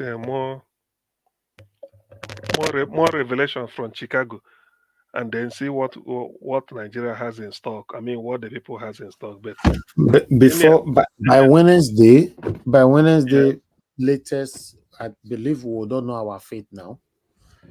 From Chicago. Is it by yes. Was it Wednesday? Yes. Wednesday is what date? 6th, is it? Or no, 50th? Wednesday should be on Monday 2nd, 3rd, 4th. Okay, 4th. Okay. Yeah, 4th. But okay, you see, let's just hazard a guess. Are they going to look at all those things and say TINUBU is not? He hasn't got. It's a banner without stain. Is that what the judge is going to say? Because, I mean, but this is the best time for Chicago and America to prove to us that, even though we know they are corrupt, but let them rub it to our face. This is the best time. Let everybody just know that what is happening around us.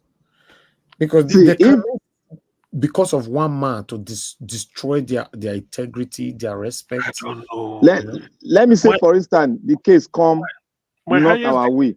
Let me say, for instance, the case come for a Pagbado, Chicago State University is gone.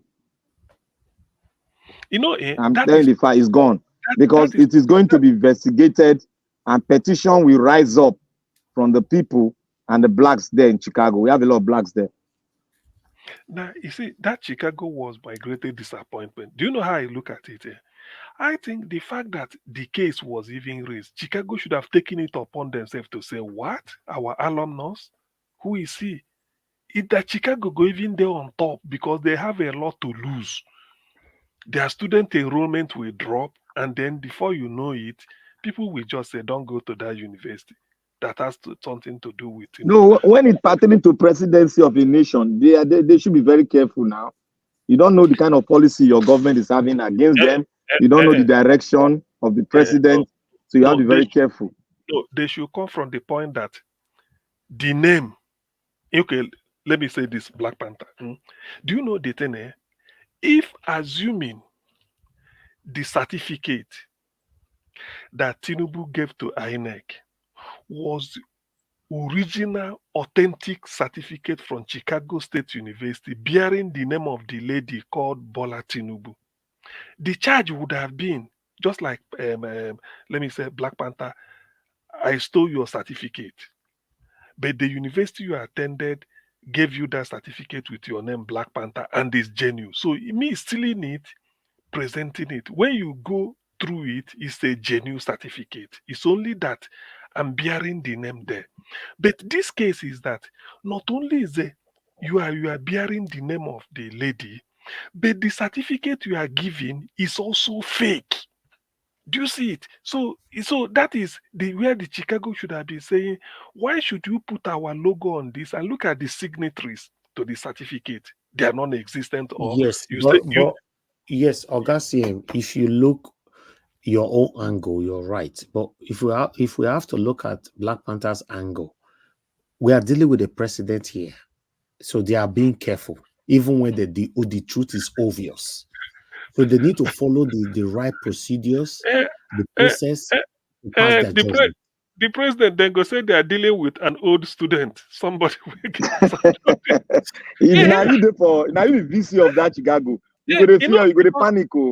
They didn't admit you as a president. They admitted you as a student. And you graduated as a student. You see, Chicago's interest will be saying, this certificate, they will ask TINUBU, you gave this to INEC. Yes. Which Chicago State University are you referring to? Is it this one where they're on so street, or the one where we know, or another Chicago? That, because normally that's how it's supposed to be. That's how it should be. Yeah. So that before you can go into being careful, who is the actual because she's not sure the relationship or whatever that entangled TINUBU and Joe Biden together. Huh? TINUBU and Joe Biden entangled? No. Now, you don't know. They want the judiciary to save them now. Chicago, what the position of Chicago now? Anything judge talk, then go do them. Because they now the judiciary now they save them now. Now judicial system they save Chicago University now. What I'm asking is, when you say Joe Biden and TINUBU, what entangled them together? Have they done deal before? Did they? Do you know if they have prospective deal already? TINUBU just got into power. Do you know what they've agreed on your behalf? That is it now. You don't know. But one thing where they do again, Biden get a lot of garbage for his son head. That is why I thought, that's why I thought, it go dey very hard for even Biden to even they do any skeptic thing, because his son get one garbage now when they for court now. And that garbage got to do with international businesses. What about if Biden can they do wayo hide the head, but they pass power behind closed door? There's one thing that they talk about America here. We get what they call them, people where they watch you, but you don't know say they did there. I forgot their name. The whistleblower, they did, but you don't know. They did all over the place for every department for America, all the old departments. Even presidency, they did there. Black Panther, let me look at it this way. Let me just I'm just guessing. We're just just brainstorming. If something tangled between TINUBU and Biden, Trump will lash on it. He don't lose election. Trump. They give you the result now. If anything happen for them too, If he come out, he don't lose election. Very straight now. It doesn't need to come out. Let just be rumor. Trump will lash on it. Let it just be rumor. People go right and give Trump now. Even they go right and give him straight. Look, now Trump go amplify and go tell he you. Go amplify and finish. Hey, Chineke. You go see Nigerians good. He go now employ Nigerian to be in his campaign. You go see now he go employ one Nigerian or two or three, many. They will come being in campaign. Go now use that one as a blackmailing thing to take win. You never know these people. Now listen, do you know what will happen? Do you know what will happen? Look, to be honest, that's why when you say a tango, I can't shake head. If let's just say we are saying it. Then they listen to us here as we talk, so they listen to us. So. Let's just say we are saying it. It is rumor, and Trump will hear it. Trump go just say, you see it. You see the way things they go so. The way things they go so. From crooked Hillary, it's a crooked Hillary to this one. The way things they go so. If you don't go well, you see Nigerians on Twitter will now start tagging Trump everywhere. Yes, so all out for him. All out for him. Nigerians no one saying though, you're the tagger everywhere with every documentation. Exactly, because then go tell Trump. No, for that one, me I trust Nigerians people. You don't see what they bombarded there for Twitter for Chicago State. Then go exactly. Then go tell. I trust my people. Then go tell Trump say na Biden nine block Chicago from a convicted TINUBU. You see, and you know what? Una go enjoy him now. That film go tough. Now that will be war without end. War without end. Listen to this. So when they go tell Trump say, and before you know, Trump go say, oh, he forfeit $460,000 for narcotics. He say, you see all these Democrats. That's why Chicago is a democratic city. They know they allow deport. They know they agree because Trump don't talk and say why immigrants full America, New York and Chicago. They know they agree bring them out for deportation. But now play, Augustine. Trump, you're going to become a powerful politician. He's already powerful now. Not be say powerful. You don't change. He don't change the Republican Party. He don't change American style of politics. That is why they want to get rid of him. This one, a man we don't know anything about politics before he become president. Nachubo Kadibo talk and that time said, in politics, for you to survive, it doesn't mean you will have program or manifesto with the best. The first thing you avoid is personal scandal. You say if you avoid them, you no get them. Even if you no get program, but you just they saint. Peter Obi no get personal scandal. No matter what you talk, Obi no get personal scandal, and they can never have it up till now. So this one where Trump they do, maybe they call Trump a felony. If he discovered that TINUBU escape and they can't link Biden to it, he go say na Biden 9 tell them because of Hunter Biden. No more. Story don't begin. Now Biden go they do explanation till you know why I believe say our principal go sit for that sorrow. This same thing don't happen before, but we know be like say they skip our memory. Let me explain so that you go sing. But the dimension which you occur was a little bit different, but not the same pattern. Now, the West, it happens to the West. That is Yoruba people that presented Abiola as the president under a military rule. Yes. But the military cabal, which is made up of the Hausas and the Fulani, they don't want him. But one person did not wanted him. That is Babangida. Okay, well. Yes, okay. Babangida wanted him, but because he was a tight friend and he sponsored Babangida so many areas. He's a very tight family friend, the whole family, and they know themselves. But they refused. The military guys, the Fulani, they refused. So Babangida have no option than to say cancel the whole election. Now the election was Meshambo. They now give him, but something can happen. The other man can't take over. Look at this one now. For instance, look at this one. Our principal won that election. We know. They paused the computer because they knew if they let him go, the secret go open too much and it go they concluded. The result go they out there. So in order for them not to make the result out there, they pause him. Then they allow the Western man to come in and refuse the Eastern bloc, who then say now they are turn now, but they refuse them. So this whole thing, it go play on. The real book, they go open up, they go see who win.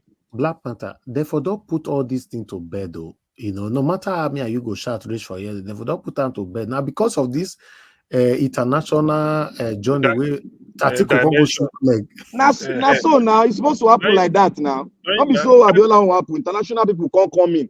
Now then they come back here.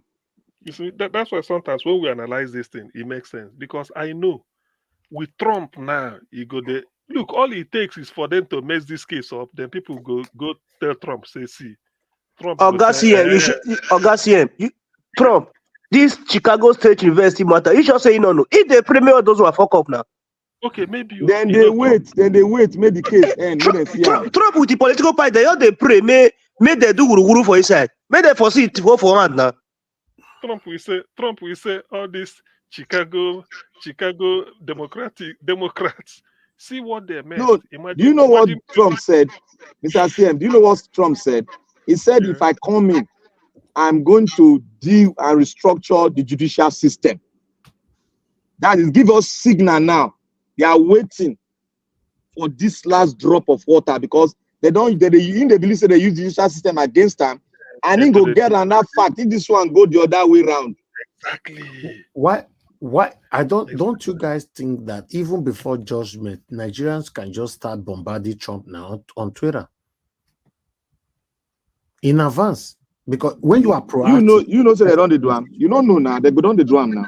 My brother, Mr. Elvis, Nigerians, if they even they are staggered the tagger now, he no go even send. What do you want? Made the fair do the whole thing where they want to make them make mistake. Not be made them make mistake. They wait for. No, we don't want me even send now. You know, I'm just talking based on proactiveness. We need to be proactive. You know, set everything down. Not be saying it all set before we call it wrong.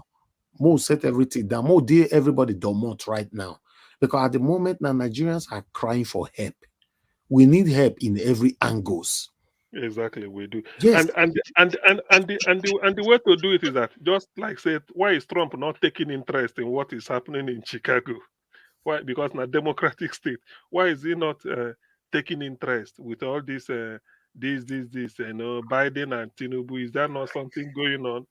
People go, in fact, whether whichever way they slice it, the man will revolution, they know they plan that. When Nigerians go start, now other one second you go receive 100 million tests. All right. God, Phyllis, you people are diverted, please. You know, let's focus on what we are discussing. I don't want anything to do with revolution. I'm not part of it. You know, to be honest, yes, Madam Rita, you are right. Maybe people are already writing to Trump, but let people do more. Let's bombard it. Because at the end of the day, we need help right now. Because you know why they know people bombard them? Because the political tension here now is very tensed. Everybody just waiting, yes, because the guy is undergoing litigations and so many things too, many baggages. So everybody they wait, they hold their ace for pocket. If the ace clicking, they go keep them. Make the campaign start first. Go see what will happen. Now wow. So to God. You see, the only thing we know in the beginning of this, we don't know how this thing, the trace, it's like this land a river where they snake through these. Exactly. And it's true because like what we know that time at Ghana they say that Chicago University, you know, now we know everything can't die. And since he left government 2007, nobody's talking about about Alpha Beta, just they're quiet, they're doing it on until Buhari came to power. They begin here, say, you want to take over, you want to do this. Maybe Atiku, only, Atiku never addressed press conference well about this. Atiku, no. All these things, Atiku is aware. Even Tinubu's ambition, and the Atiku is aware of this deal. But maybe he don't go get him, say make him hold him. If he no favor him, then he go tender it. But if he favors him, then he said, okay, well, let me not pursue kick a dead horse after all he's gone. But the way it's going, so many heads. If Biden no distance himself clearly because of this, he go cost him in political ambition. Although he don't become president, he want to go for second. In fact, the Democrats, anybody where they come out, and if Trump has upper hand, no be second time matter dey, no be because second time this man they come, not because for your own ambition. If this man Trump enter, he go change the direction of America international diplomacy, and he go bring America turn back, because he won't try to change everything. He won't try to make America different from what the trajectory is, different from the path. He want to divert, and that is why it's a fight, and no mistake can be done or even perpetrated by Biden himself, or to, say as the dodge Agbado, he no fit near him. If he try him, he don't go.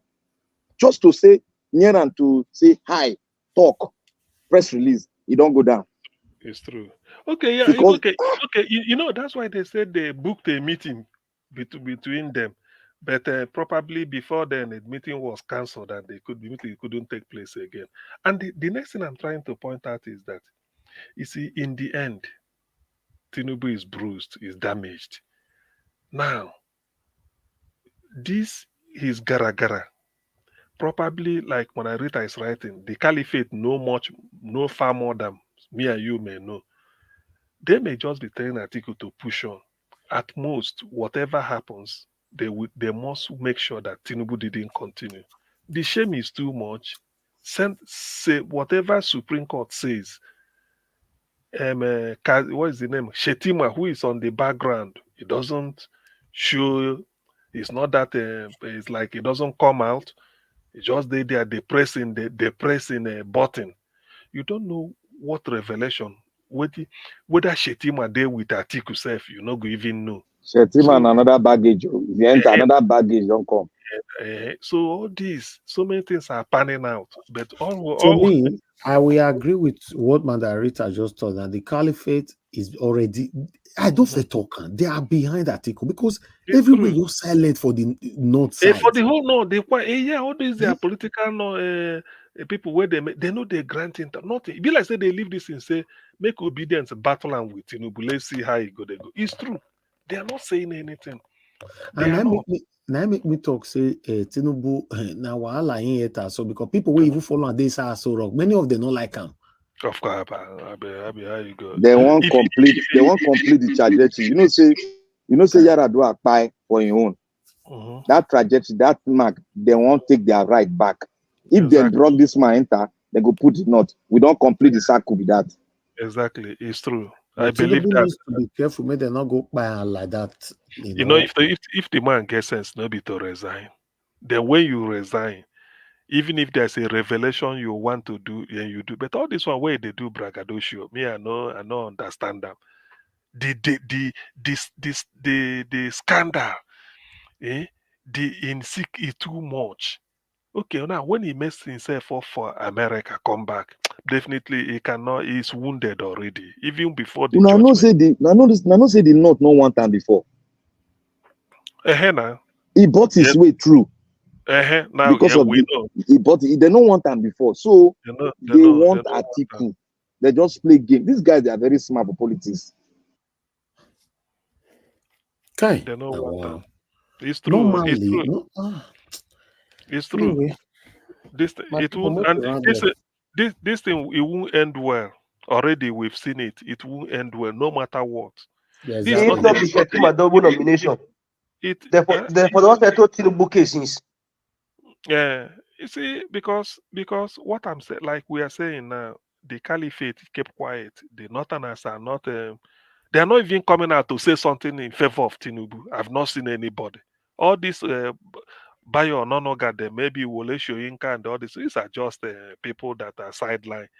the North will feel that they support. Okay, for instance, somebody like all those Rufai, that one don't face screening now because of the secret they hold for him. So he pull out all these Tambuwal, Tambuwal and PDP now. Then all of them in the North where they say na them be APC, just they drag. What are they saying in support of Tinubu now? Nobody. What are they saying? Just like say to debunk certain things, everybody just kept quiet. Now Atiku they pursue and then P2B is waiting on the way. So they know. They know. And by the way, Man, okay, let's ask the say question. even if it's not even if it's not for political purposes, a product like Tinubu, when this thing is happening now, even if you being Godfather, you will be ashamed to even come out and speak. Yes, even if now you being Godfather. Another fear we may fear for Tinubu be say, I don't know people where they follow this man they go. So I talked earlier at the beginning of this broadcast. Many of them are hypocrites. 95% of the people surrounding this man are all fake. Now money now. Exactly. Money that they look for. It's true. So he needs to be washing his back as well because it be like what? You don't know where from begin get problem for the Northerners. Where you say you want to send soldier go Niger. Now from there. Exactly. Yes. Now from there, now everything for scatter. The one way we gather why we don't ask this question? What make Rufai step down finally? For a cabinet. The thing will make Rufai be say, Rufai went for military screening. When they mention his name, they say they will step it down. That they have somebody said they have a secret. They will discuss it behind. You saw it now because it should have been open. But since when Rufai back off, you can't talk for this matter again. Hey, Nana, they tell you. That one I be the red flag where they see now. You not talk again. And na them be the people where say na Shiwaju APC no get a stake in the southeast. If they want to tell their president, if he come down south, all their stronghold is in the southwest, and their Shiwaju is the person. He has been a demo. They just they talk. Now when this thing don't happen, let me tell you this. The time to make money from that their Shiwaju now. Because he cannot afford. If you tell and say, I will support you with a so $billion, he go find and give you. Just make it not low. This is the time that Ashiwaju share. If you call it a share, like in the stock market, you go there. So all those people like the Merufa. If you want to get money from Ashiwaju, or the granted for us, everything they go that. Or the ground the secret of Tinubu where they know. They go don't tell Atiku. Allegedly. If you want to get money from Ashiwaju now, you just go tell and say, look, that the people are annoyed. If you release money, make we go talk to the stakeholders in the north. You go release money because now you hold like here. Nothing now. He can't do anything, nothing. And that France way in there, way wrong go. na tension. Forget I don't be say rest, na tension. When in there, okay, tomorrow they go to read address. You go to revise address where you go. Every past leaders they do this thing that they do in peace enter house. You don't reach Tinubu town. Because something is. The fear of Mr. Peter Obi is the beginning of wisdom. Englishman say, be careful what you wish for. Tinubu na very smart man. He knows say not be say smart criminal. You know what he do? He knows say if he go America, he no go work out for him. If he go Britain, he no go work out for him. Because those ones are silent. Say British never talk now. They never talk. Then the only people where get issue with America now, where they get some. I told you people that there's an underground Cold War between America and France because of Australia. Go and read it. It's in the media. There's a Cold War between why America favor Australia for that nuclear submarine deal. That was what happened. Anyway, this one you take matter go exactly. Then they call it. Then they call it. Discuss that kind of thing. Then they take a stratosphere. That one too much. We they talk of. the caliphate politics where they go they play now in Nigeria. Before the man go think say he go right rough shoot. Thank God for this scandal. Like say get scandal. Now if for just they say I want to take pound of flesh. But as it is now, if you need money and you're able to organize 2 or 3 gangs, go meet and say, look, this thing you are going through, we're having a meeting. This. He go release. He go vomit money. Oh, God, yeah. You know they give nothing as clue now. They want to collect money. So you think say they don't know? you think say they don't know? Just tell and say APA, the way everything you'll be so. Some elders for the northern side, then the verse. I beg. Oga Elvis, wait till Oga see him they talk so it be like waiting the friend that they do Gaddafi that time. They go meet and may support they say they want come up Bagida. That they do at that time. Okay. See, look, let me tell you, Rufai, that's why, do you know one thing? Fulani na double-faced this thing. The mistake I will tell some people then, let's say enter Nigerian politics. I say the mistake, some Yorubas, they think they say Fulani love them. Now, because of the fact that they see Nigeria as a tripod, because after this thing, they feel that they can't control an Igbo man the way they can manipulate a Yoruba. So they always bring you. Haruna Goro said it here now one time. He said they always make sure stay Yoruba their side, whatever it is. So as it is now, all the money they need from TINUBU. Meanwhile, then go tell Shetima, make you no say anything. Make it just quietly, they go to work, stay in office, do everything. Then go they do all these things with the intention that when they tell TINUBU, say, look, this thing now, apart from this or something, we have another clique we want to go through so that to get to US. You don't need to show face. All you need is to mobilize. They go say mobilize. They don't cash off for a head though. That's the one. It is all this Lagos money. That is solid cash out. Started from the Mesiolu almost said. Ipa they cry now. All those alpha beta money for Lagos. It is said they know they see them. They know say that Yoruba traditional man. If anyone now say me know your contest. Say now the same one he give Abiola way no year. He still go contest. See, so when that alpha beta money, then they go they calculate and say, see how much this money go, how they're going to get the money out. All right, so now then go they tell and say we get one international link. May show face. Now we go America, go just mobilize. You go release money now because if they fight a battle of in life. Remember, this is what he has been wishing for since. So I mean, why when Obi go symposium yesterday, come talk and for America, say, look, you have to look for a leader that the primary school, everything, they introduced me. They said, I'm this. I said, yes, you can go and verify. And not that you don't know where you with this man, where people begin laugh. So all those things, those something.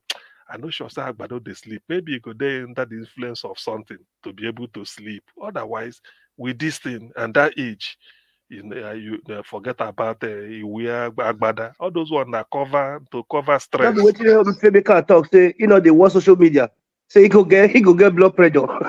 Then go deal with. Anyway, when I go see the body language tomorrow, when you go read the address, sure, when I go see him address where the emergency prepare, give and go read. When he finish him, if he disappear to France again, he don't go charge a battery for France now. In respect of tomorrow program now. It cannot be in Nigeria. They're going to deliver judgment for America. It go like to there outside. Just go and note. The day when they go deliver the judgment, Ashiwaju no go there Nigeria. You go just disappear to France. Maybe they look through the screen to see what in Judge Nancy go talk. But whether he talk on it now, Atiku is highly interested. And again, Atiku is seeing this time as his last chance to get presidency. Yes, it is again. Atiku is seeing this as his last chance. That if he misses this year, maybe all the people no go Thank see you. that. So he go use these things torpedo everything. Anyway, Shadan, let's wait. But it's panning out well. We'll continue from where we stopped by tomorrow by God's grace. Tomorrow is 1st of October. You know, so wow. See the wait time till they run fast. I appreciate every one of you, my people, for your time with us today. We have come to the end of this broadcast. So we're going to be coming back again by the special grace of God by 6 p.m. We're going to be here. We'll continue to talk about the things that's affecting every one of us. We cannot continue to live like this. We cannot continue to pretend like nothing is happening. If you are lucky today that Nigeria have never happened to you, but Nigeria is happening to so many people in Nigeria today. Let's continue to speak out. Let's continue to let the world know that we are not happy. Let's remove that mask that we all have been wearing for years. Let's say it how it is. We're not against anybody. We just want a better Nigeria.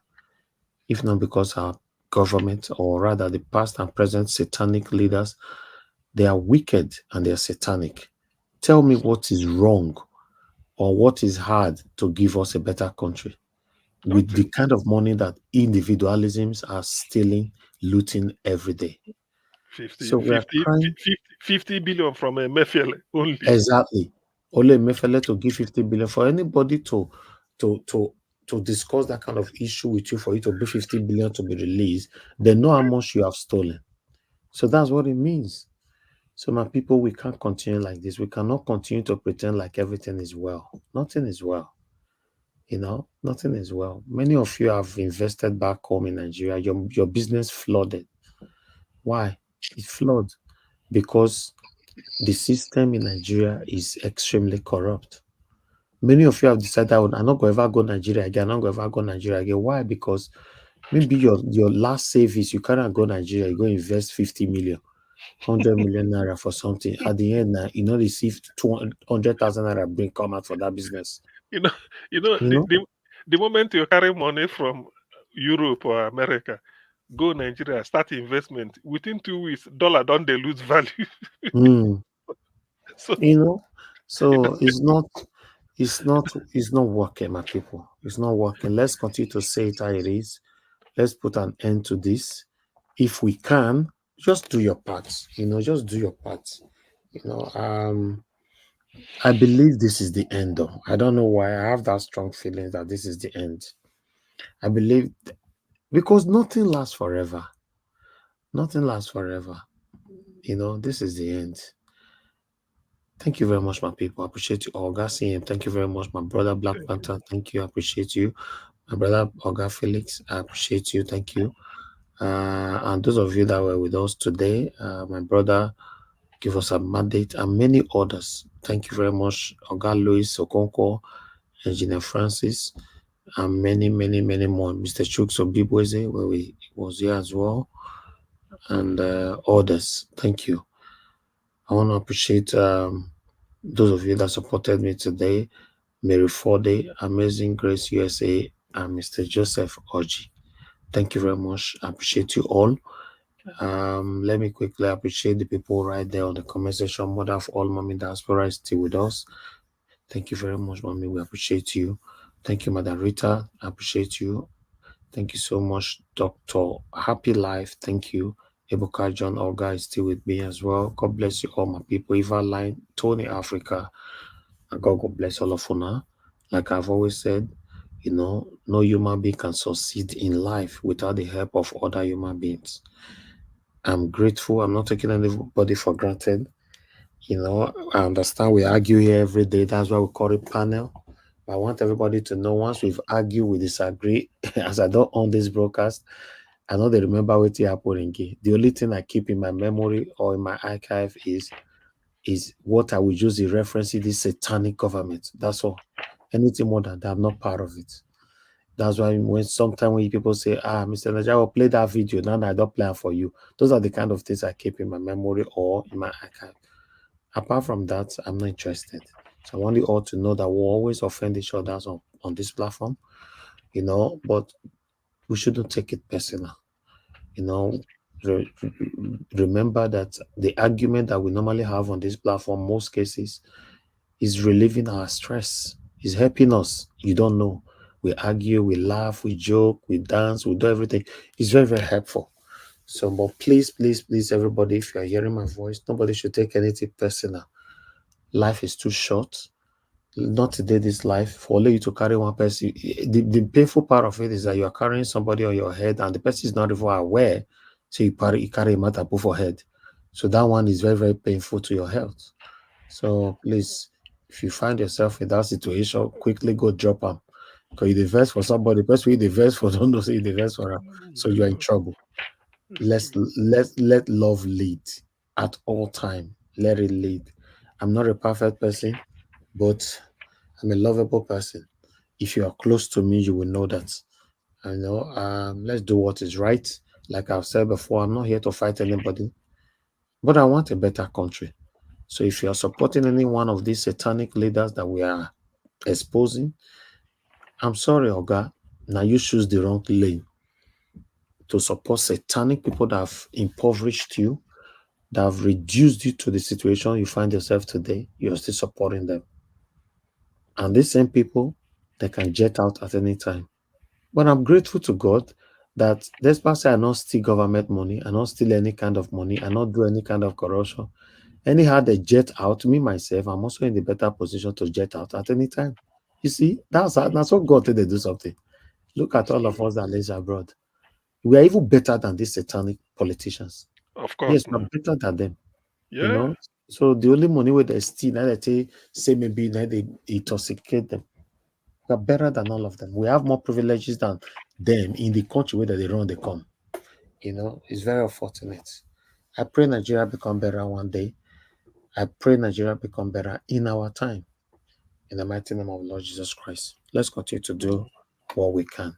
And God bless all of you, my people. Thank you so much. Emeka, eBay, McDonald's, God bless you. I can see you. Thank you, my people. Please, Joy Otaho is right there with us. Or Oroyomi, Abdul, thank you. God bless you all, my people. I appreciate you all. Press on the like button if you know, so you never press them before you leave. Not could draw the curtain. I'll be back again by God's grace by 6 p.m. You know, continue to do this. Even though we are tired, let's continue to do it. If we have not achieved anything, we should have that in mind. So if we enter house now, then trust me, go be as it gets. I will guarantee you that most people that stop coming to this panel because they are disappointed with the last judgment that happened with those satanic tribunal judges, but they are still listening to you. Your submission here still give them courage, hope in their house. So don't give up, my people. By God's grace, we always smile at the end of the day. Some of my guys on Twitter almost gave up the other day. I was talking to one of them. You know, he was telling me that he don't know how many they do and say they don't tire and all that. I have to encourage. Say, no, not be like that. I'm happy now that everybody is back to their feet. That is what we want. Let's do the right thing. Let's stand for what is right.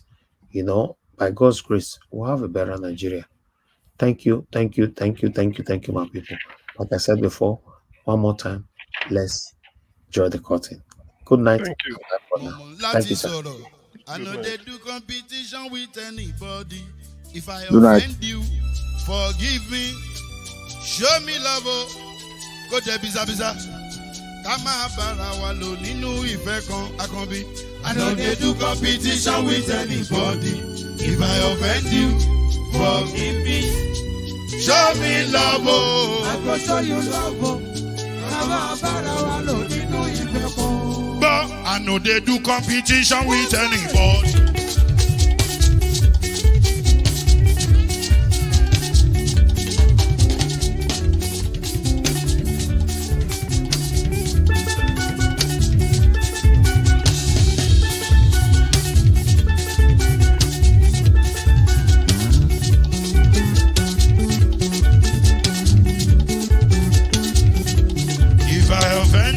Forgive me, show me love, I go show you love.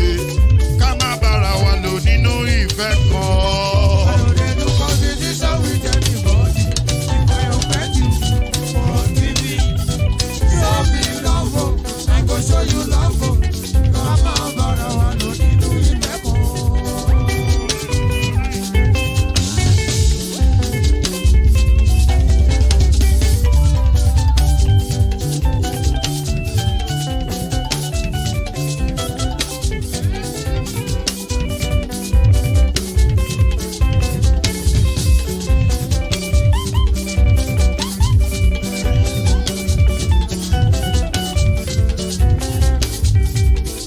know they do competition with anybody. If I offend you, forgive me. Oh, tó bá ti sanwó fún Ṣẹ́gun Nàbí o, ẹ fẹ́ jókòó. Alákọ̀bí, Ṣẹ́gun Nàbí. Alákọ̀bí, Sábàmẹ́là. Anybody? Anybody? Any bobo bobo bobo bobo? Anybody? Mo ló ń folú, ó gbà mí bó ṣe rí mi láti kíníṣí. Délé mo ló ń folú, ẹ jẹ́ ń sọ̀rọ̀. Délé o,